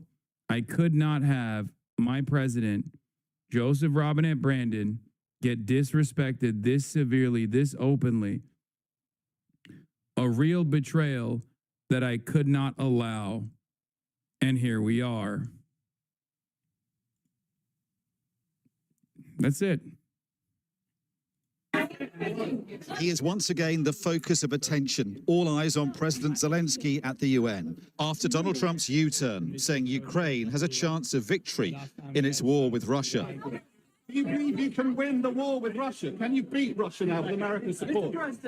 Whatever Trump is saying, though, Ukraine's leader was reserving judgment.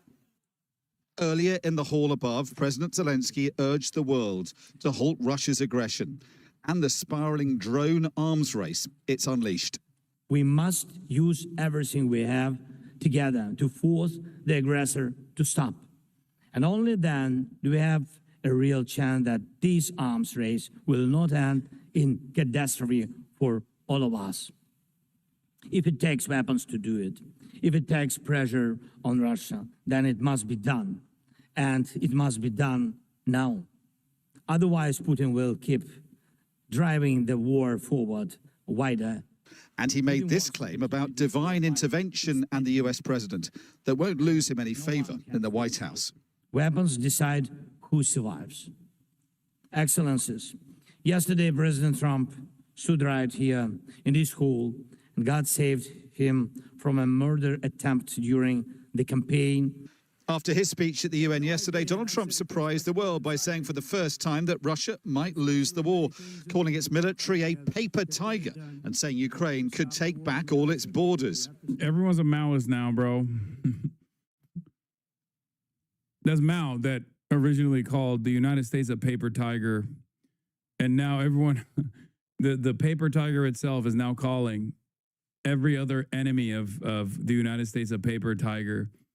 Not that people know that. I'm pretty sure people don't understand that that's like a initially Donald Trump's apparent pivot on Ukraine is the talk of the UN General Assembly, but Western diplomats are urging caution. This president has been so erratic on the conflict, they say.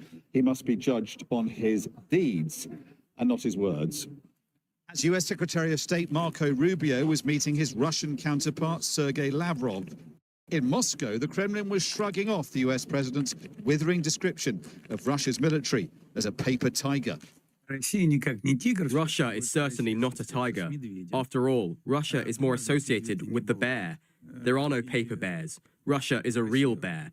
Putin has repeatedly and with varying degrees of emotion described our bear. You can recall this for yourself. Every UN General Assembly has its moment. This year it belongs to this man, the jihadi turned statesman and revolutionary new leader of Syria. Ahmad al-Sharaa finished his speech focusing on the other war of our time, the conflict in Gaza. We stand firmly with the people of Gaza, its children and women and all peoples facing violations and aggression. We call for an immediate end to the war. In conclusion, the Syrian story has not come to an end. It continues to write a new chapter. And it's just more Zelensky. Jolensky. Entitled Peace, Prosperity, and Development, and may the peace of God be upon you. For both Gaza and Ukraine, in truth, it's the same this year at the UN as any other. For all their fine words, it's what leaders actually do next that matters, if escalating conflict is to be averted. Dominic Waghorn, Sky News, New York.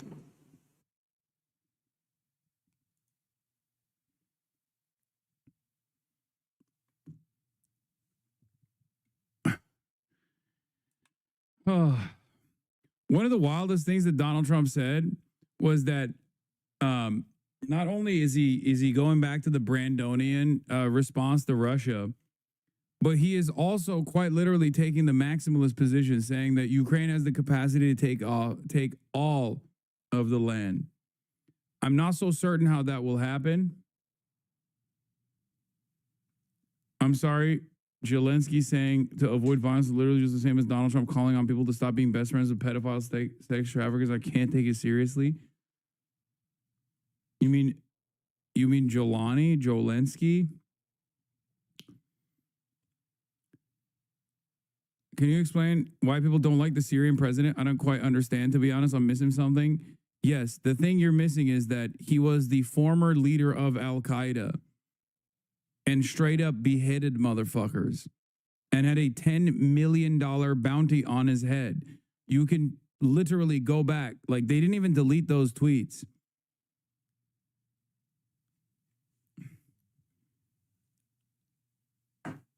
This is straight up correct, no matter which way you cut it.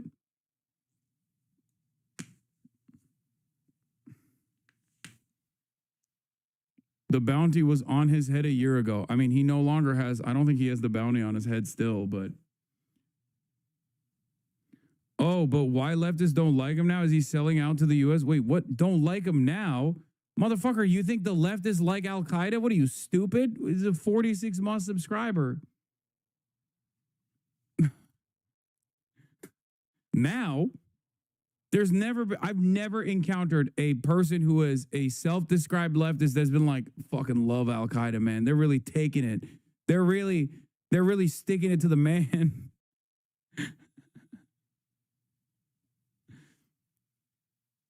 Sorry, not what I meant. Just I've seen more dislike for him recently.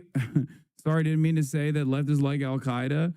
No, the reason why people dislike him is because, or didn't really talk about him in the past, is because he was the head of HTS, okay, a former Al-Qaeda, then an op to Al-Qaeda, Islamist movement, Islamist militancy in Syria, okay? But with a big push from Turkey and also all of the initiatives that America and Israel conducted in the region, basically undermining or at least like taking the attention that all of the Iranian proxies had in the region with decapitation strikes. They saw an opportunity to strike and take out the Assad regime, which was also very brutal in and of itself. And then in the aftermath of that, Jolani became the de facto leader of the Syrian government. Initially, it was supposed to be a transitional government and there was supposed to be democracy. It's not going to happen anymore. Now it's just he's the president. And everyone is like, he's an institutionalist. He shaved. He cut his hair. Let bygones be bygones. He is, he's only former Al-Qaeda commander. It's not that big of a deal. And now all of the same people are presenting, all the same exact people that say like Hamas is an Islamist, fundamentalist, jihadist group like ISIS and Al-Qaeda, which is already not true. Okay, it's a nationalist liberation group. Those very same liberals are spending every waking moment talking to us about how this guy is actually a reformed institutionalist. But Evan Hill has a great take on this. He says, I'm not sure we'll ever get a better summation of the forever wars than this. Decades of war and death only for Petraeus to address President al-Shara with honorifics at a think tank event. If you're a special ops Punisher guy, what have you even been fighting for? Salam alaikum, Sayyid Rais. Ahlan wa sahlan. And Sharaf Nasadi. Not the first time Al-Qaeda and CIA has done a collaboration in New York, if you know what I mean. Hey, yo, I'm just saying. They had some crazy collabs, you know?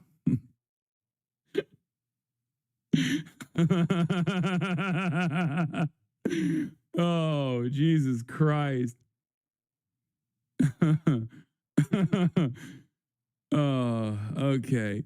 You're acting like this was the intended outcome of U.S. policy. Much like Afghanistan, Syria ended up in a place it is, with U.S. policy suddenly finding itself able to accommodate supposedly anathema movements in spite of 24 years of Washington's conventional wisdom on Islamism, jihadism, and terrorism, not because of it.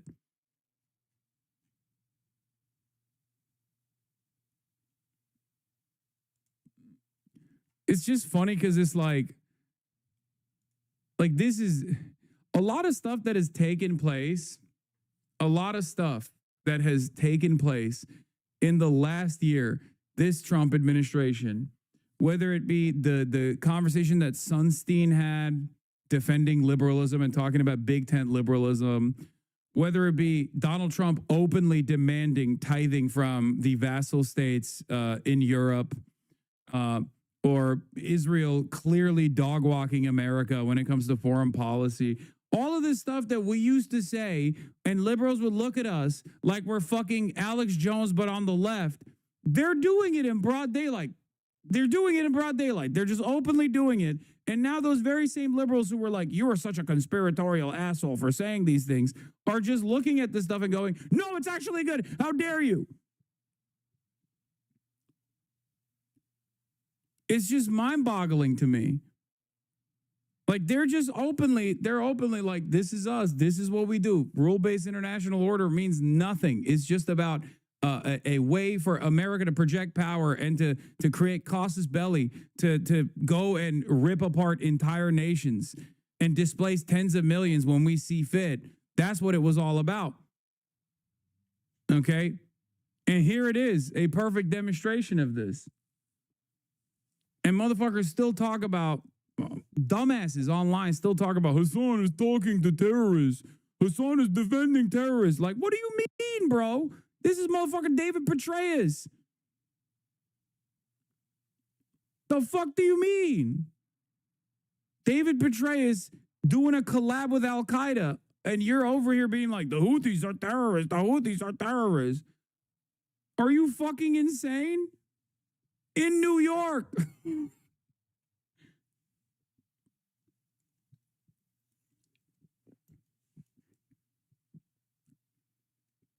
Yeah, here's the U.S. Embassy in Syria in 2017 offering. We remain committed to bringing out AQS figures in HTS to justice. Mohammed al-Jablani. So many people don't even know this, too. They just think like, they just don't know. I've had a conversation with like normies about this shit. where I'll be like, did you know this guy was Al-Qaeda? And they're like, what? They can't believe it. They're like, that's unbelievable. I know it doesn't matter, but it was Al-Qaeda, not ISIS. Either way, he's not the person I'd pick either, but he's the person we have, and he doesn't Al-Qaeda. He hasn't done Al-Qaeda shit yet. He's reformed, man. He's reformed. It's just funny because, like, I'm talking, first of all, I'm talking more so about the designation and how these groups are utilized in the region for destabilization, okay? And how, like, even Israel in Gaza has worked openly with ISIS affiliates, right? They have no issue working with ISIS affiliates. Israel has also collaborated with ISIS or ISIS affiliate groups in Syria, right? But then October 7 happens and they're like, Hamas is ISIS, Hamas is ISIS. Like, what the fuck am I supposed to do with this information? Sometimes it feels like I'm the only motherfucker that doesn't like ISIS or Al-Qaeda. You know what I mean? It kind of feels like the CIA, the American State Department, the Israeli government, they don't actually hate ISIS at all. You know what I mean?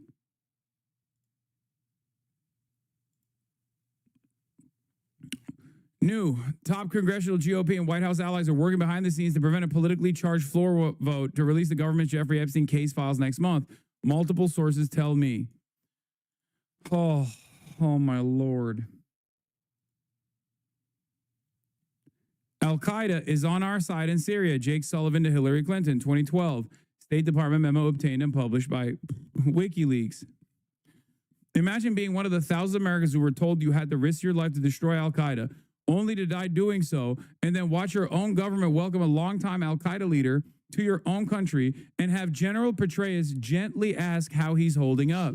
If you don't understand that America's fucking war on terror was simply for it was blood and soil politics, and it was simply for material gains for the super wealthy in this goddamn country. If this image is not a wake-up call for you, I don't know what the fuck to tell you. You're a dumbass, okay? All of the racism that you're hopped up on is the only thing that keeps you going.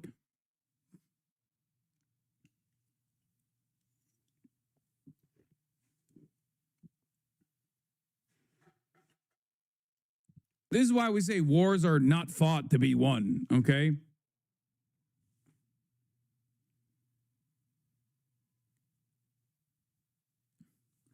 Can you explain why Hamas, a resistance group, while Al-Qaeda is considered terroristic, both are consequences of imperial action?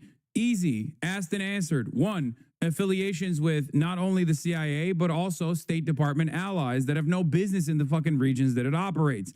2, a colonial interest in taking over territory that it does not belong to Al-Qaeda or ISIS, okay?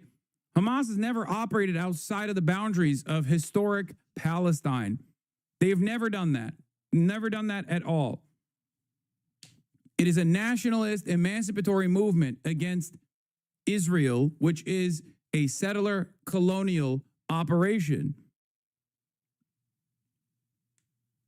Al-Qaeda and ISIS, on the other hand, have grand ambitions beyond like, I don't know, resisting against, I don't know who the fuck they would be resisting against, honestly. They love doing terror attacks in the Western world. They want to build an Islamic caliphate or some version of an Islamic caliphate. And they just prop up wherever it is in the best interest of the United States of America to have an enemy that they must squash.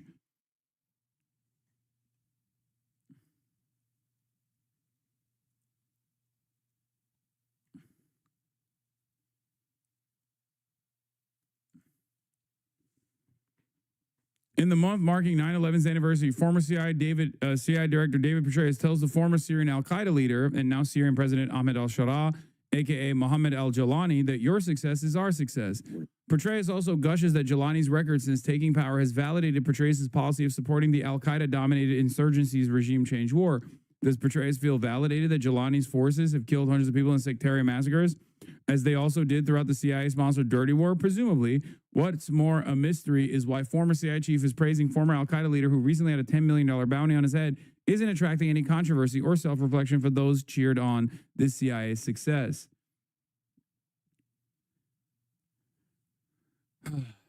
The sectarian massacres that he's referencing are well, if you listen to what Jelani has said, outside of his control, but it was the same forces.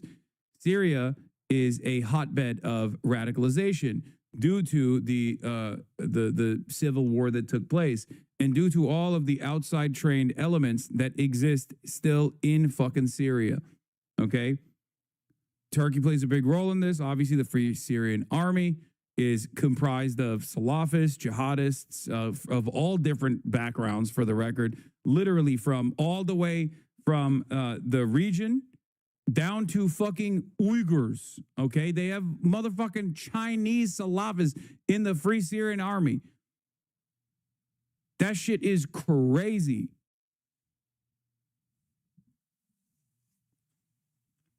It is a hotbed of sectarian violence.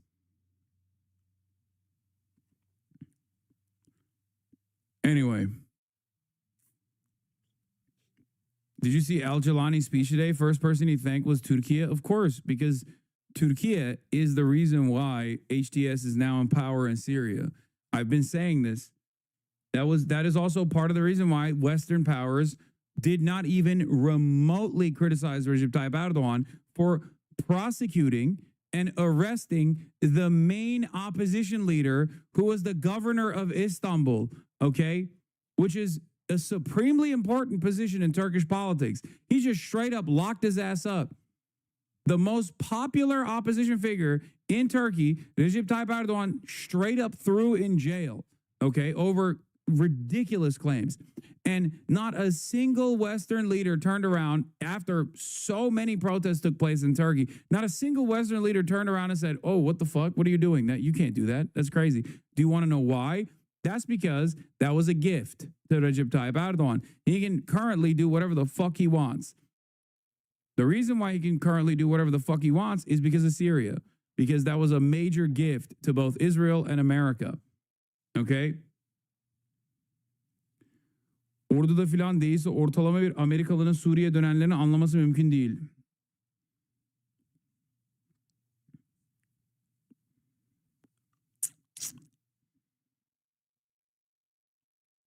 Anyway. Man, you must never want to go back. I do. Of course I do. I want to go back. I want to see my fucking family. But it's, you know, that doesn't mean I'm going to lie. A new HRW report on Syria documents widespread abuse by government forces, including summary executions, deliberate destruction of property, and abuse of detainees. These findings show that these crimes unfolded within a framework of centrally coordinated military operation directed by the Defense Ministry, whose officials continued to coordinate deployments even after the mass killings became public. The Human Rights Watch report, March atrocities demand senior level accountability from the Human Rights Watch. They're talking about the Syrian transitional government.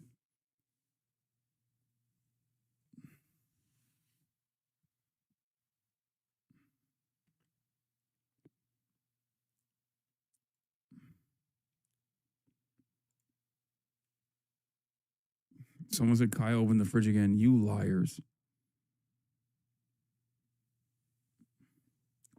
This was the Alawite communities getting massacred after the Syrian transitional government took power. There were a lot of revenge killings that took place. The official statement from Jelani was that it was not done under his control.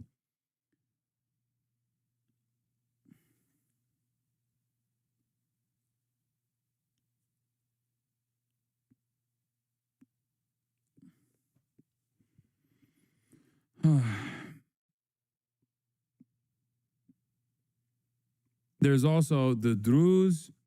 Turks want to take out the Kurds. Israel wants to use the Druze population in Syria to their advantage. It's Syria is a fucking powder keg. Okay, I've been saying it. It is a goddamn powder keg waiting to fucking explode, with numerous regional actors salivating at the prospect of taking over control over Syria in its entirety. The HTS-backed government is thankful for Turkey, it seems, but If you ask the Turks, they're not happy about it either because, like, I think one of the things that they did, a symbolic thing that the Syrian government did that they were very pissed off about. I'm not so certain exactly how this took place, but apparently they put a visa fee on Turks going to Syria, which was like $200 or something, and a lot of Turks were pissed off about that.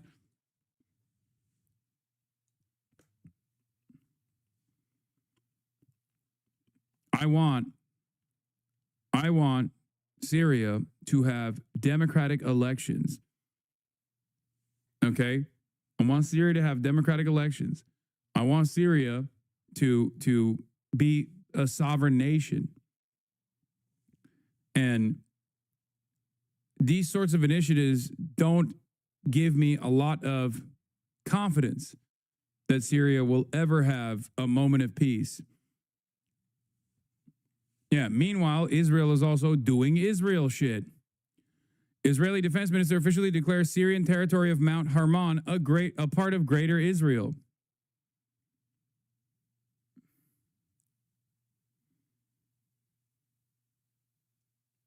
Also, if you remember, Israel literally bombed fucking Damascus like a couple months ago.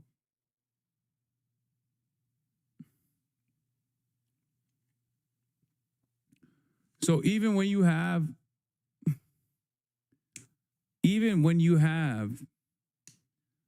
an American-backed puppet state that is in control of Syria, it's still receiving unlimited death and destruction from the other regional allies of the United States of America. I don't know if al-Shaddad was involved in the massacres. He could have been for sure, but his military force is made up of people close to his command, but also directly commanded Turkish puppets, foreign Salafists, local sectarian militias, and soldiers for hire. Syria's state institutions barely exist because of the war, and Assad hollowed it out into a narco trafficking ring. Yes, I know. I understand that. I'm just saying that as it stands currently, there's a shit ton of Syrian people that I'm sure would welcome the democratic process and would want it to take place.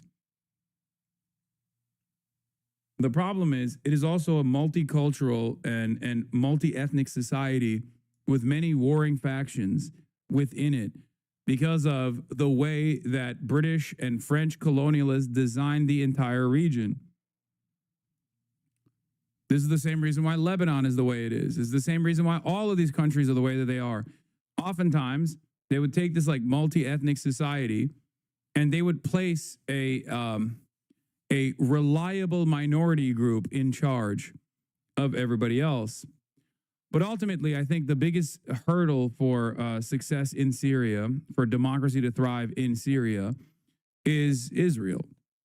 Not to be the guy, and Turkey certainly is not helpful either, but I think Turkey probably would want more stability in Syria than Israel does.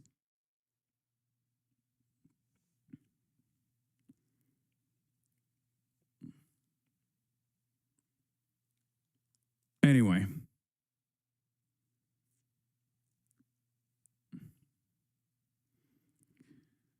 Can you explain the whole visa thing that is causing people to get off planes and shit? I don't know what you're talking about.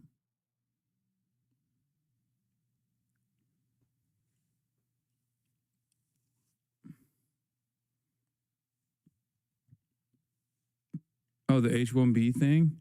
Yeah, and the electoral system they set up does not exactly encourage confidence. As far as I understand, it's an electoral college based on local leadership and delegates instead of direct election.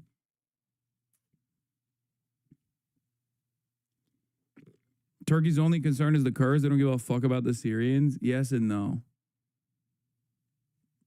You said Israel instead of Turkey? No, I'm saying Israel does not want a stable Syria. Turkey doesn't necessarily care about a stable Syria.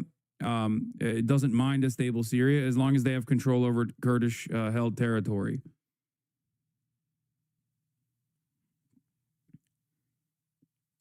Kamala talked about Gaza after being interrupted by protesters 3 times. Harris addresses Gaza in her dissent to the Biden admin in this video clip, but also those who didn't vote for her because of that helped led to Trump's winning.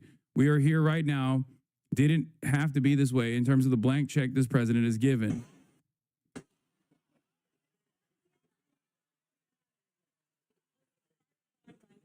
Aaron, as you know, back to this point, it seems like, we need to talk about it a little bit more, is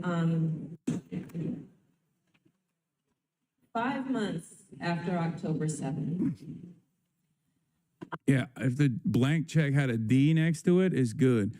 Blank check with an R next to it, bad. That's how it works. Yeah, Turkey does want to stable Syria so they can send millions of Syrians back to Syria as well. Or at least like at the domestic level, there is a lot of interest in that. I gave a speech at the foot of the Edmund Pettus Bridge in commemoration of Bloody Sunday. And I was the first person at the highest level of our United States government or administration to talk about the fact that the people in Gaza were starving.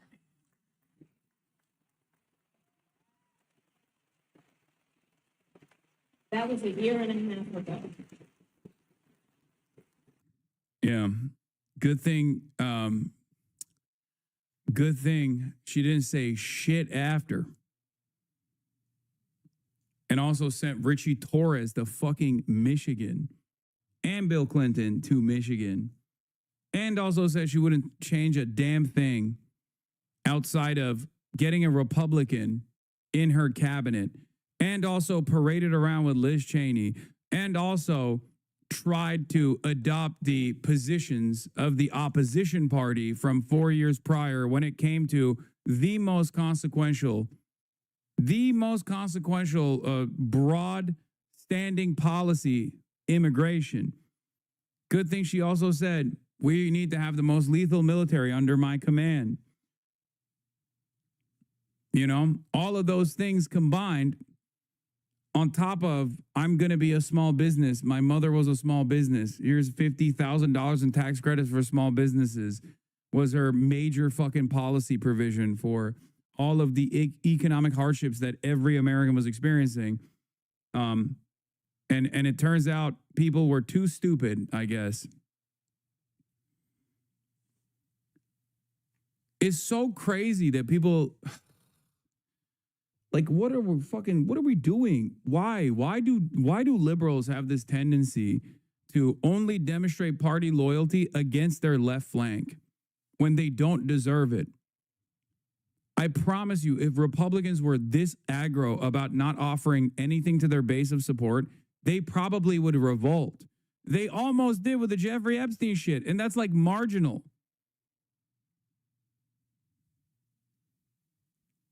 It's crazy. Republicans do a very good job with redirecting the attention of their base to culture war issues, culture war narratives that they fucking dominate the airwaves with. They badger you all the time. They make mountains out of molehills. They create problems where none exist. They invent new hysterics and then declare war on said hysterical frameworks that only they are tasked with defeating. They create a narrative environment that makes people feel like they are the only victors here. Democrats, on the other hand, play fucking defense against those completely made up narratives, no matter how stupid or hysterical they may be. And then sometimes they adopt the framework of their opposition. This is a mistake. I've said over and over again that my anger and resentment for the Democratic Party stems from their closeness to the Republicans. The very fact that they do not fight the Republicans. Kamala Harris was a perfect demonstration of this method. It was a perfect demonstration of the failure of this method. And yet, 9 months after the fact, we're still stuck relitigating this failed franchise for some weird fucking reason. And liberals still eat this shit up. I don't get it. Half of the liberals that you know, half of the normie liberals that you know, on the one hand, still abide by this undeserved loyalty to Kamala Harris and the establishment Democrats for some indecipherable reason to me. Don't know why. But those very same liberals are also angry at Hakeem Jeffries and angry at Chuck Schumer. They think Kamala Harris is this perfect president and ran a perfect campaign, while simultaneously they recognize that the current Democratic Party is not doing enough. These two things are contradictory to one another. Kamala Harris is exactly of the same mindset of the current Democratic Party that's not doing enough. That's precisely the reason why she didn't say shit for months while she was writing her book.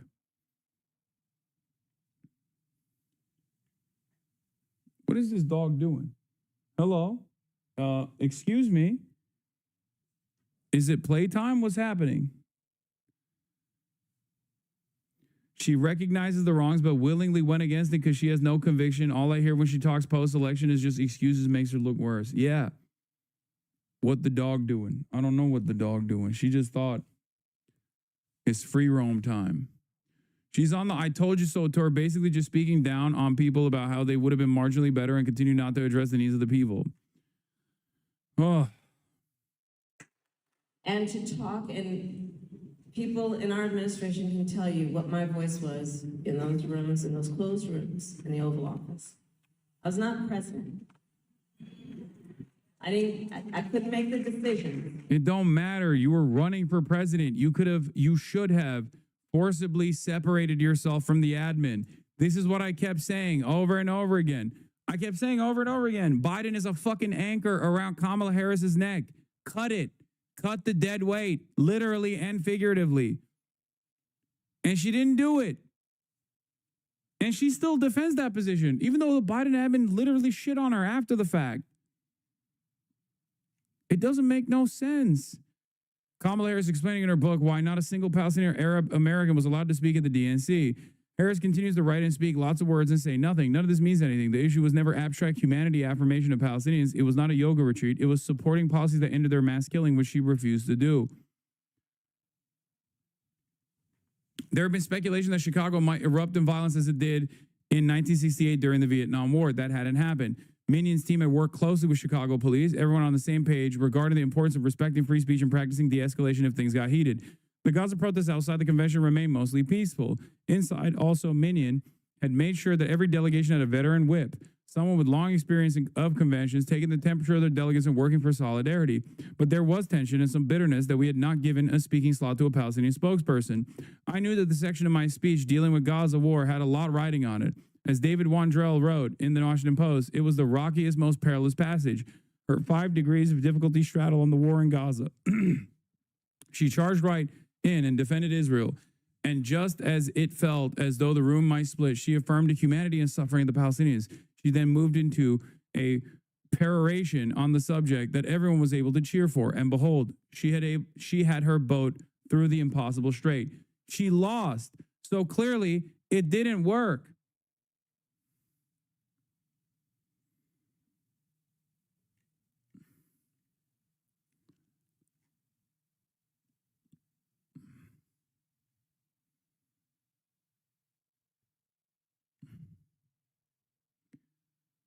Oh.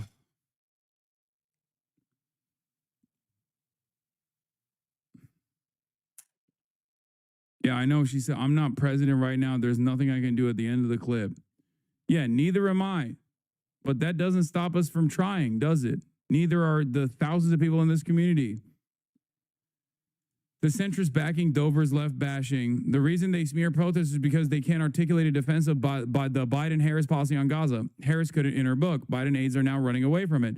Biden, of course, can't articulate it, so they feel better about themselves by smearing the critics. That's precisely what's going on. It's the same performative loser, says centrism fan account, another fucking annoying libtard. It's the same performative losers who exclusively protest Dems on whatever issue of the day, Green New Deal, immigration, Medicare for all, fight for 15, etc., etc. All they care about is shitting on Dems. These guys have designed a reality where they think their inability to address the demands being made by broad subsects of American society in the base of support for the Democratic Party is actually something that they must avoid. They must ignore. These guys are simply spoilers. I don't understand it. They just literally write it off as these guys only have smoke for the Democrats. Okay? I don't. I have smoke for the Republicans first and foremost. That's why Republicans fucking hate me. That's why they talk about how they want to murder me all day, every day. I have smoke for the goddamn liberals for their closeness to the Republicans when there is no reason for them to do so. Okay? And I was right. We were right. That's the craziest part about this, is that we were right. The people saw the Democratic Party leaning closer and closer to the fucking Republicans on so many issues, and they didn't like it. That kept them from voting. And we're still relitigating it, like as though there was something even remotely defensible about what took place in this election. If they took it seriously, if they took the threat of fascism sincerely, they would have done something about it instead of staying the course and trying to win by their own grand design, which was an abject failure. This failed notion that they were going to convert and flip Republican moderates. It didn't work. And it's obvious as to anyone with a brain, they want Republicans to win. It makes them happy. Name a single issue that they've actually achieved anything. An issue where what they were advocating was made better. You can't. The only achievements they have is electing Republicans and making every single pet issue even worse. Oh, God. You only do this if you are only invested in team sports. Okay? Why not just be a Republican then? This is what I don't understand. Why not just be a Republican? Republicans dominate, okay? They won the election. I guess the only solution here is to be a Republican, right? Become a registered Republican. No, you want to lord over some kind of moral superiority or intellectual superiority over the fucking unwashed masses of evangelical Christians while simultaneously abiding by whatever fucking whims they have. There is no issue that you won't cave on. There is no issue that you won't capitulate on. They're even fucking saying this about abortion. There is no reason to cave on abortion, right? It's a deeply unpopular issue for the Republicans. And even then, you got Center for American Progress's very own Neera Tanden talking about we gotta elect, Ezra Klein said, we gotta elect pro-life Democrats. There's nothing we can do. It's like, who, what, why? Why is that a fucking issue? It's an objective worst performer for the motherfucking Republicans, and you're deciding for fun, it seems, to cave on that too? What is there that remains that separates the Democrats and the Republicans at that point? It doesn't make any sense. And then they turn around and say, well, look around. Look at how awful the Republicans are. It's like, we know that they're fucking awful. So stop agreeing with them. They're awful. They're manic. They're hysterical. Why the fuck would you abide by their framing? What are they asking when they say exclusively protest Dems, like you protested Trump to say immigration? Would they want you telling their base to vote for Trump because he changed? Well, but the thing is, these guys don't protest anything, okay? So, of course, they're oblivious to the fact that we protest Trump every fucking day, okay? I've gone to a shit ton of protests against Donald Trump. None of these fucking pieces of shit have actually attended a single goddamn protest. All they want to do is protest the left. Even when Trump is in charge, they still want to protest the left. So it's pure projection what they're saying. Do you not understand? I've never met a leftist that has been like, well, the centrist liberals lost this election, so I guess our job is done. What can we fucking do? I've never met a leftist that has said that. They have been out there in the fucking streets, okay? PSL is there every goddamn day. The administration is literally putting a crosshair on them, saying that they're a foreign-funded, possible terrorist organization, and they're still doing protests.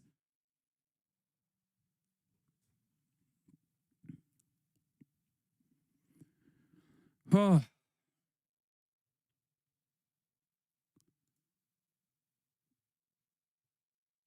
The reason they smear protesters is because they can't articulate a defense of the Biden-Harris policy on Gaza is correct. Throughout all of 2024, the Biden campaign barely even tried to articulate a defense of his Gaza policy while he was running for president. They just scolded protesters. The president was so proud of it, but was barely willing to speak about it publicly. In order to win elections, the fundamental principle of democracy is that you are supposed to listen to the demands being made by voters, okay? Some demands are going to be ridiculous, like on the right. People make demands like, abortion restrictions or fucking killing every Guatemalan person or whatever the fuck, right? Those are ridiculous demands. Those are the demands of your opposition, okay? Those are the demands of your fucking opposition. You're not supposed to listen to that. And you're supposed to say, okay, you're a freak, right? Move on. But the demands coming from your side, you have to listen to. And not only do you have to listen to the demands coming from your side, your base of support, but you also need to set an agenda that is as broad encompassing as possible. A universal program, for example, to say, to be associated with. Universal health care is a great example of this. You could just say, I'm going to give every fucking American health care, okay, that you're going to pay with your tax dollars. We already pay a lot more right now than we otherwise would if this entire system was socialized, okay?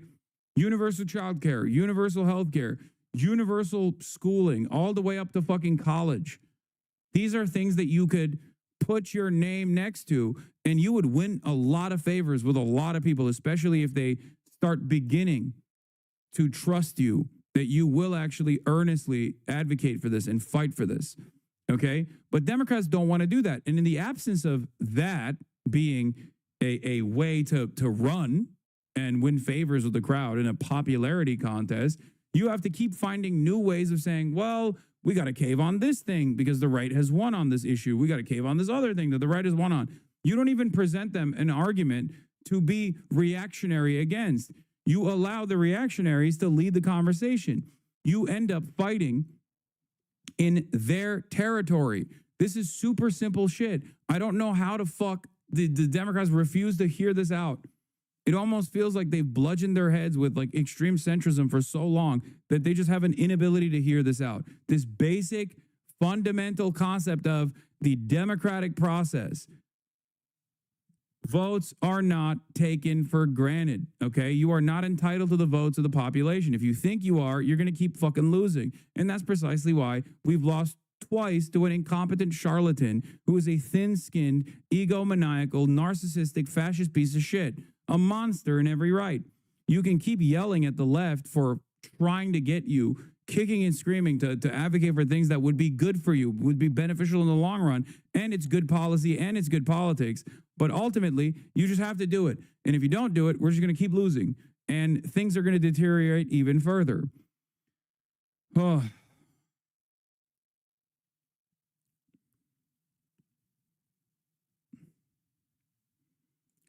Last night, Harris was very quick to praise Mobile, Alabama mayoral candidate Barbara Drummond and name her a star just to avoid talking about Zoran. Drummond just lost to a Republican in a city that voted Democratic by double digits last year. Wait, what the fuck?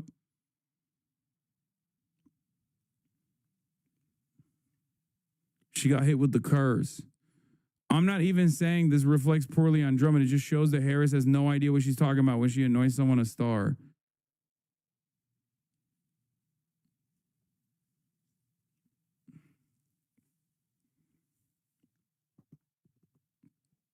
Mobile is 51% black and a Republican won. It does reflect poorly.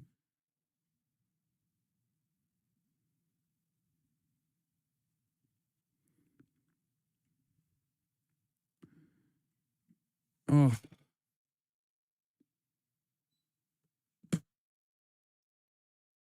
Kamala Harris called Drummond a rising star. Turns out she's 69 years old.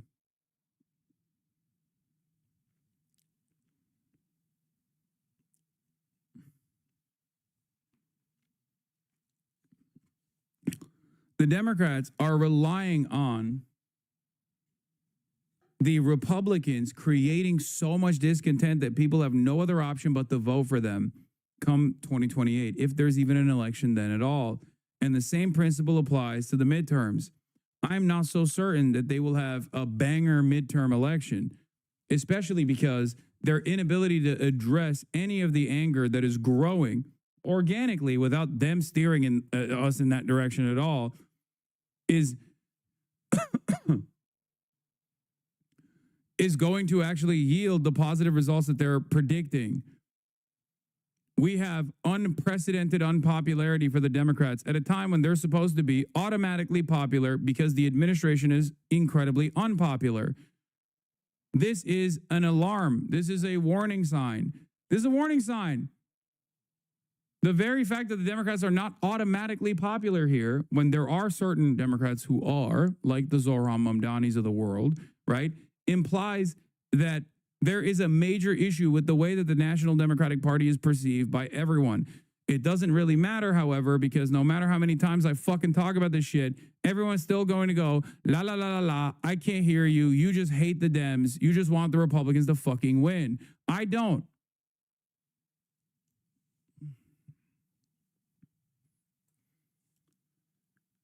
Oh.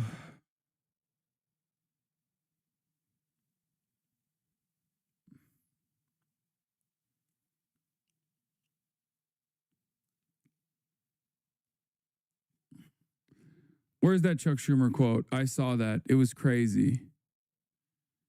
I don't want to personally go after people, but it just has to be noted that Dover has for years smeared Palestine protesters with misinformation like he's doing again here, and his mother is an editor for Al-Gemeiner, a pro-Netanyahu rag.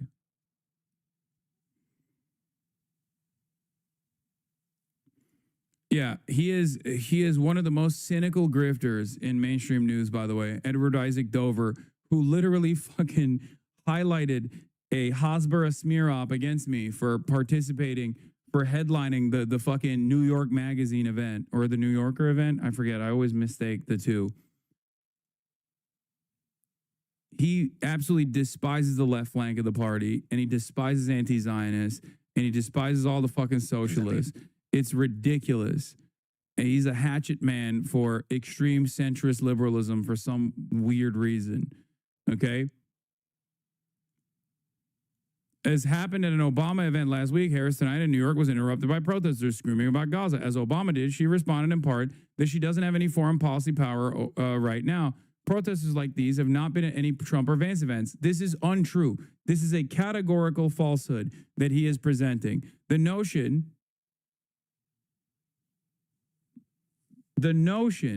that these protesters are not at every single fucking Trump event.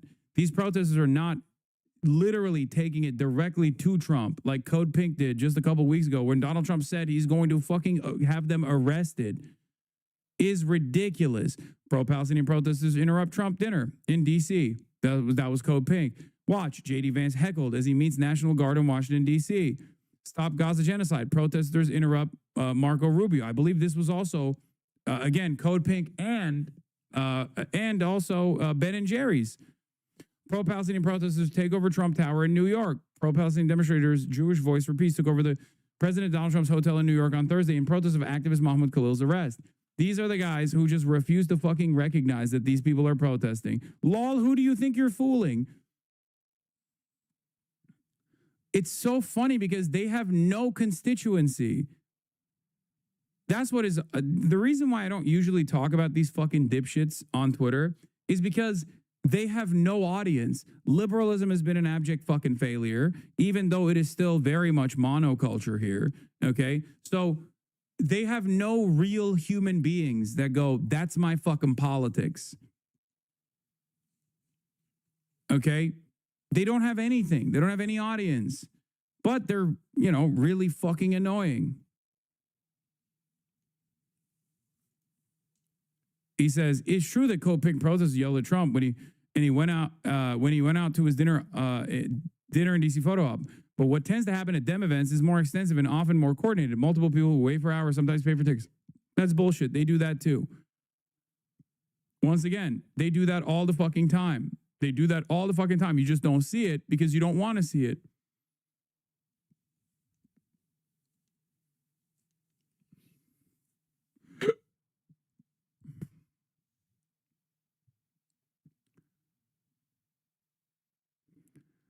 So goddamn annoying. Anyway, here's Chuck Schumer's method for victory. Let's take a look. Look, people are upset in general. They don't like the Democrats, they don't like the Republicans, and they don't like Trump even more than they don't like the Democrats. But here's what's really interesting, Joe. Right, but the polls don't show that, though. That's my question to you. Well, his numbers have gotten much, much worse. There it is.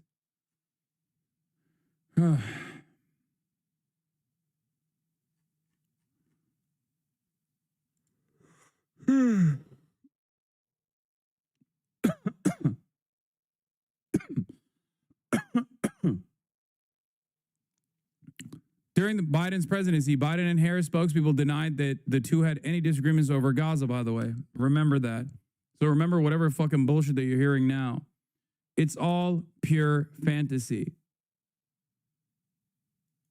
The fact that Democrats only tie with Republicans on respect for democracy, the only issue they really lean into consistently, just shows how inadequate and failed the Dem leadership has been.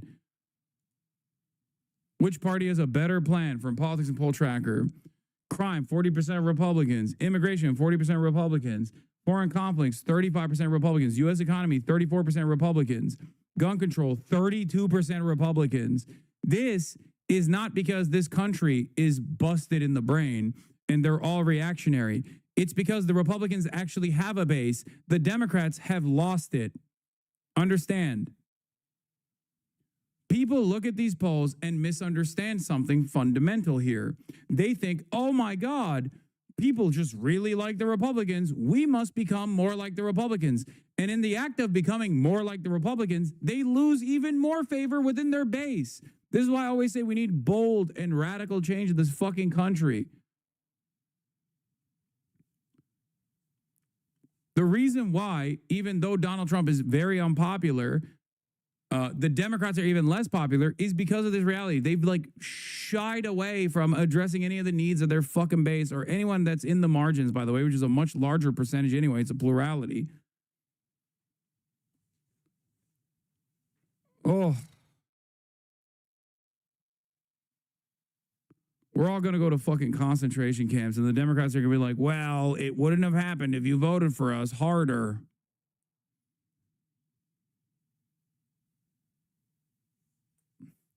Republicans know that as long as they can maintain that reliable 25 to 30% psychopathic base, that Democrat unpopularity with the rest of the country, due to their inability to examine critically and address the needs, the immediate needs of the population, due to their unwillingness to address the immediate needs of the population, they can get away with winning marginal victories.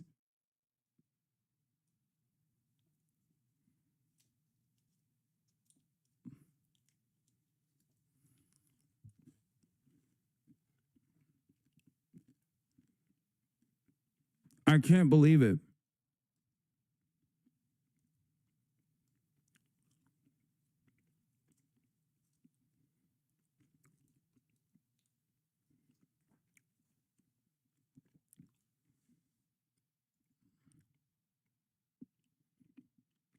Dems are pretending we have to move further right, while even our more socially conservative neighbor is led by a pro-Palestine Jewish socialist who's polling at 80%. I wonder why. I wonder why she's polling at 80%. Maybe because they have a robust welfare state, that they have the robust welfare state expansion policies that they've implemented even before she actually came into power, that she's certainly continued. Perhaps that's the reason. Mexico is not more conservative. What? Really? You're going to tell me Mexico is not more socially conservative? Get the fuck out of here. Of course Mexico is more socially conservative broadly than America. Come on now. It is. It is. It is. I mean, it's just America is very socially conservative as well. It's a pure Catholic country, almost entirety. Shut the fuck. It's not loser ass fuck. This doesn't mean that there aren't progressive voices. We are culturally Catholic, but people do not believe in magical beings. Wait, what? First of all, the last guy quite literally did, and I loved him for it, okay? What the fuck are you talking about? AMLO straight up said duendes were real. What are you talking about? That has nothing to do with what I'm saying anyway. What the fuck? It's the funniest thing to say.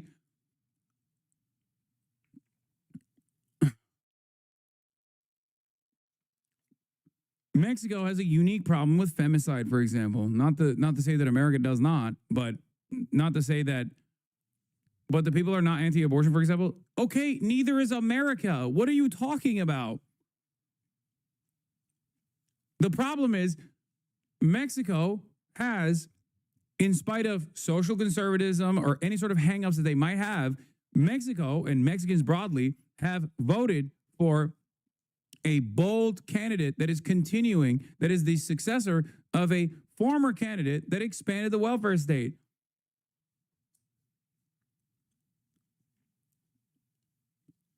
My point is, in a country that is experiencing a lot of femicide, they still voted for a woman. Now, of course, the other side also had a woman, let's be fair. But, you know, a Jewish woman in a Catholic country. That means that people didn't necessarily care about it too much. My point is, under different circumstances with the Democratic Party's calculation, that would be a major hang-up. Oh, we can't have a Jewish person run. Are you kidding me? They need a white guy.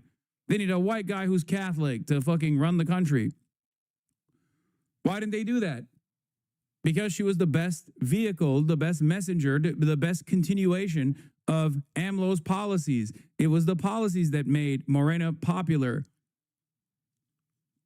That's it.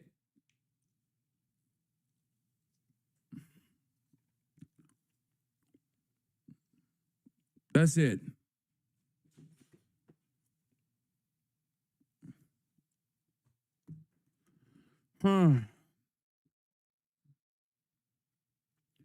American liberals are coping by saying they didn't know Mexico was so progressive. Like, in some ways it is, and in some ways it's way less progressive than America, but it doesn't fucking matter. Please do not let these shadows confuse you. The misogyny in Mexico is insane. I'm baffled at chat right now. I know, it doesn't matter. But Mexico is politically left-leaning, but also socially fairly conservative. But it doesn't matter because social conservatism doesn't fucking matter when you're producing material results for people's immediate needs. That's the point I'm trying to fucking make. Why are people so dense? Why is this so difficult to comprehend? That's literally the entire principle that I am advocating for here in the United States of America. This is something that I believe people overlook social conservative leanings and social conservative tendencies when you offer them material improvements. That's it. Material improvements in the form of good policies, an expansion of the welfare state, addressing their needs, tackling the affordability crisis. That's it.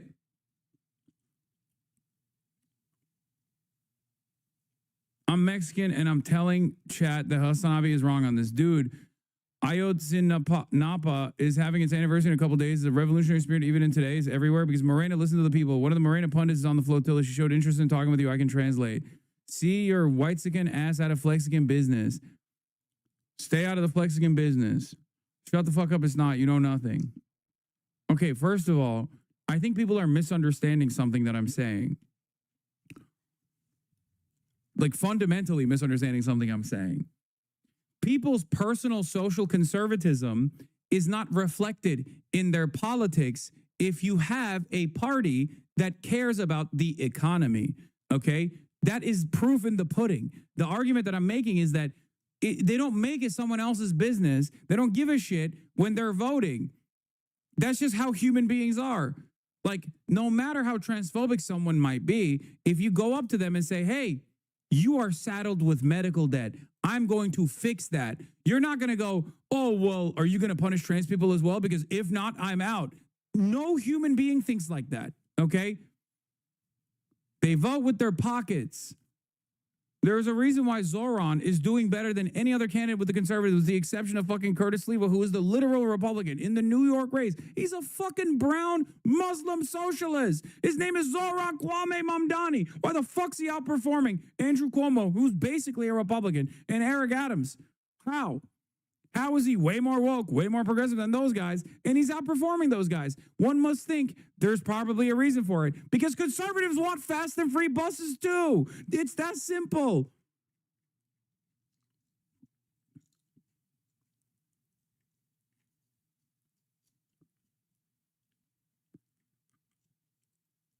I know what you're saying, but I think transphobes might be a bad example. They tend to explode their lives out of obsession. No, you're talking about Matt Walsh. I'm talking about regular ass transphobic people that are just like, yeah, it's weird and gross. I don't want to see it. That kind of transphobic person is like the normal kind of transphobe. The one that like could be easily convinced if there was a chill ass fucking trans coworker to be like, oh, I thought you guys were subhuman. It turns out you weren't. My bad. That is like the norm. Okay. Normal people don't fucking hyper obsess about trans people all the goddamn time. They don't think about it. That's a fucking insane thing to do. You are comparing Matt Walsh with like an average working class person who just kind of is weirded out and scared by the existence of trans people because it kind of bricks their previous binary antiquated concept of gender, like their understanding of gender.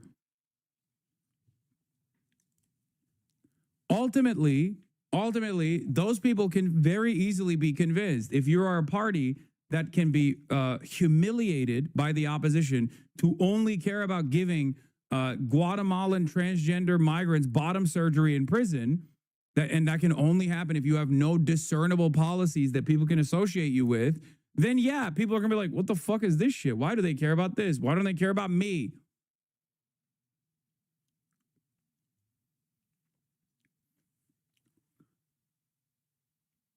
Anyway.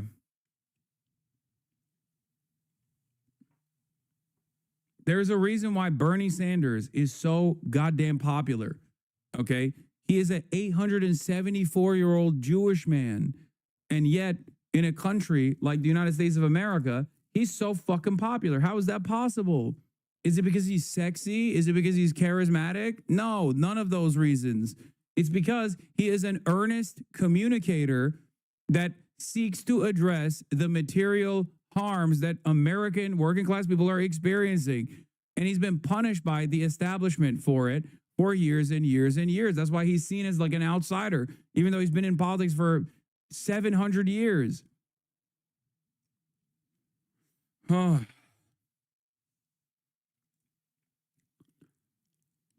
Searchlight Institute, top issues that battleground voters say leaders should focus on today are affordability, healthcare, and jobs. What?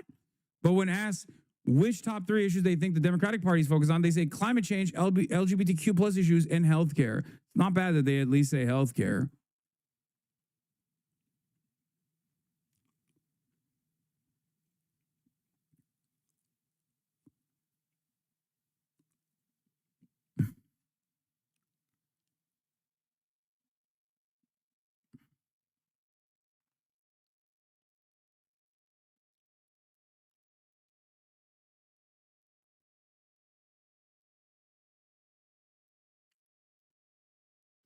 Why didn't Bernie get the Dem votes in the primaries in 2016? Oh my God, do not open this fucking can of worms again.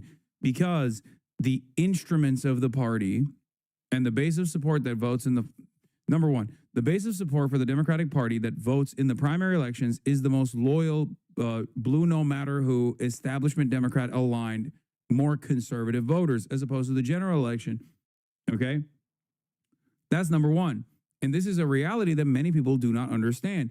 They also consistently act as though that's not the case because those are the people who care about like whatever the Democrats have billed themselves as defending. Okay? That's number one. Number two, those guys are incredibly malleable. They are very susceptible to the framing of like MSNBC, New York Times, and things of that nature. Okay? So they are at the mercy of whatever the fuck they say is electable. And they kept repeatedly saying, in spite of so many polls that showed this wasn't the case and that Bernie would have had a 10-point lead on fucking Donald Trump. That's you want to know something that's fucking really blackpilling, okay? In 2016, numerous polls were conducted on Bernie Sanders' performance and Hillary Clinton's performance against Donald Trump. Bernie Sanders was outperforming Hillary Clinton by 10 points against Donald Trump. And yet, all of the narratives were Bernie's not electable. Bernie's not electable. He's too radical. He's too radical. He's too radical. So they badgered people over the head with how shitty Bernie was going to be.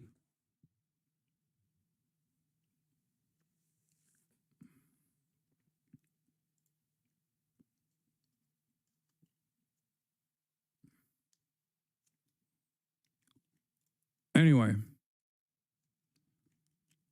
Donald Trump himself recognized Bernie Sanders would be too hard to fucking defeat. He kept saying it over and over again, all the way back then.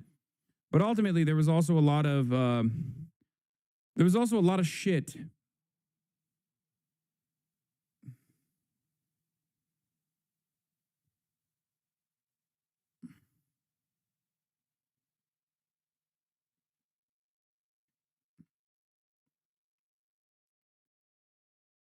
Ugh. Don't forget the super delegate situation. I know. There was a lot of institutional hurdles presented against Bernie Sanders. I think if 2028, if there's an election, we'll have a different Dem primary base, but I don't know how we can fill that Bernie role. I'm sorry, but AOC is not that person. I don't think AOC is ready for that person right now, but who knows what might happen in the next 3 years. But anyway.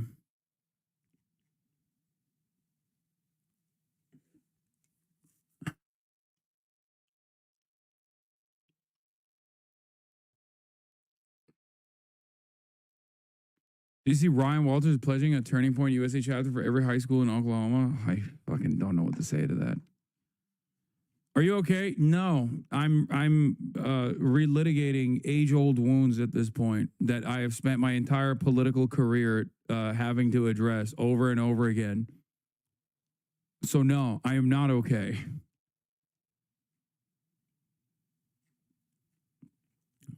But yeah, in any case, we're here.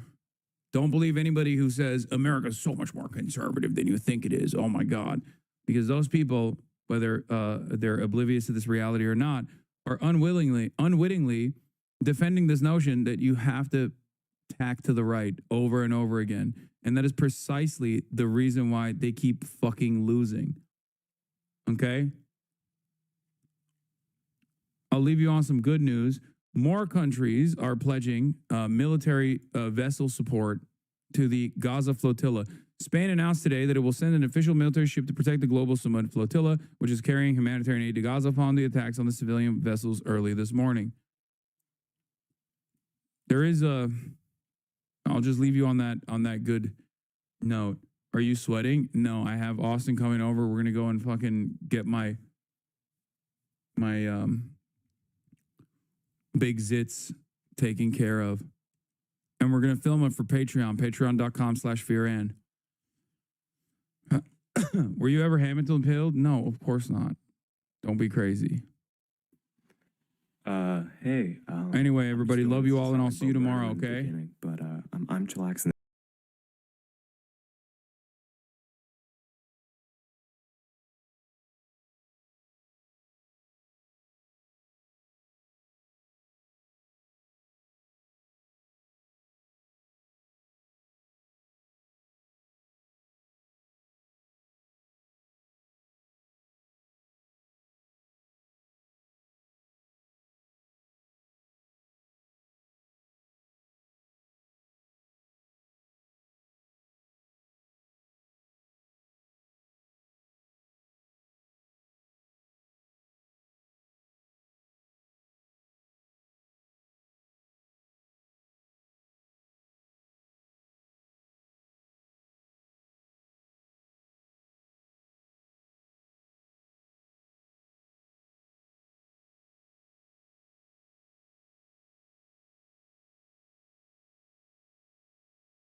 streaming.